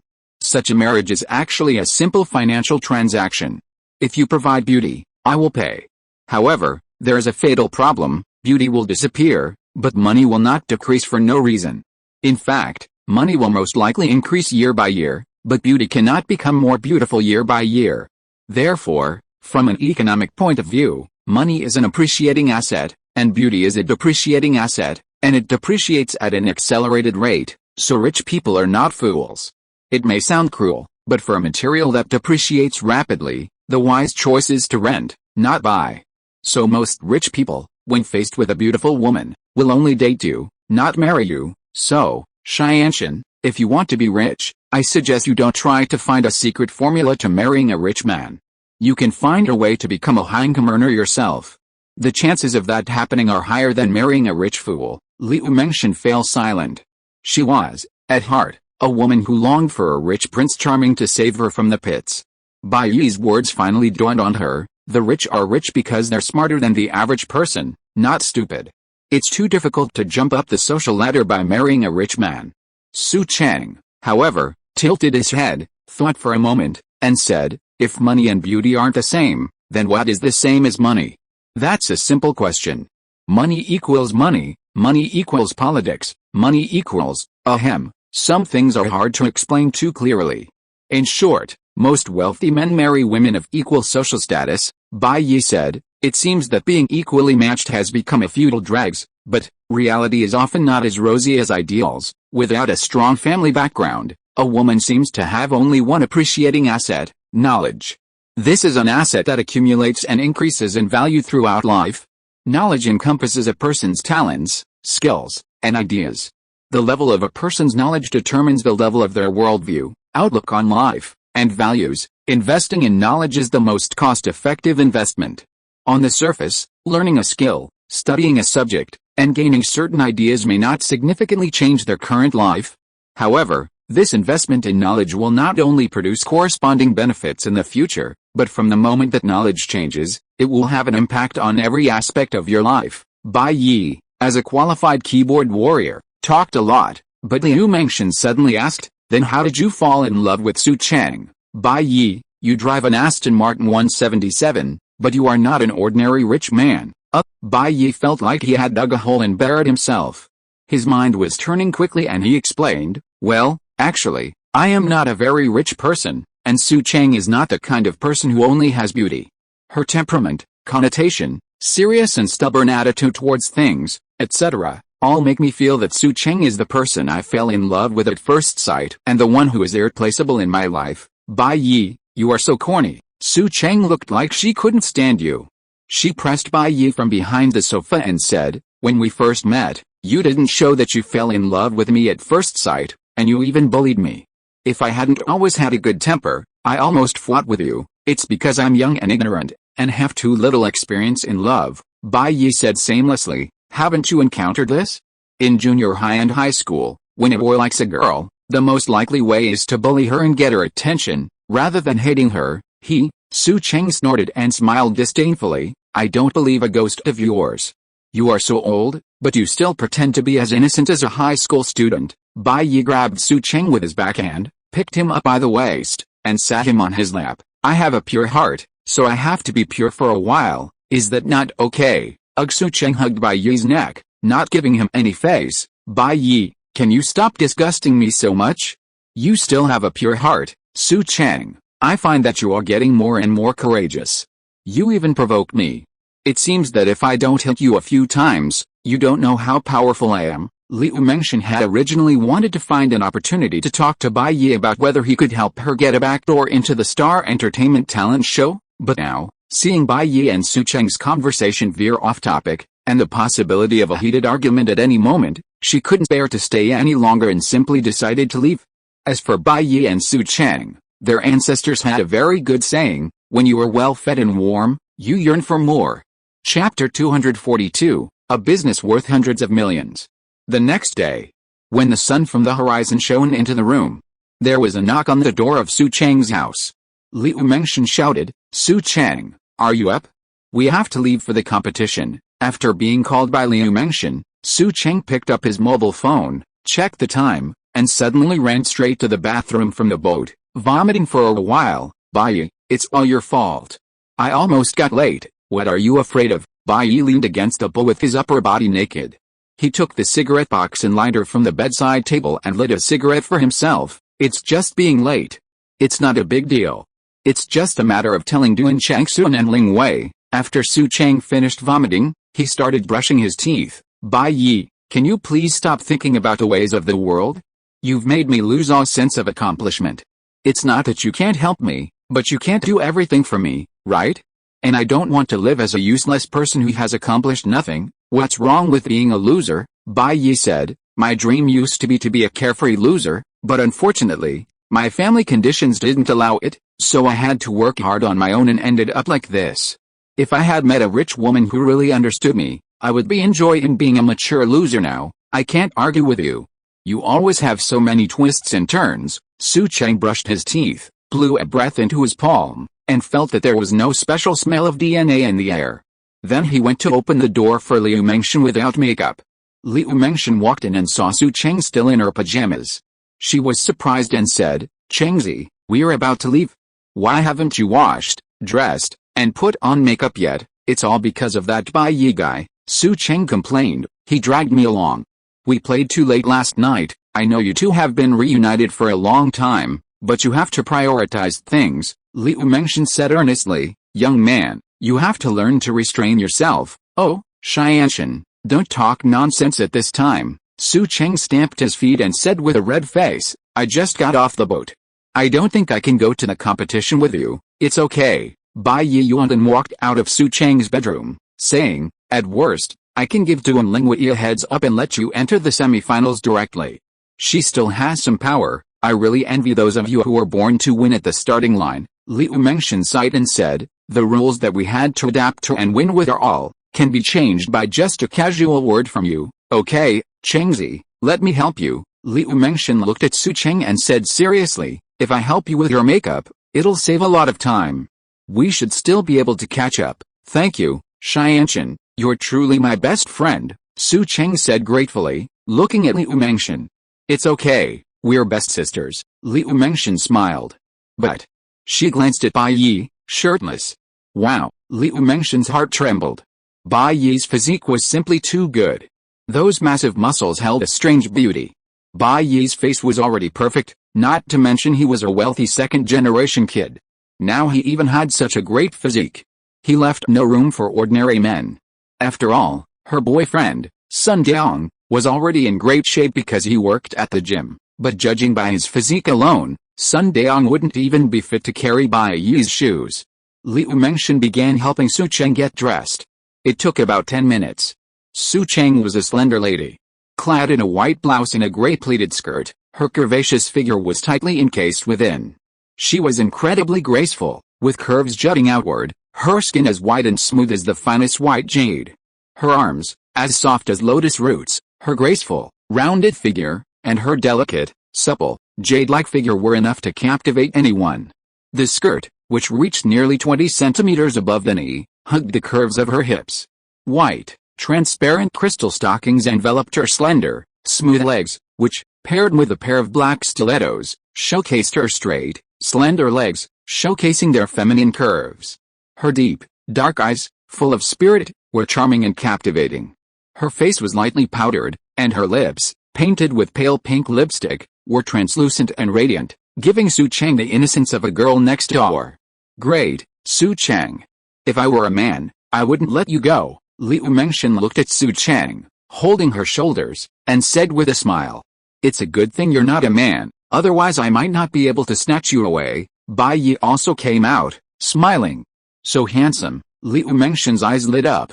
Bai Yi, you're just a little bit away from being my idol, Duan Chengxun. If you were a little more handsome, maybe I could change my idol. Bai Yi smiled and said, then you should continue to be a fan of Duan Chengxun.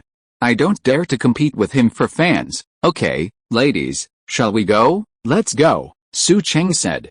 If we don't, Xianshan and I will be late. Yes, my princess. Bai Yi gave a gentlemanly salute, stepped forward, took Su Cheng's hand, kissed her, and led her to the outer area.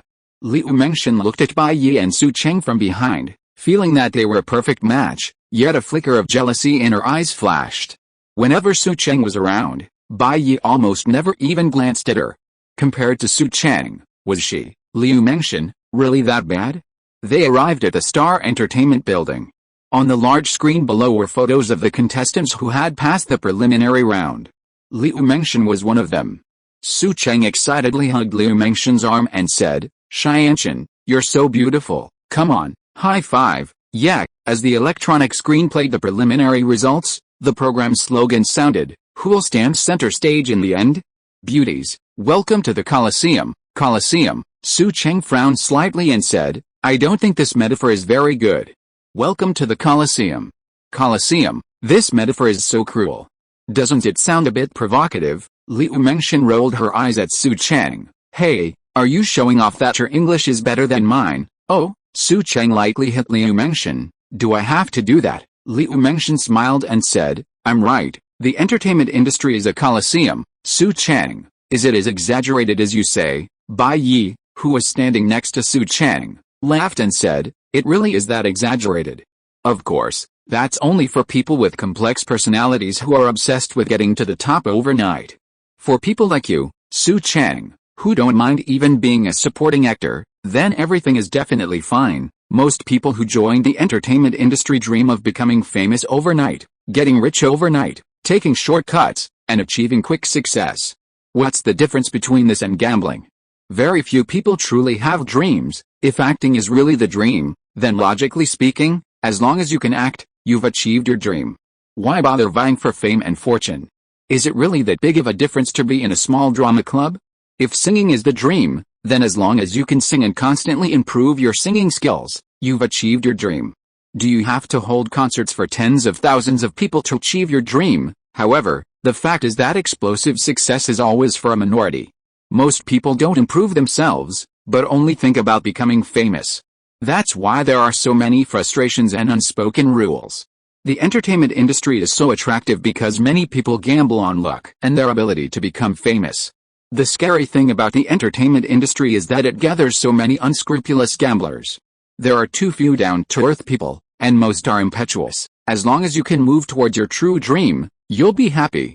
Why bother to compete with each other? Su Cheng pouted and nodded, saying, "It's not the entertainment industry that's cruel, it's human nature." After reviewing the preliminary results of the talent show, Su Cheng and Liu Mengshan were about to go upstairs to the Star Entertainment office to confirm the next round of competition with the relevant personnel.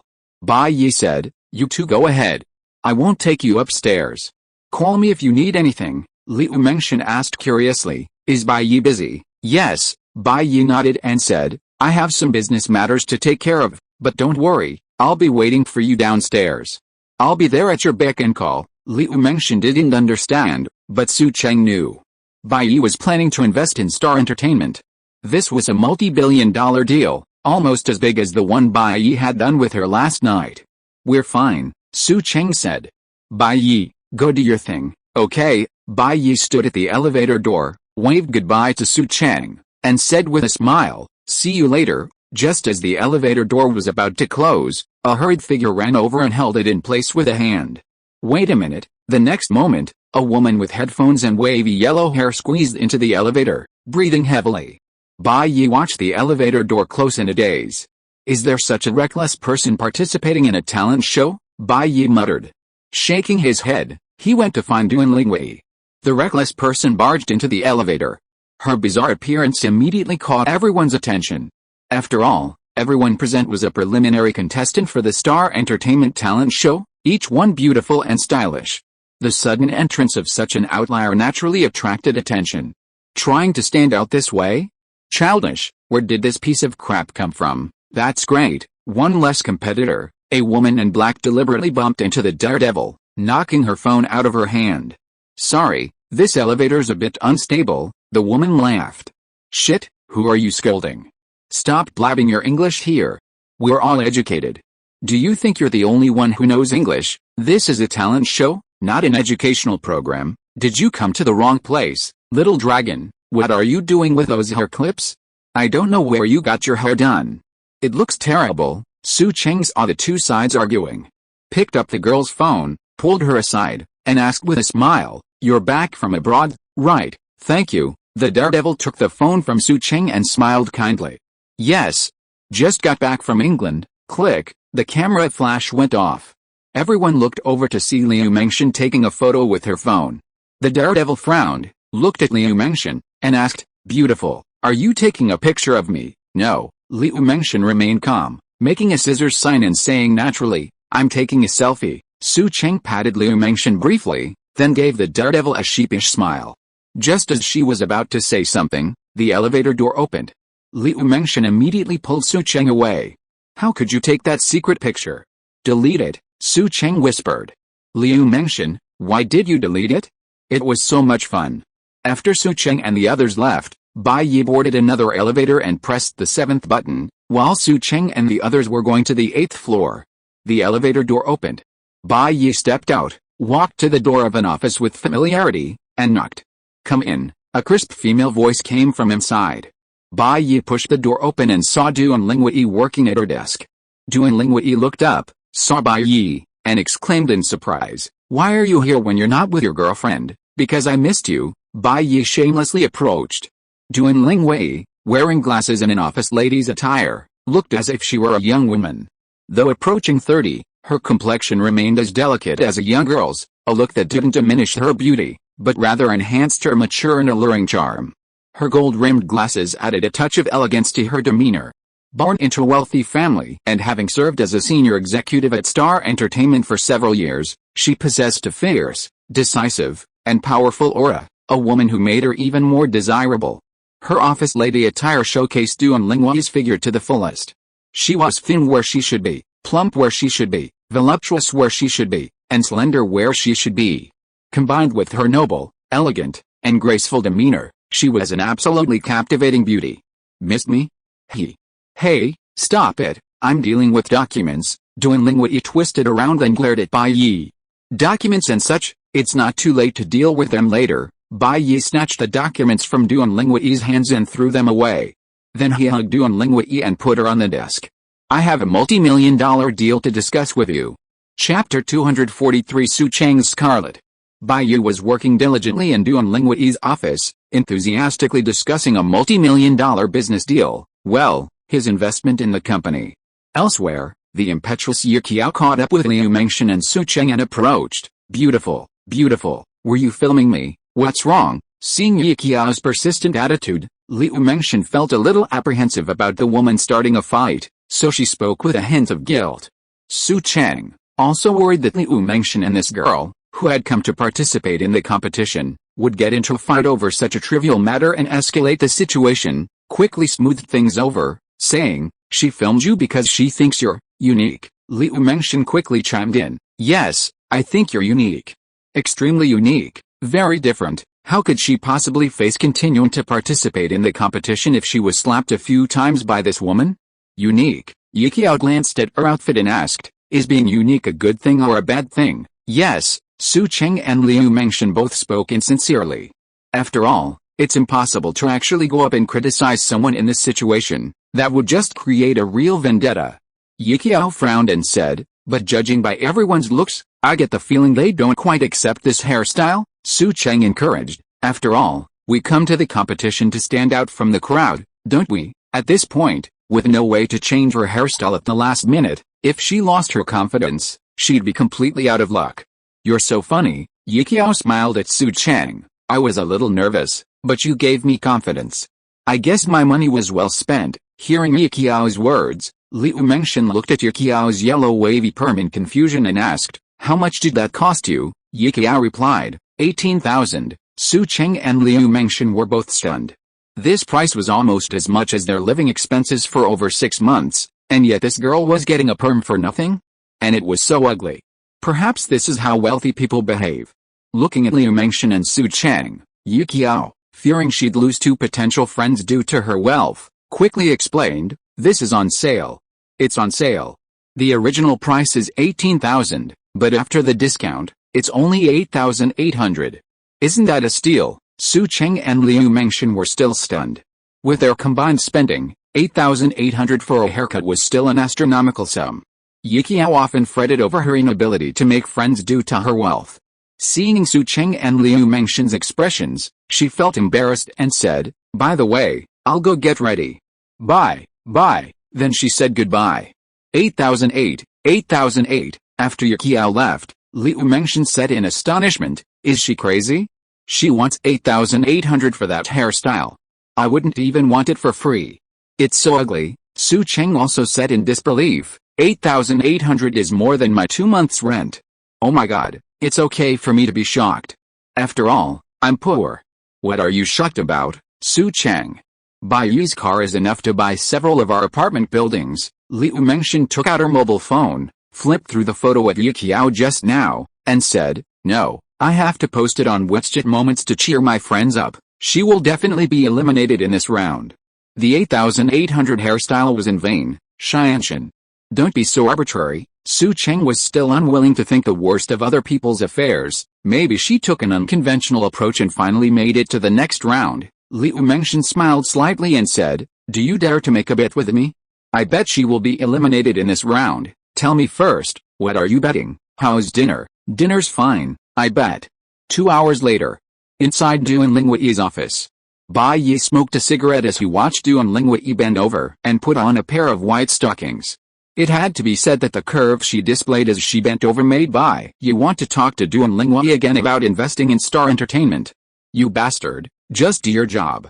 Why are you tearing my stockings?" Duan Linghui put on her clothes, turned around, glared at Bai Yi fiercely, and said, "Fortunately, I have a spare pair here, otherwise if I go out and someone sees me, I don't know what they will think of me. Let's do our own thing and don't care what others think." Bai Yi smiled and said, "Do you have enough stockings? I'll buy you a few if you need them." "I don't need your money," Duan Linghui snorted and said, "Bai Yi, you really can do it. Your girlfriend is busy participating in the competition, and you run here to fool around with me." Bai Yi sighed, "There's nothing I can do about it. Who made me miss you so much? Just do evil." Duan Linghui gave Bai Yi a contemptuous look and said, "If your girlfriend knew you were such a person, she would be so disappointed in you. Wouldn't it be better if we didn't let her know?" Bai Yi stretched out his hand, pulled Duan Linghui over, put his arm around her slender waist, and smiled. "By then, you will be Su Cheng's agent. You will be the one who arranges what movies she shoots and what activities she takes. All her action plans are under your control. What else can go wrong?" Duan Linghui said with a smile. "So you decided to let me be Su Cheng's agent?" "Not really." Bai Yi buried his head in Duan Linghui's hair, took a deep breath, and said, "How could I have guessed at that time that you would still be willing to reconcile with me? I simply felt that only when Su Cheng was in your hands would I feel at ease." "Duan Linghui, you guy, you only know how to say nice things to coax me. Who told you to be willing to be fooled by me?"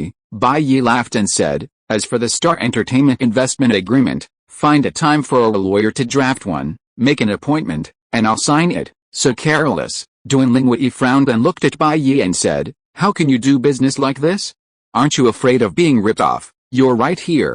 I don't believe you'd harm me." Bai Yi grinned, saying, "Besides, with my job, do you think anyone would dare to steal my money?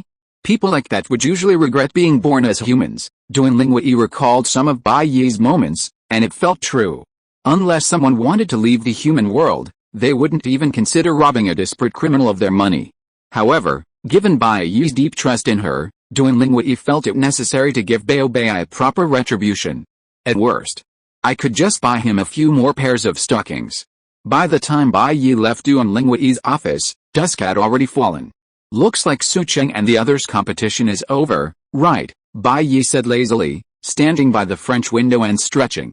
Downstairs, Su Cheng and Liu Mengshan stood in front of a large screen displaying photos of the winners of the preliminary round who had advanced to the next round. "I made it, you made it, and Yukiao made it too. We should celebrate," Su Cheng said excitedly, hugging Liu Mengshan's arm. "You made it, isn't that a given?" Liu Mengshan said, hugging a stuffed bear. "She only made it in one game. We'll see once we get to the finals." Liu Mengshan sighed softly and said, "But if I had known earlier, I wouldn't have made a bet with you." Liu Mengshan had previously made a bet with Su Cheng. If Yukiao advanced to the next round, Liu Mengshan would treat her to dinner. Su Cheng ignored Liu Mengshan's pity. She took a breath, calmed herself, and said, "I officially declare now, I'm hungry." Even if Liu Mengshan was strong, dinner would definitely be enough for her, but after that, she might have to eat noodles for a few more days. "Oh my god, save me," Liu Mengshan cried, begging for mercy, leaning softly against Su Cheng's shoulder. Su Cheng smiled and patted her head, saying, "It's okay, it's just dinner. Don't worry, I didn't eat much at noon, I was just waiting for this dinner." "Hello." Yi Qiao jumped out from behind, patted Su Cheng's shoulder, and said with a smile, "Hello, you scared me." Su Cheng breathed a sigh of relief when she saw that it was Yi Qiao. She patted her chest and said, "Why did you suddenly jump out from behind?" "It was scary, sorry." Yi Qiao raised her hand to apologize, smiled, and said, let's go eat." Su Cheng was confused. "Huh? This girl is too familiar. We've only met for a few minutes and they're already eating together?" "Yi Qiao, aren't you hungry? It's time for dinner. I'll treat you." "Oh my god, you showed up." When Liu Mengshan heard that Yi Qiao wanted to treat her, did that mean that she didn't have to treat herself? She immediately bowed to the sky and thanked the gods for their help. Su Cheng nudged Liu Mengshan lightly with her elbow. This look was too embarrassing, wasn't it? We'd only just met this girl, how could we possibly ask her to treat us? She turned to Yi Qiao and said sheepishly, "Well, didn't we just meet? Once we met, we're good friends," Yi Qiao said matter-of-factly. She studied in the UK and had lived abroad for years, so her way of thinking was very westernized. Liu Mengshan was afraid that Su Cheng would be too polite and ruin Yi Qiao's treat, so she asked quickly, "Then what shall we eat, Yi Qiao?" "Let's go to my place. The Western food there is pretty good." Su Cheng, "But, Chengzi, don't say buts. Yi Qiao invited us so sincerely. If you don't go, it would be too disrespectful to Yi Qiao, right? We are just making friends." Liu Mengshan took Su Cheng's arm and shook it, saying, "Don't you always say that you should make more friends? After all, more friends mean more paths." Bai Yi got off the elevator and walked into the lobby. He saw Su Cheng and Liu Mengshan in the middle of the lobby, so he walked up to them and said with a smile, "Su Cheng, Mengshan, how did you do in the exam?" "We all made it to the next round successfully." Liu Mengshan looked at Bai Yi and asked, "Where have you been? We haven't seen you for a long time." "It's a bit bad that you are not with Su Cheng at such an important moment." "Sorry," Bai Yi explained with a smile. "I was just negotiating a business deal, so I was delayed a bit. My bad, my bad." Su Cheng knew that Bai Yi and Xingai were in investment talks, so naturally, he wouldn't blame Bai Yi for such a thing. "Oh, it's okay. We have to prioritize." "Su Cheng, who is this?" Yi Qiao asked, looking at Bai Yi curiously. "Oh, I forgot to introduce you.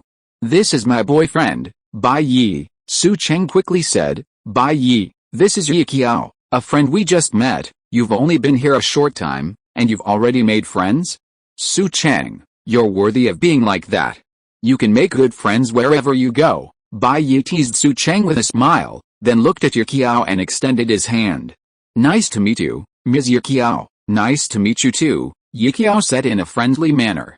Bai Yi said, "Since we're all friends, why don't we go out for a nice meal together?" "I'll treat." "Great." Liu Mengshan immediately became excited.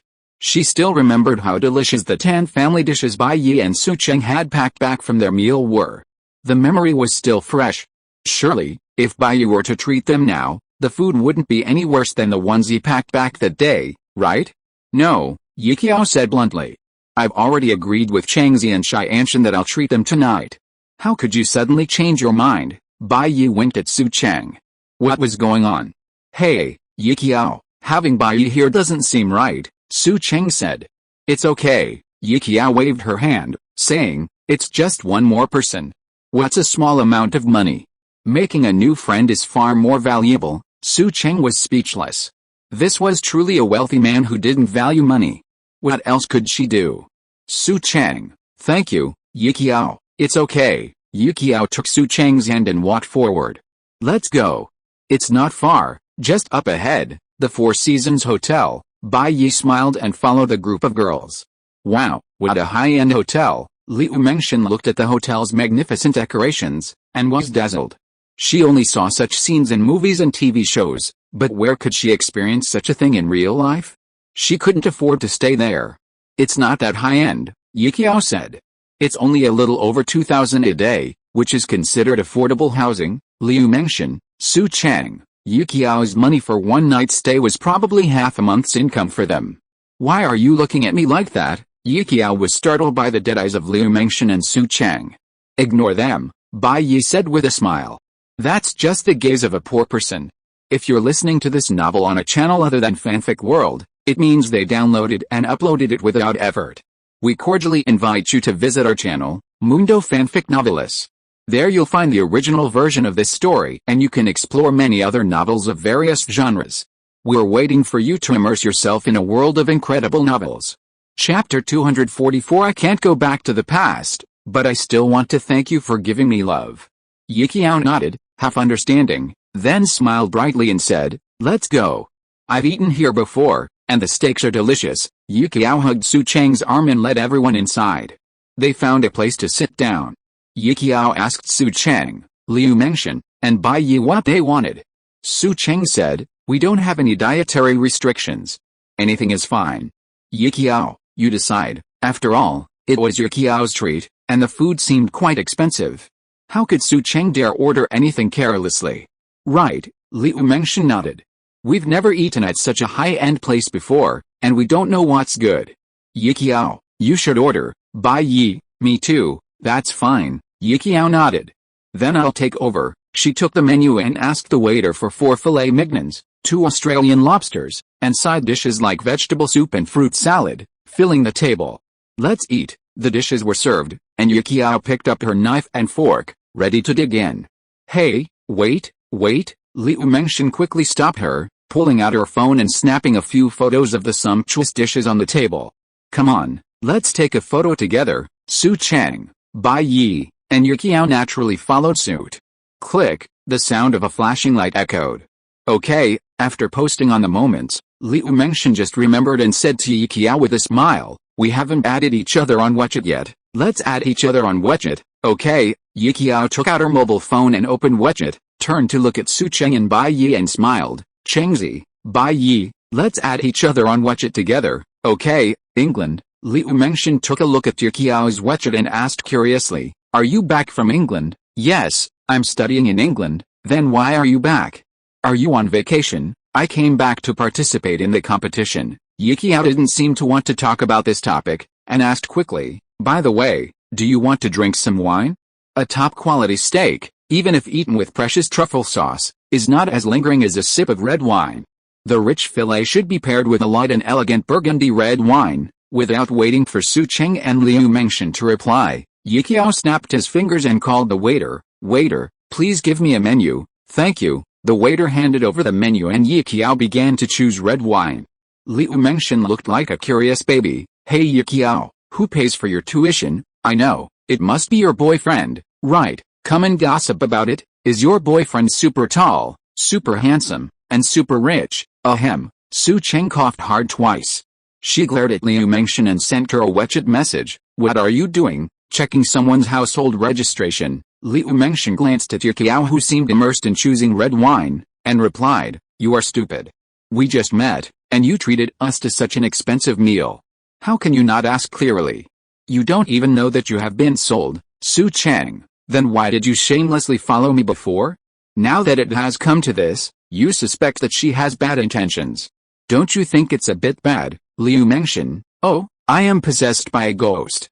Seeing that she didn't answer my question, she is probably a kept college student. Su Cheng, Xianshan, don't make random assumptions about others. A bottle of Mouton, thank you. After returning the menu to the waiter, Yikiao saw Liu Mengshan and Su Cheng playing with their mobile phones, and called out, stop playing with your mobile phones, both of you. There is such a big table of food. If you don't eat it, it will get cold. Hurry up and eat. When they suddenly heard Yikiao's voice, Su Cheng and Liu Mengshan both felt guilty. After all, the content of their chat was quite unbearable. They quickly put down their mobile phones and said with a smile, eat, only love and food cannot be let down. Looking at Liu Mengshan and Su Cheng eating heartily, Yikiao smiled and said, the steak here is good, right? It's especially delicious. Liu Mengshan nodded frantically and said, it's worthy of being a steak from a high-end hotel. Yikiao, you are so nice. Why are you saying that? Yikiao picked up the wine glass and said with a smile, I wish us all the best, to overcome all obstacles, win the championship of the competition, and become a household name smoothly. Cheers. Chengzi, are you and Bai Yi classmates? Yikiao asked curiously while eating steak. I think you two seem so compatible and have a great relationship. No, Su Cheng said. I studied accounting in college.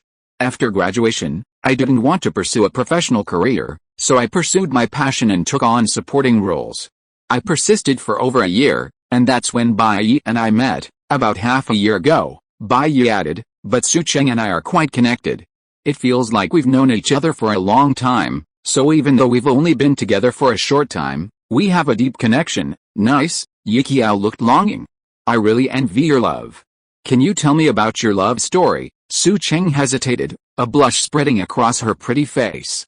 Actually, there's nothing much to say. Over the course of the meal, they became familiar with each other, thanks largely to Yi Qiao's cheerful personality, a bit like a tough girl, who didn't take many things too seriously.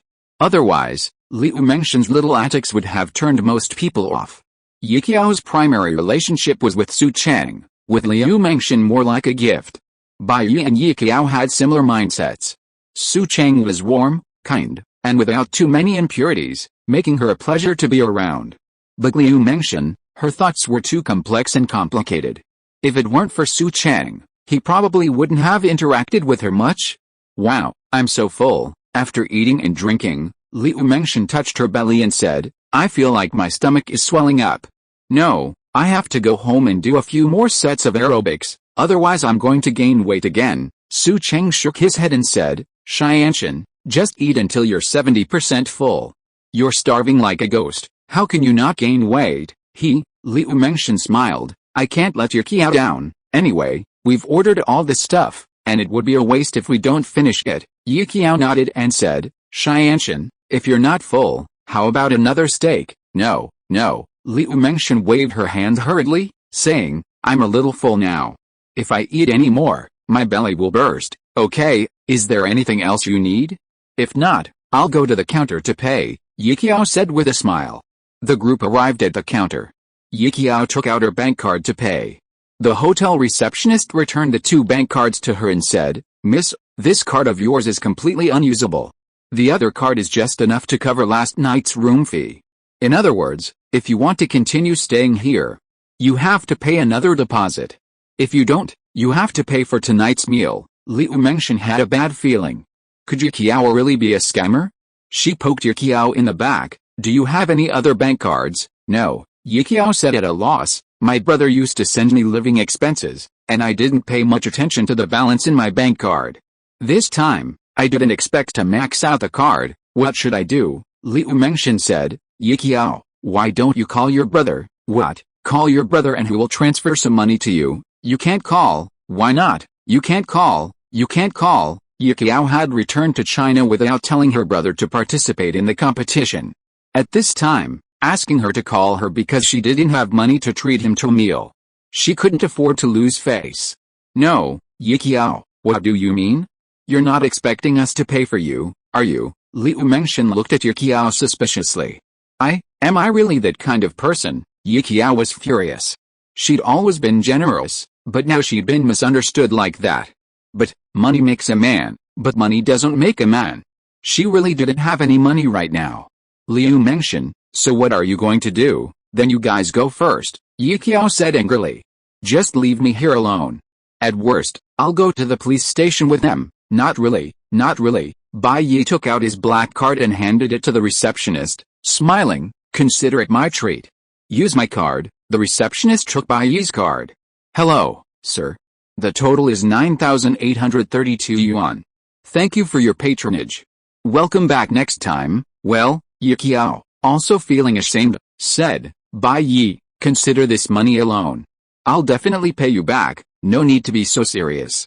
It's just a small amount, Bai Yi said with a wave of his hand. Su Cheng felt that Yi Qiao did not do it on purpose, it was just that some things were just too unfortunate. Liu Mengshen felt that it was better to be rich. 9,832 yuan was almost as much as her 2-month salary, but Bai Yi spent it without saying a word. And Yi Qiao was probably a liar. She was so poor, but she didn't call her rich brother at this time. When would she call him? She was probably out to blackmail people. Fortunately, Bai Yi was here today, otherwise, she and Su Cheng would not be able to come up with the 9,832 yuan. I'm afraid they would be regarded as freeloaders by the hotel and sent to the police station together. Yiqiao checked out of the room and walked out of the hotel with Bai Yi and the others. Su Cheng asked, Yiqiao, you're out of money and your room has been kicked out. Where are you staying tonight? I don't know, Yiqiao sighed. At worst, I'll sleep on the subway. Su Cheng hesitated for a moment, then said, I shouldn't be saying this, but Yiqiao, you better stop being so stubborn. You can't get anywhere without money. You can't do this. Just call your brother. No way, Yiqiao said worriedly. I came back secretly without telling my brother. He'd scold me if he knew. Liu Mengshan glanced at her, suspicion in her eyes. What's wrong with scolding you? Are you kidding me? By now, Liu Mengshan was completely convinced that Yiqiao was a liar, luring her and Su Cheng, a complete stranger, into this situation to satisfy her own cravings. Today, she had actually managed to trap Bai Yi, a wealthy man.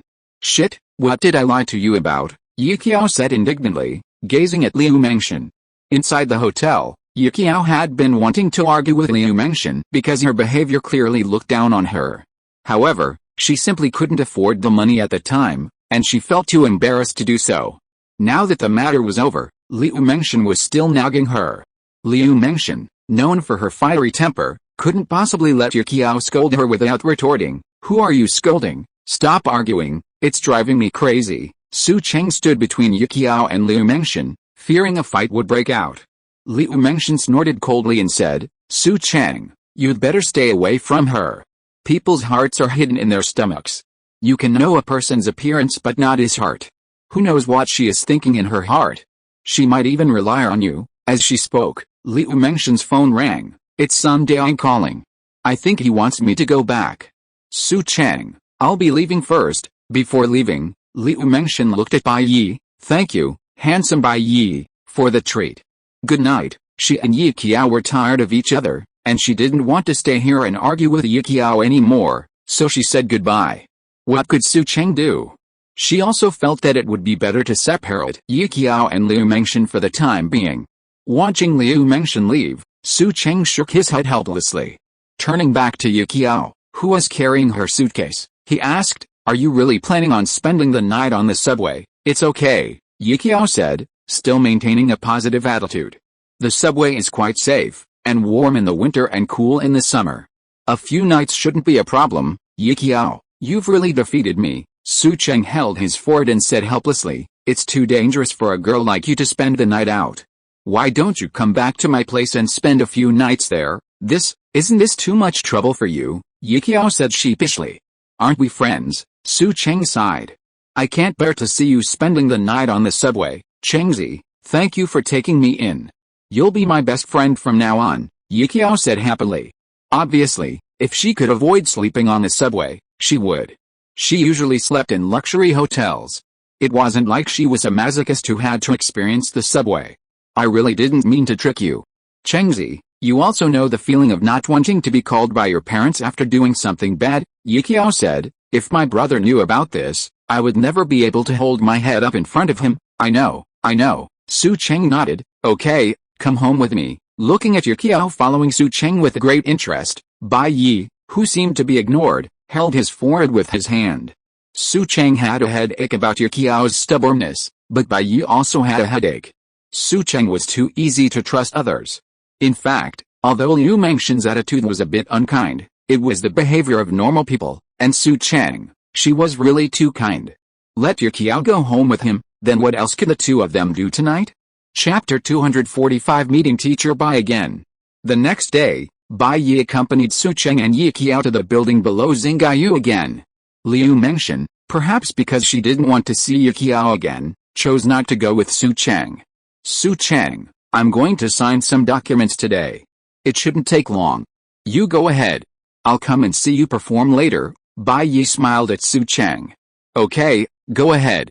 Business is more important. Su Cheng waved at Bai Yi. Okay, Bai Yi and Su Cheng made a heart shape, then smiled and turned to leave. Yiqiao asked, puzzled, what is he going to sign? Is he even going to miss your show? Well, Su Cheng wasn't sure whether to say it or not. I can't say it now, but you'll find out later. It's a very important matter. Okay, since you said so, I won't ask any more questions. Yiqiao hugged Su Cheng's arm and said confidently, let's go and see how we sisters dominate today. Su Cheng and Yiqiao arrived at the 8th floor, the competition venue. Upon entering, Yiqiao was met with taunts. The women she'd met in the elevator yesterday were the ones she'd met. Hey, little dragon girl, you've changed, really? You've changed. You know what? With this change of appearance, you look completely different, that's right. This time, I'll probably be lost in the crowd. Hearing the taunts, Yiqiao couldn't help but want to confront these gossipers. Su Cheng, standing next to her, quickly grabbed her and looked at her. Hey, where are you going? Didn't you say yesterday? Who cares? Why bother with them? I don't care about them. I care about you, Yiqiao raged. I'm going to go up and fight them, and then I'll wait for you to come and save me. As she spoke, Yiqiao was about to step forward, but Su Cheng grabbed her arm. Su Cheng was now at a loss for words. Although the two of them got along very well and their relationship was pretty good, Rolling her eyes at Yiqiao, Su Cheng said helplessly, Hey, you better not go. I won't save you. There are 4 of them, and I'm not going to get into trouble. The most I can do is collect your body after they beat you to death, is that so? Yiqiao smacked her lips. Okay, for your sake, I'll let them off the hook for now, thank you so much, Su Cheng said speechlessly. She felt that Yiqiao wasn't ignorant of the ways of the world because she had lived abroad for years, but rather that she had a bit of a brain. When he exited the elevator, Duan Lingwei was waiting for him. Lingwei, you're getting more and more beautiful, Bai praised, stepping forward and giving Duan Lingwei a gentle hug. Duan Lingwei's aura is captured in a mysterious and alluring black dress, a modified Hanfu dress that perfectly captures her elegance, a dignified, mysterious, and noble spirit. The contrast of black and gold creates a charming, sophisticated, and feminine air of mystery, transcending the mundane and captivating. The black dress exudes a sense of exquisite refinement, with a creative, hollowed-out collar that exudes a feminine allure. The delicate charm evokes a refined elegance, evoking the refined, sophisticated style of a sophisticated office lady. The sleeves of her dress, crafted from black gauze, offer a glimpse of her fair skin beneath. This subtle allure is the ultimate in allure. The distinctive collar, embellished with delicate accessories and enamel embellishments, creates a sense of clarity and openness within the black dress, like a bright moon in a dark sky. A striking sight. The retro design exudes a rich, vintage Chinese charm. The lower body held a special allure.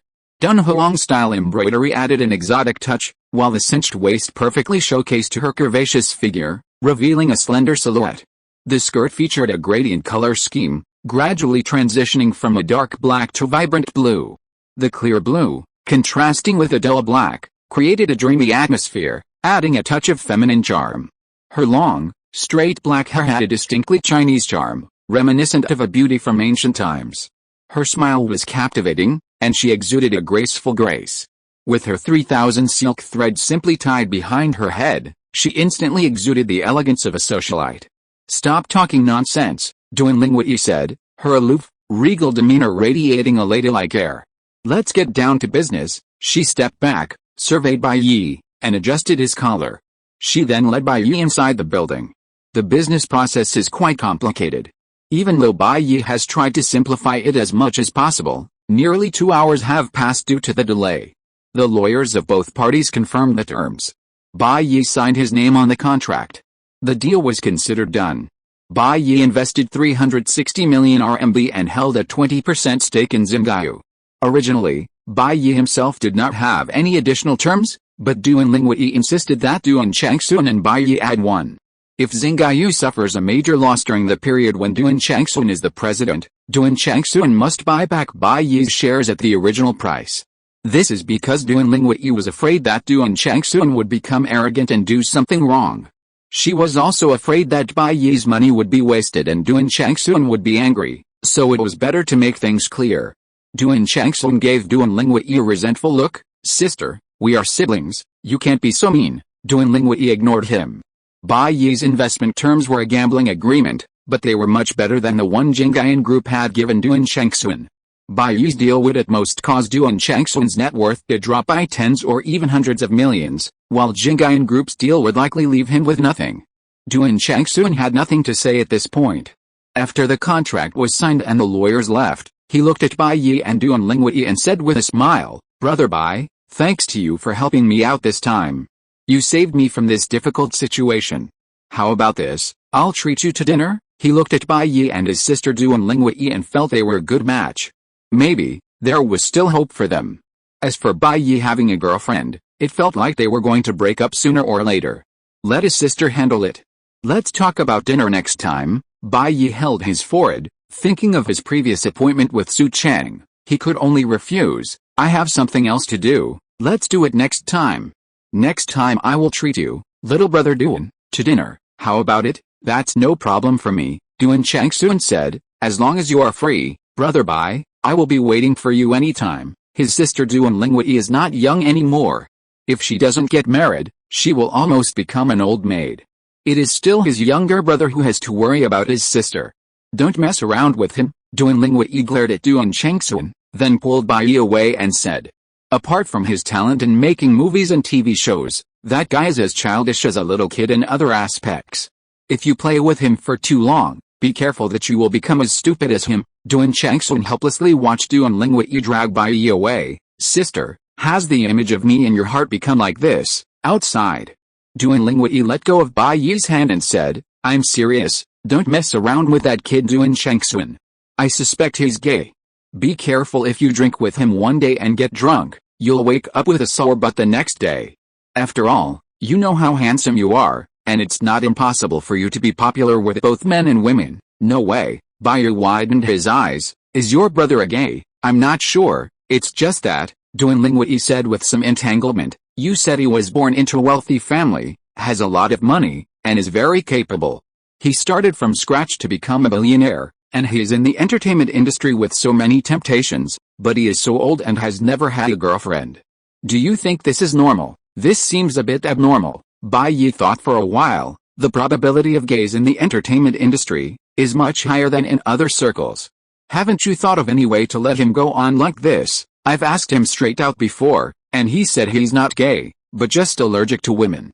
If he has too much contact with the women, he can't help sneezing and nosebleeds, so he doesn't dare to get close to women." "I don't know if what he said is true or not." Duanlinghui was also worried. "Besides me, Duan Changsun is the only child in our family. If he is a gay, who will inherit our family business in the future? How about I recommend a doctor to you to treat him? Do you know a good psychiatrist?" "No, I know a man named Thunder King. He is a teacher, but he is very good at treating mental illnesses." "Duanlinghui, you'd better save your worry." Duanlinghui glared at Bai Yi and said, "Even if he is a gay, I can't send him to Thunder King for treatment. Forget it, I'd better find some real psychologists to help him first." She turned her head to look at Bai Yi. "What are you going to do next?" "Oh, Su Cheng should be participating in the competition. I'm going to go and see," Bai Yi said. "I promised her I'd cheer her on, and it's hard to break my promise." "Okay, go ahead," Duanlinghui nodded. "I have my own work to do, so I can't accompany you." "Okay." Bai Yi brushed Duanlinghui's hair away from her forehead. Duanlinghui's makeup was fresh and bright. The slightly darker eyeshadow gave her eyes a depth, and her delicate lips were bright and delicate. Her makeup was exquisite, giving her the aura of a classic beauty. She also put a lot of thought into her earrings. A pair of antique Chinese enamel earrings with kingfisher feathers, with a strong royal feel, echoed the enamel accessories on her upper body, brightening her outfit and giving it a timeless charm. It must be said that Duanlinghui has now completely shed her childish demeanor and now possesses the allure of a mature woman. He placed a gentle kiss on Duanlinghui's fair forehead. "I'm leaving, go on." Bai Yi smiled and turned to leave, waving to Duanlinghui from behind. "I'll see you tomorrow." Su Chang's season still has a few rounds left. After leaving Duanlinghui, Bai Yi rushed to the venue where Su Cheng and the others were competing. Seeing that the performers on the stage aren't Su Cheng, Liu Mengshan, or Yi Qiao, Bai Yi sent a text to Su Cheng. Su Cheng replied. It wasn't her turn yet, but it would be soon. So Bai Yi found a seat and quietly enjoyed the performance. It was truly a talent show, probably not much different from the selections of ancient emperors. The women on the stage, while many of them had connections, were almost all considered beauties. The sexy and enchanting dances, the sultry figures, the long, fair legs, it was true that everything that should be revealed was on display, except for what wasn't. It was a feast for the eyes of the judges and Bai Yi. Duan Changsun's brother-in-law was still manageable. With so many beautiful women in the entertainment industry, she had a lot of potential. Well, her legs are long enough. If they were wrapped around her waist, that would be quite nice. But, Bai Yi commented, the singing was a bit awkward. I don't think the score will be high. Sure enough, the celebrity judges invited by Star Entertainment had given their scores, and this girl didn't score very high. Thank you, contestant number 38, for your wonderful performance. Next, contestant number 39, Su Chang, is coming. Following the host's speech, the lights suddenly enveloped the center of the stage, and music began to play. Su Chang, clad in a beautiful gown, sang with a captivating voice. Alone, I gather memories between the two of us, even though I cry every time I think of this. Why has everything become like this? I can't go back to the past, but I still want to thank you for giving me love. Every scene is a testament to our love, even though we're now far apart. I wish you a beautiful life ahead. As Su Chang sang, Bai Yi gently clapped the beat and hummed softly. Honestly, Su Chang's singing skills weren't up to par with a professional, but I can't go back to the past wasn't difficult, and Su Chang could pull it off. Besides the songs Bai Yi had previously written for Su Chang, he had also written several others for her. These weren't his own creations, after all, he'd simply plagiarized them, making them perfect for Su Chang's signature piece. Bai Yi thought Su Chang's performance was effective. The audience was captivated by her ethereal voice and the original song. This song wasn't exactly a masterpiece, but in this kind of setting, it was a killer. But I still want to thank you for giving me love. Every beautiful scene is a testament to our love. Even though we're far apart now, I'll still piece together my memories for you. Su Chang finished the song. Warm applause erupted from the stage. The celebrity judges also gave Su Chang a high average score, putting him in the top 3, if not first place. Bai Yi, standing off stage, waved his glow stick and cheered loudly for Su Chang. On stage, Su Chang, watching Bai Yi, couldn't help but smile sweetly. Chapter 246 Ode to Joy. Su Chang left the stage. Bai Yi also left the venue. How was my performance? As soon as they met, Su Chang threw herself into Bai Yi's arms like a fledgling swallow, taking a deep breath and looking up. Excellent, Bai Yi gave Su Chang a thumbs up and said, the taste is very authentic. It reminds me of the xiu gu we used to raise at home. Well, when songs like the first xiu gu started playing, Bai Yi couldn't help but think of xiu gu. Xiu gu, Su Chang was filled with questions. What does this song have to do with xiu gu? Bai Yi said, this is a song written in memory of my deceased xiu gu, Su Chang. She thought it was a love song, but it turned out to be a song dedicated to xiu gu. Haha, I was kidding. Bai Yi stroked Su Chang's bun. As Bai Yi and Su Chang laughed and joked, Yi Qiao also emerged from the venue. Changzi, your performance just now was amazing. Yi Qiao hurried over, surrounded Su Chang, and said with a smile, it's an original song. Did you write it yourself? How could I possibly do that? Su Chang said with an embarrassed smile, Bai Yi wrote it for me. Bai Yi, you can write songs too. Yi Qiao stared at him, eyes wide. Why, can't I write songs? Bai Yi chuckled. I can't tell, Yi Qiao said. But it's no wonder Su Chang likes you so much. You're like Tinker Bell, you know a little bit of everything. You can cook, you can run a business, you can write songs. Bai Yi, a man needs to be multi-talented and multi-talented, so he can find a girlfriend. Okay, to celebrate your outstanding performance today, I'll treat you to a nice dinner, how about that? Time flew by. A few days later, the Star Entertainment talent show had reached its finals. Let's see, how is it? Duan Lingwei said to Bai Yi in the makeup room. Su Chang had already applied her makeup with the help of the makeup artist. Clad in an elegant white lace princess dress, she exuded a pure and lovely ladylike aura, a celestial beauty that was impossible to look away from. She looked truly beautiful. That hazy beauty, unreal yet somehow real. Wearing a white veil, she looked like a fairy descended into the mortal world. Carrying a basket of beautiful flowers, she gathered beautiful blossoms. Her luscious black hair draped over her vest, its tips dancing in the breeze, a truly captivating sight. Her features were delicate, her high nose bridge a striking beauty, and a pair of 5-pointed star earrings added the finishing touch. The fitted design perfectly accentuated her graceful curves, revealing a large expanse of fair, delicate skin on her back, a truly alluring sight. It's quite pretty, Bai Yi nodded and smiled. From now on, Su Chang will be an officially signed artist of our Star Entertainment. Of course, This competition finals must look especially stunning, Duan Lingwei said. In the past 2 days, Su Cheng had successfully signed with Star Entertainment. According to Duan Lingwei, with Su Cheng's qualifications, even without Bai Yi's help, she should have been able to sign with Star Entertainment. Bai Yi's actions merely accelerated Su Cheng's rise to fame. For the past few days, Su Cheng's daily performance of an original song has become the show's biggest highlight. After all, the songs Bai Yi wrote, or copied, for Su Cheng were all easily singable, popular hits that could easily become viral with a little hype. While Duan Lingwei and the others had initially ignored her, Su Cheng had already quickly become a minor internet sensation. This sparked Duan Lingwei's attention, prompting her to quickly sign Su Cheng and, with Star Entertainment's current size, help him achieve even greater fame. Su Cheng gave an embarrassed smile. It's almost my turn next. I'll go get ready, Bai Yi, Sister Lingwei, go ahead, Duan Lingwei said with a smile. Be at your best and defeat them. If you can't even beat them, I don't dare be your manager. Yes, Su Cheng nodded solemnly and walked out.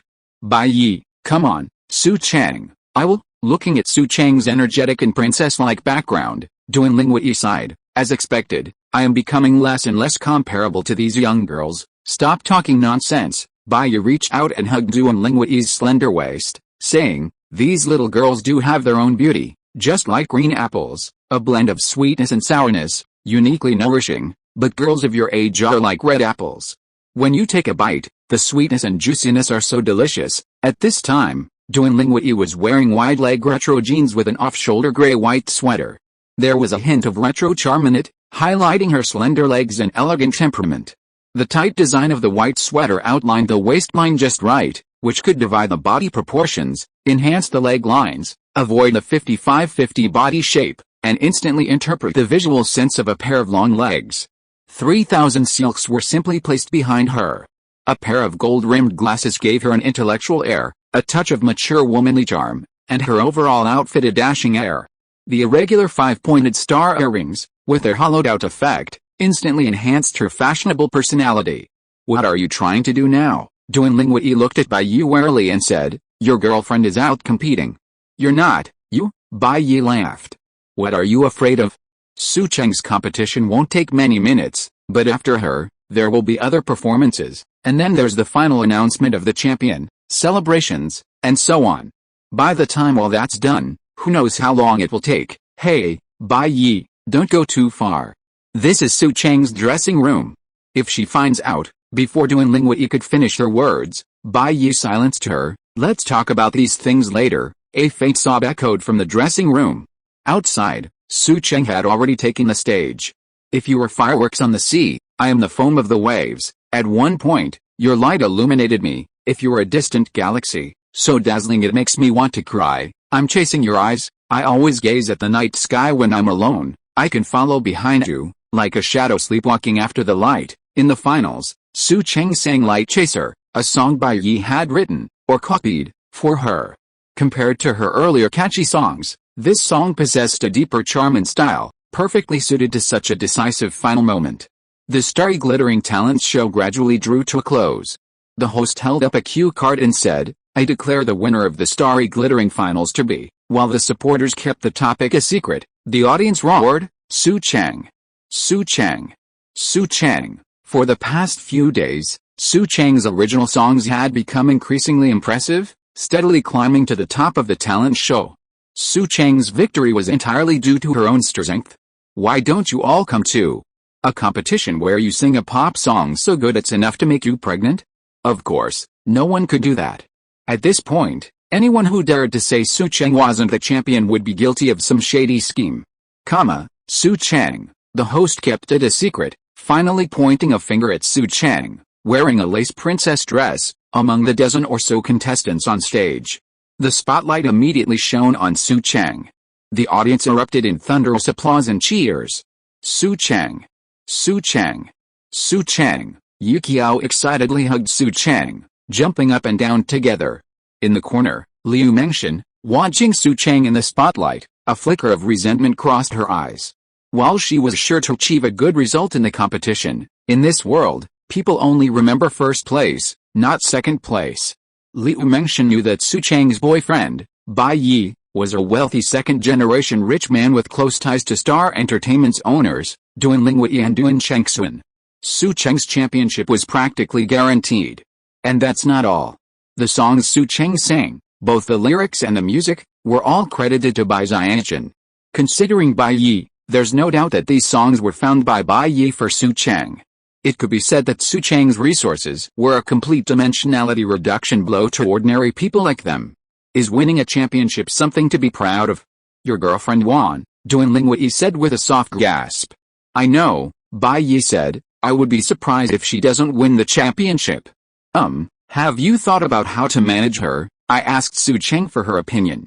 Although she has become a little famous on the internet with her songs, she still prefers acting, Duan Lingwei said. So Star Entertainment is preparing an S-level TV series Meeting the Dragon, and she will be one of the 2 female protagonists. Well, you can do whatever you want, but, Bai Yi bumped into Duan Lingwei and said, let me make it clear first, all the kissing scenes must be shot with borrowed shots. Large-scale scenes must not be filmed. You have to keep a close eye on these aspects for me. I've known your character for a long time. Don't worry, Su Cheng will have me by her side throughout the whole process, and I will never let her have any problems, but you seem to have a strong ability to write songs, Duan Lingwei said, then write a few more songs for Su Cheng, preferably works like Chasing the Light. Songwriting requires inspiration. These songs are all works I have accumulated in the past. How can they come out just like that? Bai Yi said, if I ever have one in the future, I'll definitely prioritize Su Cheng. As Bai Yi and Duan Lingwei spoke, the proceedings on stage continued. The celebrity judges presented Su Cheng with an award and crowned her with an exquisite crystal crown.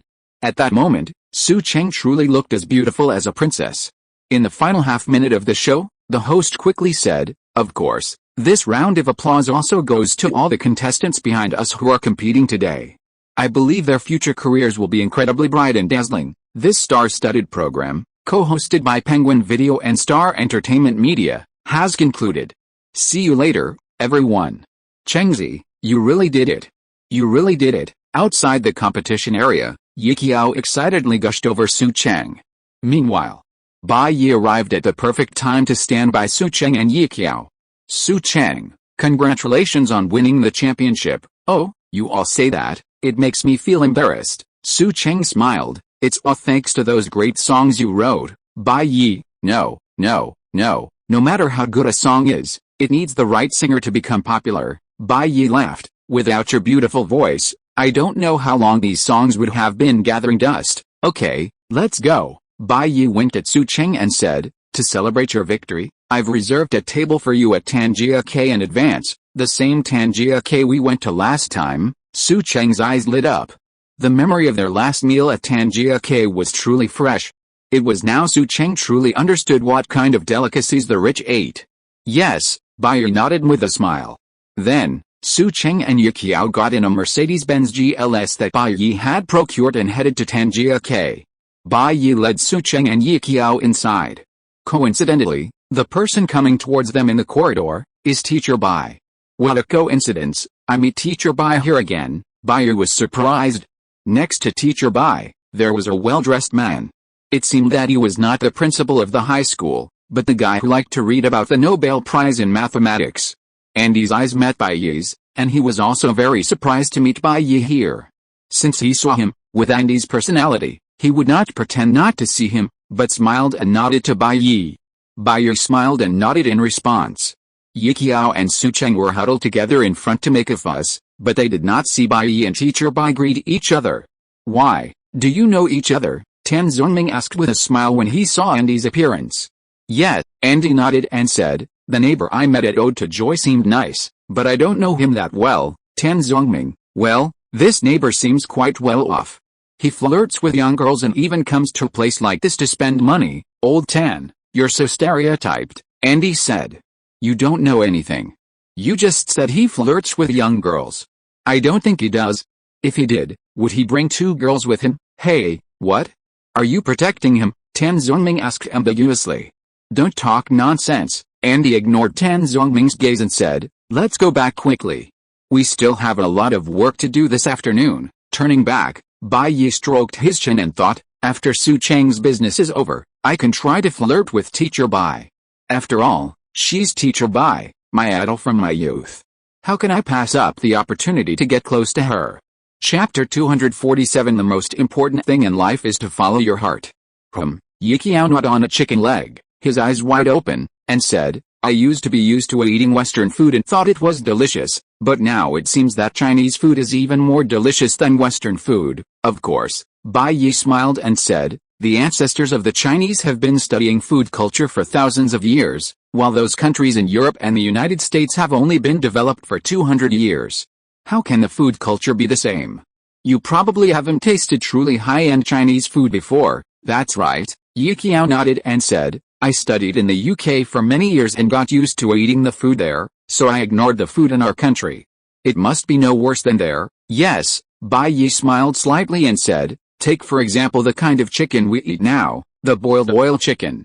First, the chickens have to be raised from young chickens. Although there was no distinction between foreign and local chickens back then, people were particular about eating chicken, and they wanted chickens with hair on their legs to make the meat tender and the soup delicious.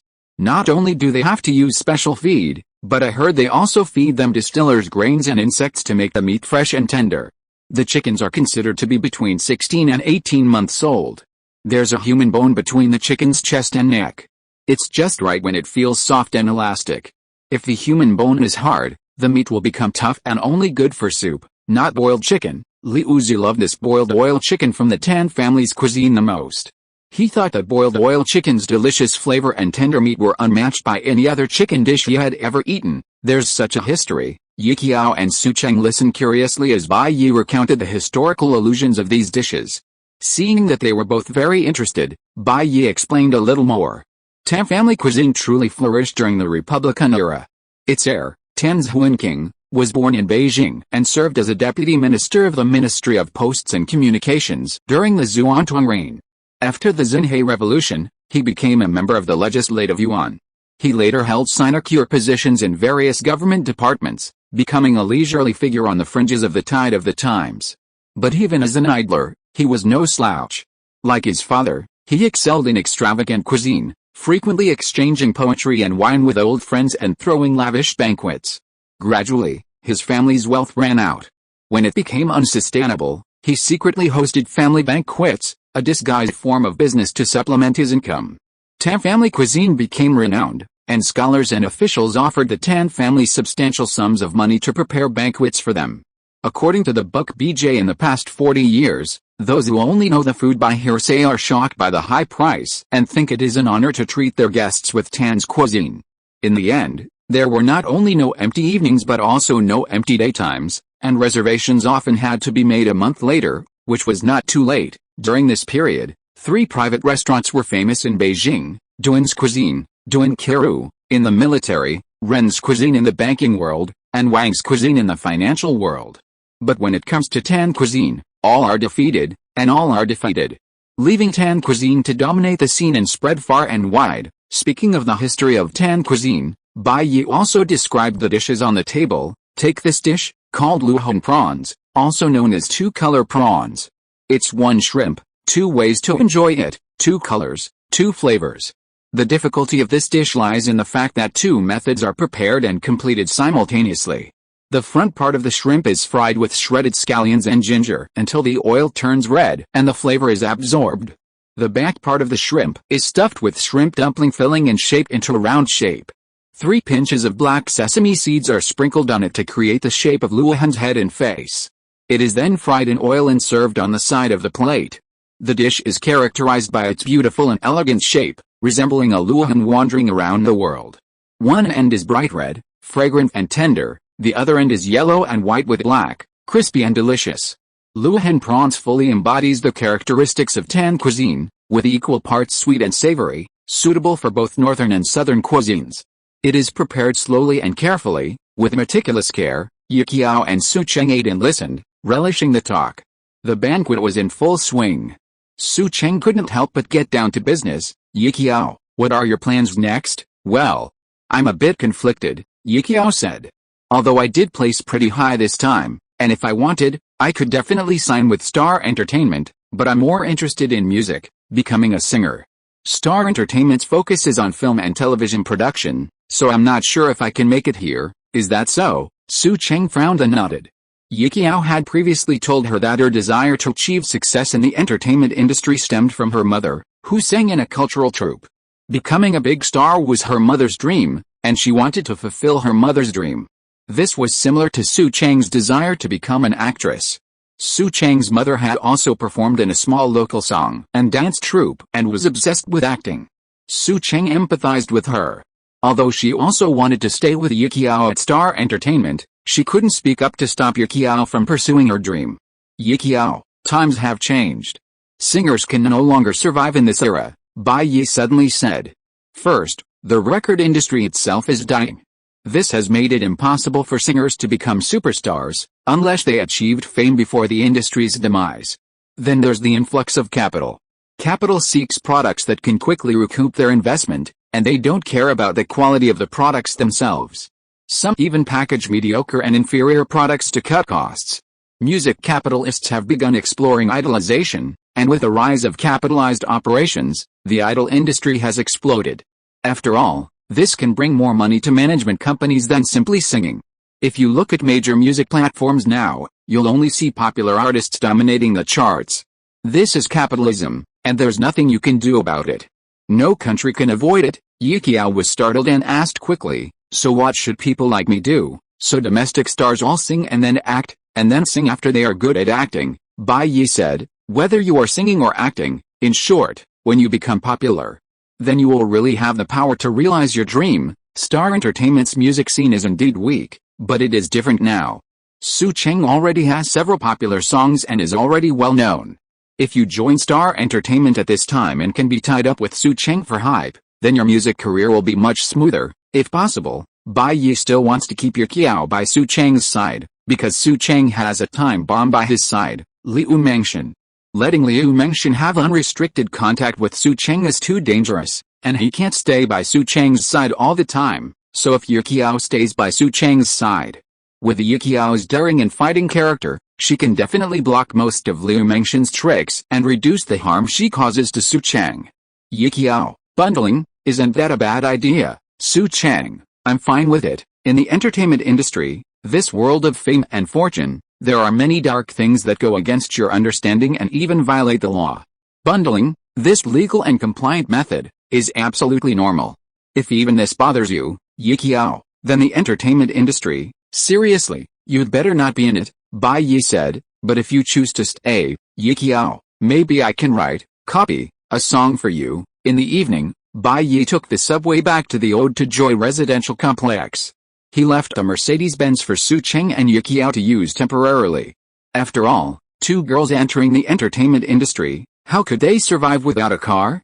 Under his persuasion, Yiqiao agreed to join Su Cheng in Star Entertainment and work together. This also relieved Bai Yi of a hidden worry. Bai Yi specifically told Yiqiao to keep an eye on Liu Mengshan and call him if she showed any unusual behavior.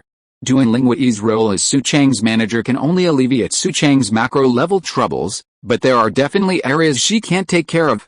With Yiqiao as her best friend, Su Cheng's micro-level troubles are likely to be fewer. Sigh, where can I find a boyfriend like me? Bai Yi couldn't help but sigh.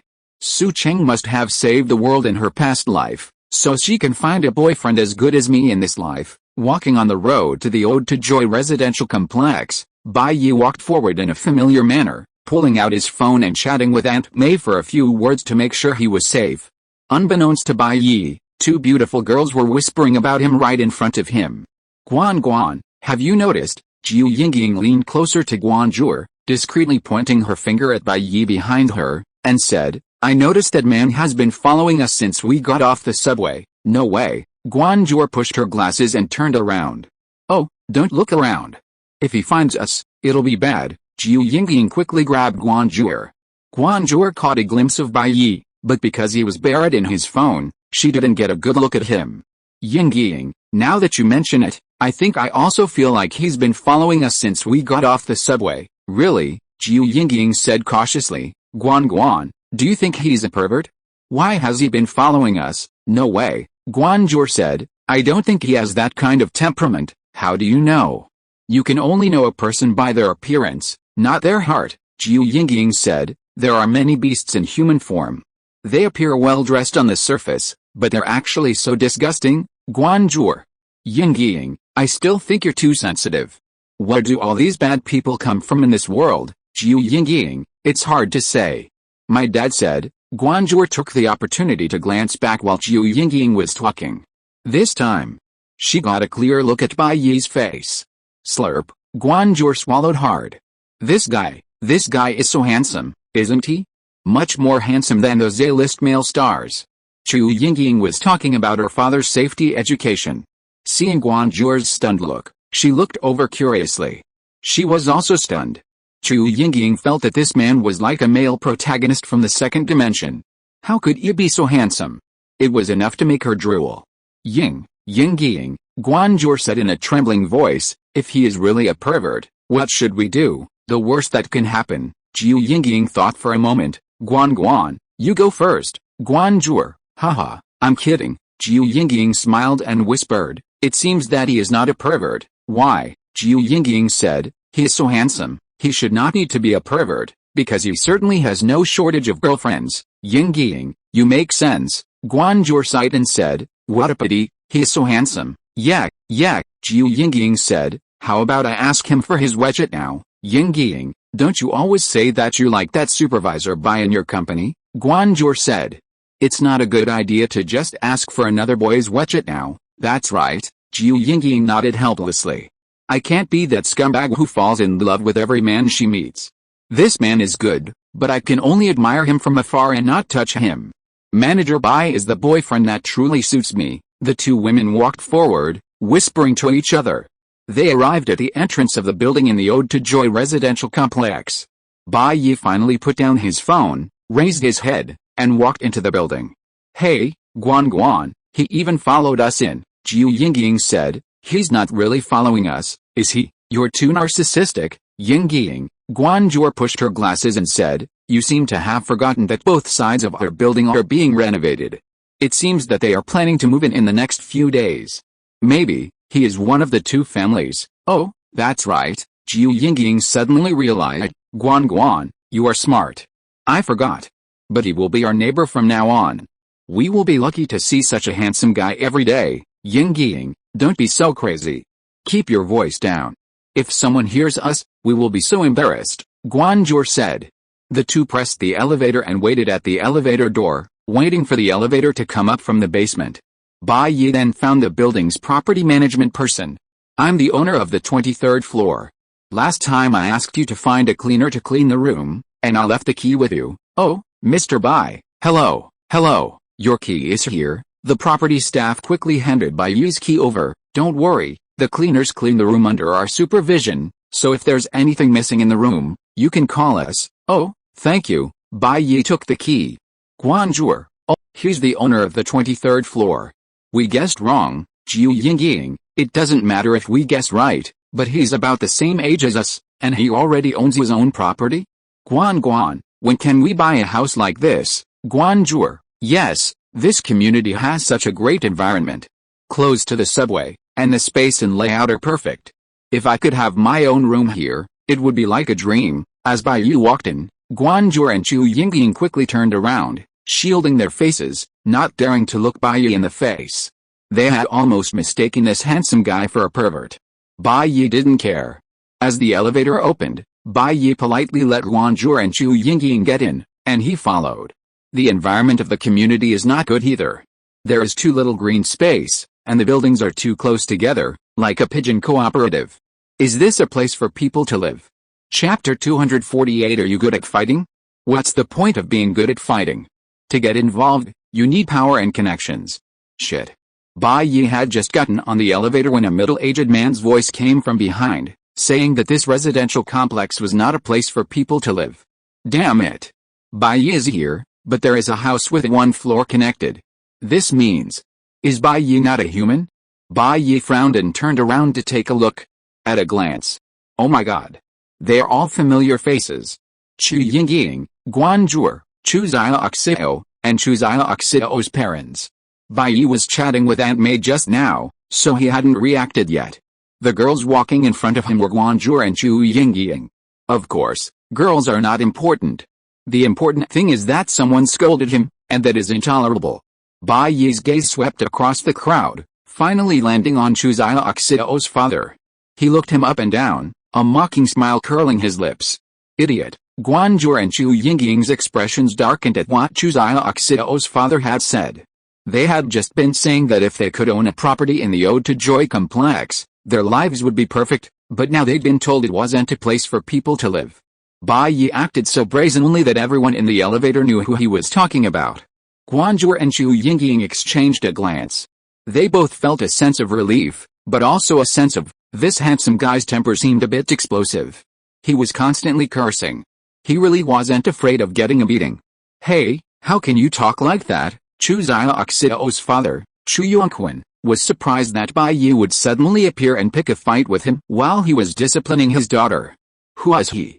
He's the CEO of several well-known companies in Shanghai. His family's assets are worth hundreds of millions, and his company employs thousands of people, all of whom are completely subservient to him. Yet, today, Bai Yi calls him an idiot. How can you be so rude? What family upbringing? Young people these days are truly getting worse with each passing generation. They don't even understand the basics of respecting elders, damn it. This old man is actually the first to complain. Did you start this whole thing? Bai Yi said calmly, my parents taught me to be polite. Bai Yi omitted the last half of the sentence, leaving Chu Yongquan a little confused, not quite understanding what he meant. Guanzhou and Chu Yingying, on the other hand, understood immediately and burst out laughing, then felt impolite and covered their mouths to chuckle. Old man, don't you understand? Chu Xiaoxiao's mother said, he means you should be polite to others. If you're not polite to you, he's calling you a jerk. It was just like when Chu Yongquan said this place wasn't a place for humans to live, and Bai Yi was heading back.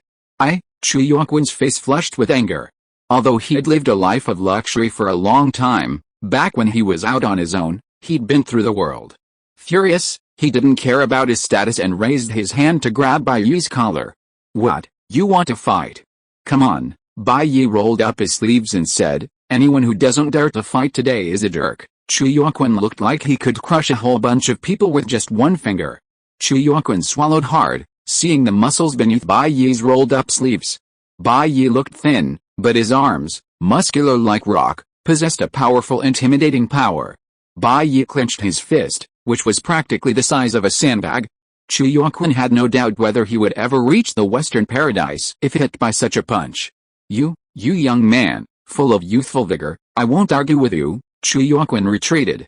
You're a coward, so what? Why are you making excuses? Bai Yi gave him a disdainful look and said, it's fine to be a coward, but the problem is, if you know you're a coward, don't just come out and talk nonsense. If I hear you say something like that again, even though you're in your 40s or 50s, I'll still knock all your teeth out. Do you believe it? I really don't believe it. Chu Xiaoxiao finally came to her senses amid the rapidly escalating conflict between her father and Bai Yi. She stepped forward and blocked her father, who was confronting Bai Yi, behind her. We live in a society ruled by law now. How dare you hide him? My father is so old, and a few casual words from him don't bother you. Why are you arguing with my dad? If you have the guts, hit me. After seeing Bai Yi's appearance, Chu Xiaoxiao felt a momentary jolt of excitement, contemplating how to seduce him. But then, her impression of him plummeted. He cursed, had a violent temper, and nearly hit my dad. A man like him, devoid of any gentlemanly manners and low class, no matter how good-looking he was nothing but a piece of cake. She couldn't believe Bai Yi would dare lay a hand on a little girl like her in public. Bai Yi frowned, took a step back, and said, Miss, please be careful with your words. Don't be so loud. I can almost smell the DNA in your breath. DNA? Chu Xiaoxiao was bewildered. How could she, with her uneducated background, possibly even know such a term? Guanzhou didn't understand either, so she pulled Chu Yingying aside to ask. Chu Yingying, ever the know-it-all, quietly explained it to Guanzhou. Guanzhou, when Chu Xiaoxiao heard what Chu Yingying said, she was immediately furious and felt like she was going crazy. This guy actually said that the taste in my mouth is. I've seen it a long time ago. Even if you are wearing famous brands, it can't cover up your worldly air, Bai Yi said with disgust. Don't get too close to me, I'm superstitious about this. He was not talking casually, but this Chu Xiaoxiao really has a very mixed aura. It can be said that even the female models at Tony's party are definitely 10 times better than this Chuziya Oxio. Even if we take a step back, people have to go for a physical examination every few days. Looking at Chuziya Oxio's appearance, you can tell that this kind of woman will never do it. Baiyu basically keeps his distance from such women. There is no other reason, he is afraid of contracting a disease. I will fight you. Chuziya Oxio was furious and was about to hit Baiyu with her purse. Miss, Baiyu looked at Chuziya Oxio coldly, pointing at the security camera. There's surveillance here. If you attack me, I'll punch you, but I'll definitely hold back. I won't kill you with one blow. I can't say anything else. But this is a fight between us. If it goes to the police station or the court, we'll both get 30 lashes. The law doesn't care if you're a woman. Chuziya Oxio paused. She could tell from Baiyu's gaze that he was serious. If she started the fight, he would definitely fight back. In fact, Baiyu wasn't kidding. You can't hit women? What a rotten rule. Gender equality is now universal. If a woman can hide a man, then a man can hide a woman, too. If you don't, then you look down on women. In this world, men who look down on women will be executed along with their entire clan. Baiyu is not one to be obsessed with morality. Being overly moral only allows others to morally blackmail you. But Baiyu always believed that as long as I had no morals, no one could blackmail me.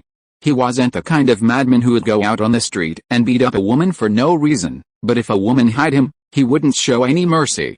Chuziya Oxio was scared. She had just returned from studying in Europe and the United States and came back to China. She had given up the big villa her father, Chu Yongquan, had bought her and was living in this kind of apartment building. This was to improve her father's impression of her and to compete with her half-brother for the family property. She didn't want to take a punch from Baiyu and then die. Seeing this, Chuziya Oxio's mother also felt like she was pulling Chuziya Oxio back and soothing her. Ziya Oxio, let's calm down, calm down. Don't argue with those barbarians. We are all civilized people, members of the upper class. Why would we bother with such low-class people like them? She only had Chuziya Oxio as a daughter. How could she bear to let Chuziya Oxio be beaten by Baiyu here? It was much better to endure the anger for a while than to get beaten. Bullshit upper class, Baiyu snorted coldly, saying, do you still think this is the Qing dynasty? Wake up, the Qing dynasty died a long time ago. In today's society, are there still people who think of themselves as aristocrats? They are just a bunch of old scoundrels who got lucky and stepped on the pulse of the times, unconsciously enjoying the dividends of the times. Do they really think they are so powerful? A bunch of idiots. One likes to talk nonsense, one is full of worldly airs, and the other is an old lady with bound feet still living in the past era. It's true that if they are not from the same family, they will not enter the same door. You. Chuziya Oxio's mother was almost furious with Baiyu. Baiyu's mouth was really too poisonous. Baiyu didn't like Chuziya Oxio as a person, and now he was bombarded by Chuziya Oxio's father's nonsense. What else could he say? He just started a fight. Upon arriving at her new house, Chuziya Oxio visited the neighbors, bringing gifts. This gesture immediately impressed Chu Yingying and Guan Zhuer. However, Chuziya Oxio's gifts weren't meant to express goodwill, but rather to showcase her wealth, as she soon threw a party in her room, completely disregarding the neighbors' opinions. When Andy called the police to accuse Chuziya Oxio of disturbing the neighbors, she intended to confront him, but was intimidated by Andy's powerful presence and precise language. Chuziya Oxio, having suffered a setback, didn't forget the taunt. When she saw Andy driving a luxury car, she immediately asked a friend to check his background. Upon learning that the car wasn't in her name, she immediately concluded that Andy was a mistress and openly told the neighbors in the elevator, showing no mercy. Later, when Chuziya Oxio learned that Andy was a top graduate of Columbia Business School and a Wall Street executive, her attitude immediately changed. Whenever she encountered problems at work, she would visit Andy with gifts to apologize. Chuziya Oxio, understanding that Andy is someone she can't afford to offend, both in terms of her abilities and connections, has also considered currying favor with Andy, a top student, so she can fully utilize him when needed. This is essentially the reality of the wealthy. In the face of those with stronger backgrounds and abilities, they can only swallow their pride and act like a grandson. When it comes to power, Fan Shengmei easily comes to mind. She's obsessed with catching a rich man and living a life of wealth, and she's utilitarian in her relationships. But beyond that, Fan Shengmi is genuinely devoted to her friends and family. While seemingly brave and decisive, Chu Xiaoxiao's power is far greater. She's always clingy with Andy, while she genuinely despises Fan Shengmi and openly hurts the naive Zhu Yingying. She's more polite to Guanzhou, who comes from an intellectual family. This is due to her gentle nature, which prevents her from causing any harm. Furthermore, Guanzhou, a finance major and excellent English speaker, can be utilized when needed. While helping others, Chu Xiaoxiao also unreservedly hurts them. She uses her own subjective opinions to label others as gold diggers and idiots. Instead of a compassion, she treats the vulnerable with unbridled harm. Chu Xiaoxiao's power dynamic is even more pronounced. In her world, equality reigns supreme. Whoever is more valuable, whoever is stronger, becomes her friend, regardless of the feelings of the weak. Similarly, in her romantic relationships, Chu Xiaoxiao is equally greedy. Upon seeing the handsome and confident Dr. Zhao, she quickly overcomes his defenses and becomes his girlfriend, maintaining a sense of mystery in their relationship. However, when her friends say, "He's not even in our circle," Chu Xiaoxiao responds, "Let's have some fun first." Indeed, love is anything but pure for them. The reason Chu Xiaoxiao ultimately ends up with Dr. Zhao is precisely because his knowledge and talent far surpass hers. If Dr. Zhao was from an ordinary family, graduated from an ordinary academic background, and only had a good-looking face, then he might just be a passerby among Chu Xiaoxiao's many partners, just like Chu Lianji treated Fan Shengmi, using her when he could be used, and discarding her when he couldn't. Ding! In the tense atmosphere, the elevator opened. Guanzhou and Chu Yingying got off the elevator as if they were escaping, and ran towards their rooms. Chu Yingying leaned her back against the door and gasped loudly, "Guan, that was so scary." Guanzhou was also scared and said, "I almost thought they were going to fight in the elevator." Chu Yingying, that handsome guy looks so handsome, but his temper is too bad. I dare not think about it now. I'm afraid he will beat me up in my dream. Guanzhou was quite nervous at first, but after hearing what Chu Yingying said, she laughed. "Yingying, aren't you exaggerating too much?" Chapter 249 turns out to be a little scoundrel. Before exiting the elevator, Chu Xiaoxiao deliberately glanced at the button 23rd floor. "Alright, I'll fight you. I don't believe it. After all these years of roaming the martial arts world, you can't even handle something like this." Chu Xiaoxiao thought to herself, "Are you any good at fighting? What's the point of being able to fight? To get into the business, you need power and connections." In Chu Xiaoxiao's opinion, Bai Yi didn't just win over her in verbal battles, he simply relied on his muscles, which frightened her so much that she didn't dare to say anything. When they play together slowly in the future, he'll understand that in today's society, whoever has money is the boss. Chu Xiaoxiao and her parents got off the elevator and arrived at her home, room 2203. Zio, did you see that?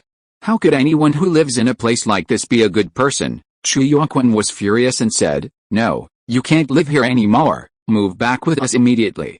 We're porcelain, there is no need to touch those rotten tiles." "That's right, Zio, Chu's mother also echoed, "Getting mixed up with these uncultured people lowers our taste. It's too dangerous to live with these inferior people. If something happens, it will be too late to regret it." Chu Xiaoxiao had discussed with her mother about trying to squeeze out Chu Yuanquan's sympathy, and she also got her mother's consent.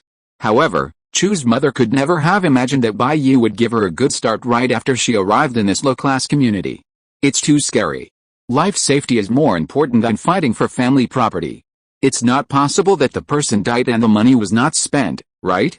"Oh, Mom and Dad, the situation is not as serious as you say," Chu Xiaoxiao said helplessly. "You saw the arrogant look of that man, but did he really dare to hit anyone?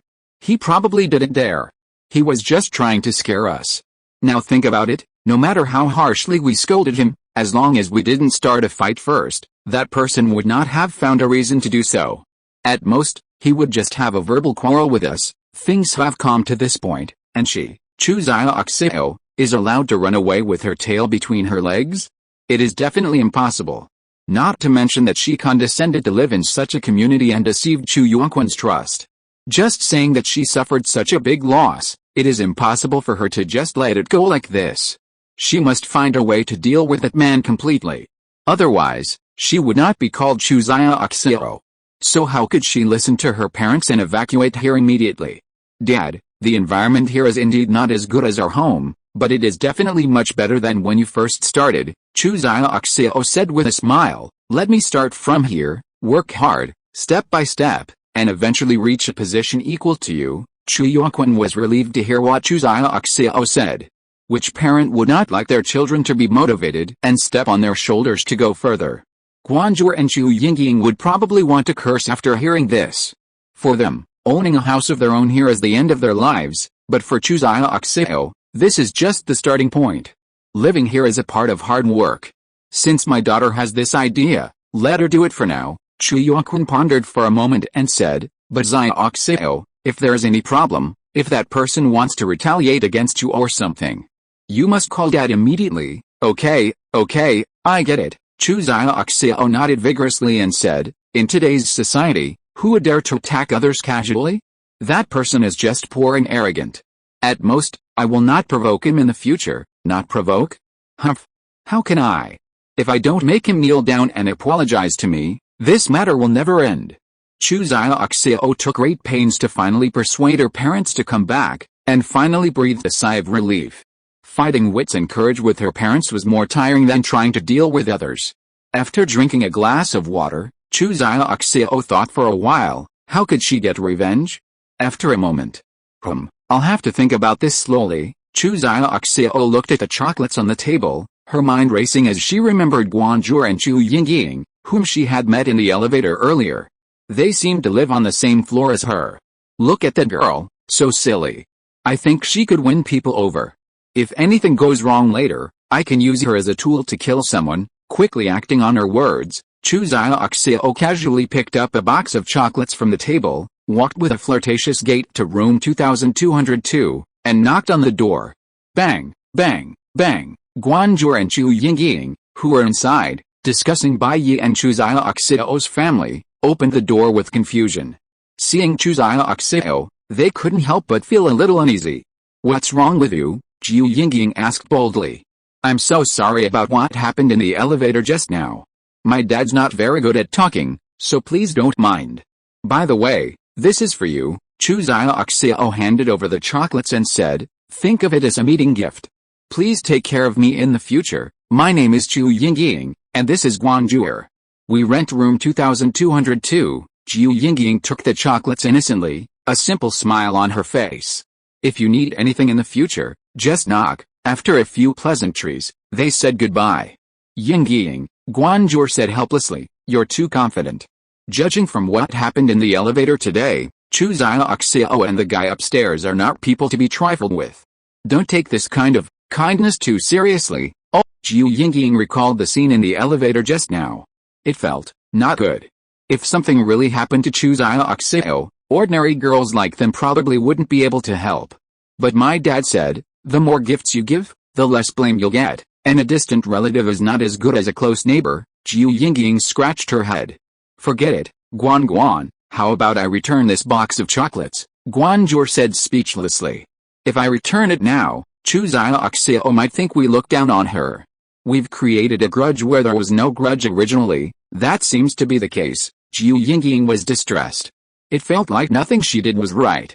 Okay, Yingying, don't worry about it. Since she gave it to us, we shouldn't be polite, Guanjur said. At worst, we can just return the favor someday at one of our Starbucks or something like that, and it shouldn't be a big problem. Yet, Guan, you're really smart, Chu Yingying said with a simple smile. Before they began eating, they scanned the chocolate and found it was called Godiva handmade truffle chocolate, priced at 1,050 yuan a box. Wow, this box of chocolates cost a quarter of my salary. Chu Yingying's mouth shrugged in shock. I'm back. Fan Shengmei pushed open the door and returned home. Sister Fan, Chu Yingying, observing Fan Shengmei's dazzling appearance, came over to gossip. Is there a chance? She and Guanjur both knew Fan Shengmei had gone on a blind date. No chance, Fan Shengmei sneered. You're calling yourself an elite. Actually, you're just a small-time civil servant. And with so many demands, you have the audacity to ask me if you can share a mortgage with me? What a lunatic. Well, Fan Shengmei was so good and powerful that even the local civil servants in Shanghai looked down on her. They couldn't even share a mortgage on the wedding house. The man had to pay the full price. And she, a seasoned veteran working for a foreign company, still has a dreadful family. Why couldn't Fan Shengmei succeed? She didn't even take the civil service exam, or even the public employment system, and yet, she still managed to succeed? Damn it. If she'd gotten into the civil service exam, she'd still have plenty of opportunities to hook up with rich men, especially if her son wasn't up to the task. His parents place a premium on their daughter-in-law's civil service status. At least there'd be someone to look after him in the future. Going to a bar to hook up with a rich, handsome man is like being crushed by a donkey. You can't even come up with this kind of trick. Damn it. Even if she passed the rich second-generation test, would she pass their parents? What rich, handsome man would bring a bar girl home? She never seriously planned to hook up with a rich man. Her IQ is truly low. She also lacks self-awareness. She clearly wanted to hook a rich man, but she deceived herself into thinking it was love. The most basic requirement for a successful person is to face their own desires, whether they were just or evil, because they are the root of everything. If you can't even understand this, or even deceive yourself, you can't succeed. Because all future decisions are based on desire, even if you can't figure it out yourself, you're just lying to yourself, like guessing answers on a test. You're wishful thinking, considering everything from your own perspective, never from anyone else's. You desperately need the family fortune and your name on it, but you have nothing, so you resort to coercion to demand it from others. You lack the ability to disentangle yourself from the family's leeches, unable to distinguish right from wrong. In short, you drift through life in a state of mediocrity, waiting for fortune to fall upon you, but you're going in the wrong direction. Your mind is immature, and you're a crying giant beyond God's reach. Chu Yingying, what if it's a potential stock? You're almost 40, and still a potential stock? You're practically a submarine. Fan Shengmei began to remove her makeup. Whoever buys into this kind of stock will be locked in, and you're guaranteed to become a shareholder. Haha. Zhu Yingying was amused by Fan Shengmei. Under Fan Shengmei's gaze, she seemed to realize her own laughter was inappropriate and quickly shut up. Fan Shengmei rolled her eyes at Zhu Yingying. Hey, Xia Okyu, Guanggun, do you think I should lower my standards? For example, a broken car in an ordinary house, like the two-bedroom house next door to us, 2203 is definitely not possible, Zhu Yingying said. First of all, the gender does not meet the standards, a female. Fan Shengmei was very disappointed. Zhu Yingying, yeah, and she's a super white, rich and beautiful girl. When I stand in front of her, I'm like a chicken in front of a phoenix. Only you, Sister Fan, can compare with her, but a very handsome guy came upstairs. Really, I have never seen such a handsome man in my life. He looks like a character in a comic book. Upstairs, yeah, Guanzhou also nodded and said, but Sister Fan, forget about him. You didn't see that handsome guy. He almost had a fight with a super white, rich and beautiful girl's family. He has such a bad temper. Zhu Yingying followed. Yes, when his arms are exposed, they feel thicker than my thighs. What? Fan Shengmei looked at Guanzhou and Zhu Yingying suspiciously, and said, I feel that the guy you are talking about is not a handsome guy, but a gangster boss, right? Zhu Yingying, the handsome guy is really handsome, but, anyway, I don't know how to describe him to Sister Fan. You will know when you see him. Handsome guy, this thing is useless. Can it be eaten or used? This is just what you girls want. If you really get married, it will be equivalent to chronic suicide. Fan Shengmei came out of the bathroom and put a facial mask on her face. But, that guy is so handsome, Zhu Yingying said dreamily. If I could be his girlfriend, not only would I have to eat coarse food, but I would also be willing to give him 3 meals a day. Fan Shengmei, Yingying, you are possessed. Fan Shengmei reached out and touched Zhu Yingying's forehead, saying, you don't have a fever, do you, Sister Fan? Actually, I've thought about that too, Guanzhou said embarrassedly, but I'm too afraid of pain, so I just think about it. That handsome guy is really handsome, really? Now that you mention it, I'm a little curious. I have to see him for myself some other time. Fan Shengmei smiled and said, I want to see what kind of man can be so obsessed with our little earthworm Guan. The 3 women stayed in their rooms, preparing to go to bed. But suddenly, high decibel music sounded. Fan Shengmei was bewildered. What's going on? Guanzhou, what's going on? Zhu Yingying, I'll go check it out. In 2203, Chu Xiaoxiao was throwing a party. With all the lights, sound systems, drinks, and barbecue, it was a blast. Yao Bin, how's the investigation going on with the person I asked you to investigate? Chu Xiaoxiao raised a glass of champagne and said to her licking dog, Yao Bin. I'll check the details for you tomorrow, Yao Bin said, pointing to the upstairs, but the grandson who bullied you, the 3 houses upstairs are all in his name. It seems that they have been renovated and connected. He seems to have some money, but compared to us, it is definitely far less. How about I call a few people to help you put him in a sack a few times? Forget it, Chu Xiaoxiao said. I just returned to China and I still have to fight for the family property with my disappointing brother. There is no need to make such a big deal. It will lose the big picture for the small. Let's talk about it later. Tonight, turn up the speakers to the maximum. I want to make sure that grandson can't sleep tonight. Anyway, I don't have to go to work tomorrow, I can accompany him all night, okay? Yao Bin immediately smiled and went to turn up the speakers to the maximum. A group of friends jumped together to the sound of the exciting music. Hey, Yao Bin frowned. Xiaoxiao, why do I feel something is wrong? It seems a little shaky. Chapter 250, I was so angry that I was shaking all over. I was sweating all over and my hands and feet were cold in the hot weather. What? Chu Xiaoxiao was dancing, the DJ music blaring so loudly that she couldn't quite hear what Yao Bin said. I say, it feels like the building is shaking, Yao Bin shouted into her ear. Building shaking? Chu Xiaoxiao was stunned. Just then, a little dust fell from the upper floors, causing her to look up at the ceiling. Holy crap! A building shaker, Chu Xiaoxiao instantly realized what was happening. A building shaker, or vibrating motor, is an electronic device.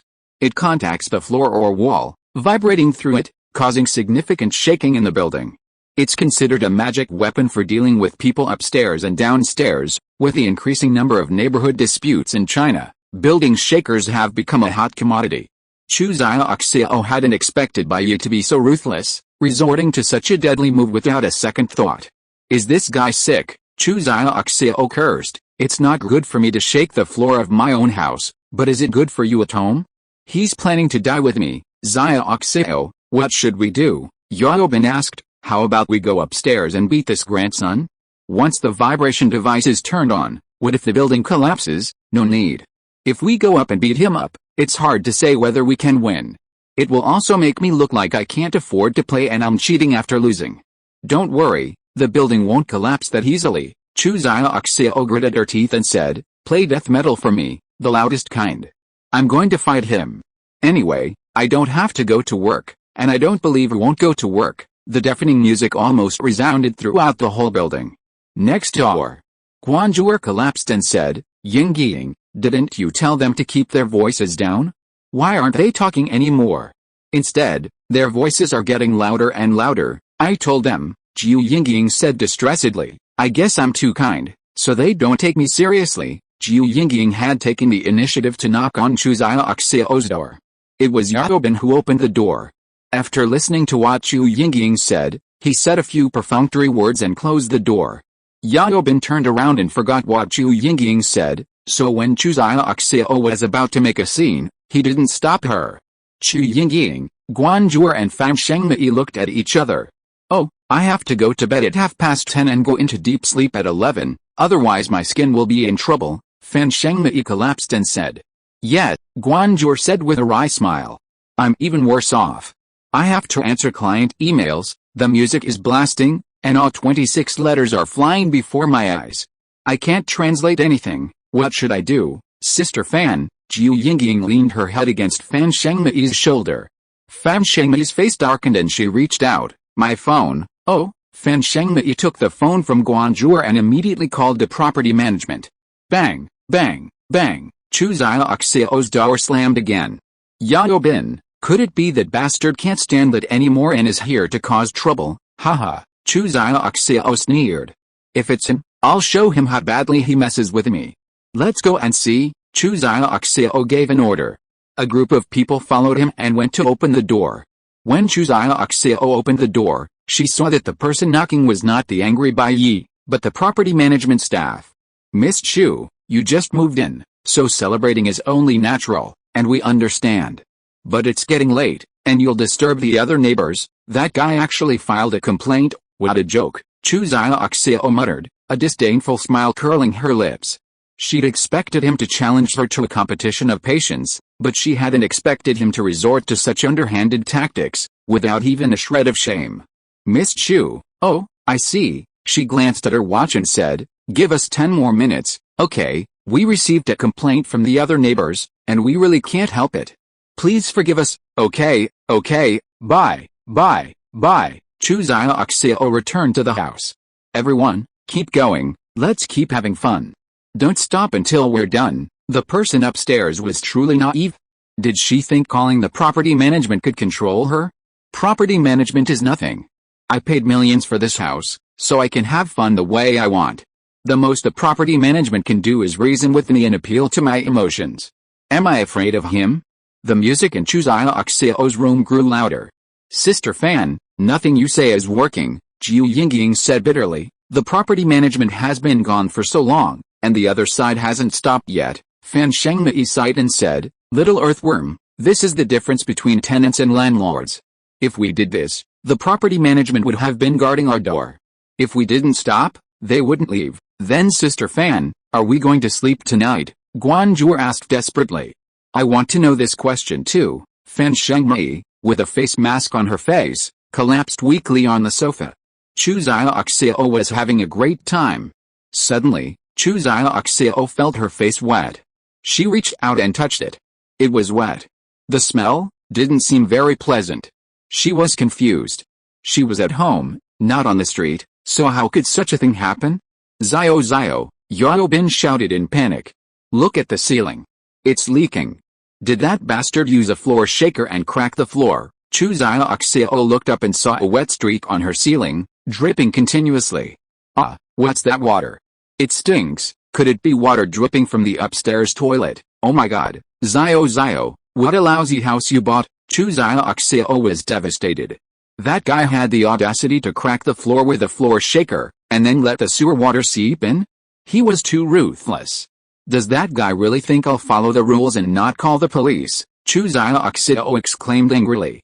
While a floor shaker was a powerful weapon for dealing with people upstairs and downstairs, its use was also prohibited by law. Calling the police would result in a warning at best and detention at worst.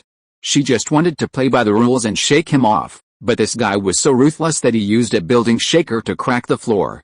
If she called the police, that grandson would be sent to prison for at least a few months. Chuziaoxio immediately took out her phone and wanted to dial 110. But before Chuziaoxio could call the police, there was another knock on the door. Who is it? Yao Bin went to open the door. Is it the property management again? Didn't we tell you it would stop in a while? Still here?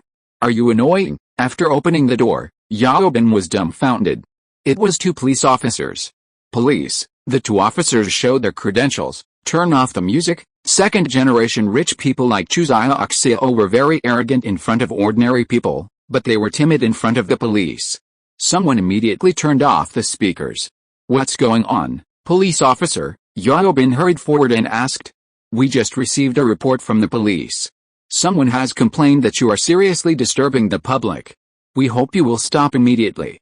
Otherwise, we will punish you in accordance with relevant regulations. Hi, police officer, we are about to leave.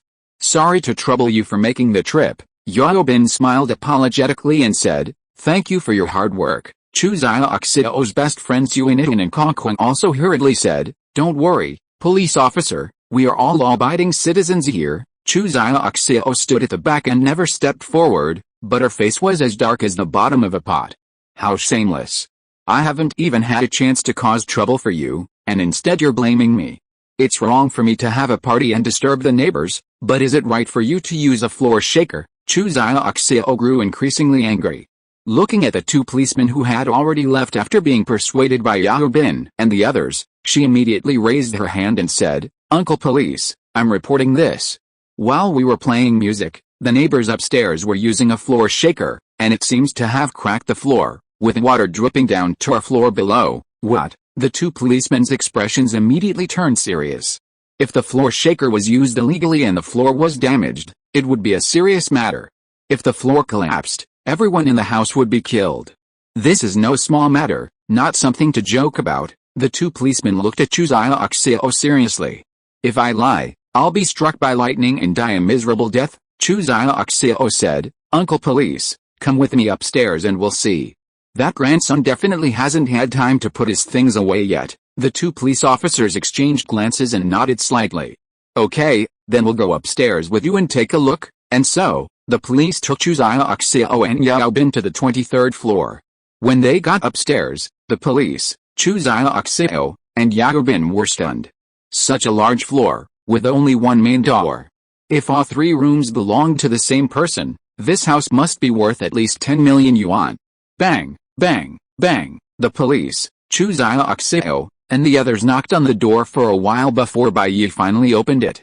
He took off the Bluetooth headset from one ear, looked at the two policemen and asked, "What's the matter?" Seeing Bai Yi taking off the headset, the two policemen didn't bother to understand why Bai Yi took so long to open the door, but went straight to the point and said, "We received a report that you turned on the vibration machine at home and even cracked the floor. The water downstairs dripped down. Is that true?" After listening, Bai Yi did not answer the police first. Instead, he turned his head to look at Chuziaoxio, smiled, and said, "It turned out to be you, little punk. You didn't confront me head-on, so you framed me and asked the police to help you deal with me. It really seems like something your family would do." He looked at Chuziaoxio, smiled contemptuously, and said, "You too, you have been deceived by this little punk. I had a little conflict with her before, so in order to retaliate, she made up some excuse to fool you. Who are you calling a punk? You're the punk. Your whole family is punk." Chuziaoxio, relying on the police presence, wasn't afraid of Bai Yi anymore and confronted him directly. "I framed you? That's ridiculous. It's clearly you, a grown man, so narrow-minded, nitpicking a woman like me. I was clearly the one who suffered the loss before, and yet you're still pursuing me, using the building vibration device against us?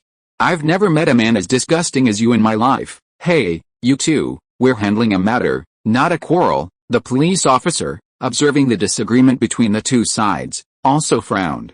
Of course, the case couldn't be dictated by the plaintiff and the defendant. "Uncle Police, I'm not making this up. It's true. Just go in and search, and you'll find out." Chuziaoxio didn't bother to argue with Bai Yi anymore and addressed the police directly. "Police, comrade, can we go into your house and take a look?" According to the law, the police cannot search homes at will. They must have a search warrant or meet the legal conditions. In case of emergency, they can search without a search warrant. Of course, Bai Yi's situation was not an emergency. "Miss, are you treating my home like a hotel? You can make up an excuse and bring the police to check my privacy." Bai Yi looked at Chuziaoxio with a smile and said, "Comrade Police, I can let you in to search, but I have a question first. What if you don't find anything? What kind of behavior is this of framing me and attempting to invade my privacy?" The two policemen didn't expect that they were just here to deal with a noise nuisance problem, but things became more and more complicated. Bai Yi reminded her, "Society now advocates for gender equality. Don't think you'll just have to drink a glass of wine just because this little jerk is a woman." The police officer could only look at Chuziaoxio and say, "Ms. Chu, retaliating after a conflict and arbitrarily accusing someone is against the law. Are you sure you want to accuse this gentleman of using a vibration device, causing the floor to crack? If the facts don't match up, and this gentleman files a complaint, we will take serious action against you." Of course, the punishment wouldn't be too severe. It would probably be detention for up to 5 days or a fine of up to 500 yuan. "I'm sure," Chuziaoxio said smugly. "You're the only one trying to scare me? Do you really think I was raised to be scared?" "Okay." Bai Yi opened the door, letting the police officer, Chuziaoxio, and Yaobin in. Upon entering, Chuziaoxio and Yaobin sighed slightly. What a luxurious renovation this grandson has done. Such a large house, with all kinds of entertainment facilities. Then, their laughter stopped. They had thoroughly inspected Bai Yi's home, especially the room on Chuziaoxio's rooftop, which served as Bai Yi's bedroom. There was no trace of a vibration device, and even the water leaks that Chuziaoxio had mentioned were completely non-existent. Chuziaoxio's face paled. "This is terrible. This bastard has tricked me." End of this chapter. Thank you very much for reaching the end. Don't forget to like. Looking for more exclusive content and immediate access? Subscribe to our Patreon. Remember, every like, subscription, or donation encourages us to continue. Thanks to everyone, see you in the next video.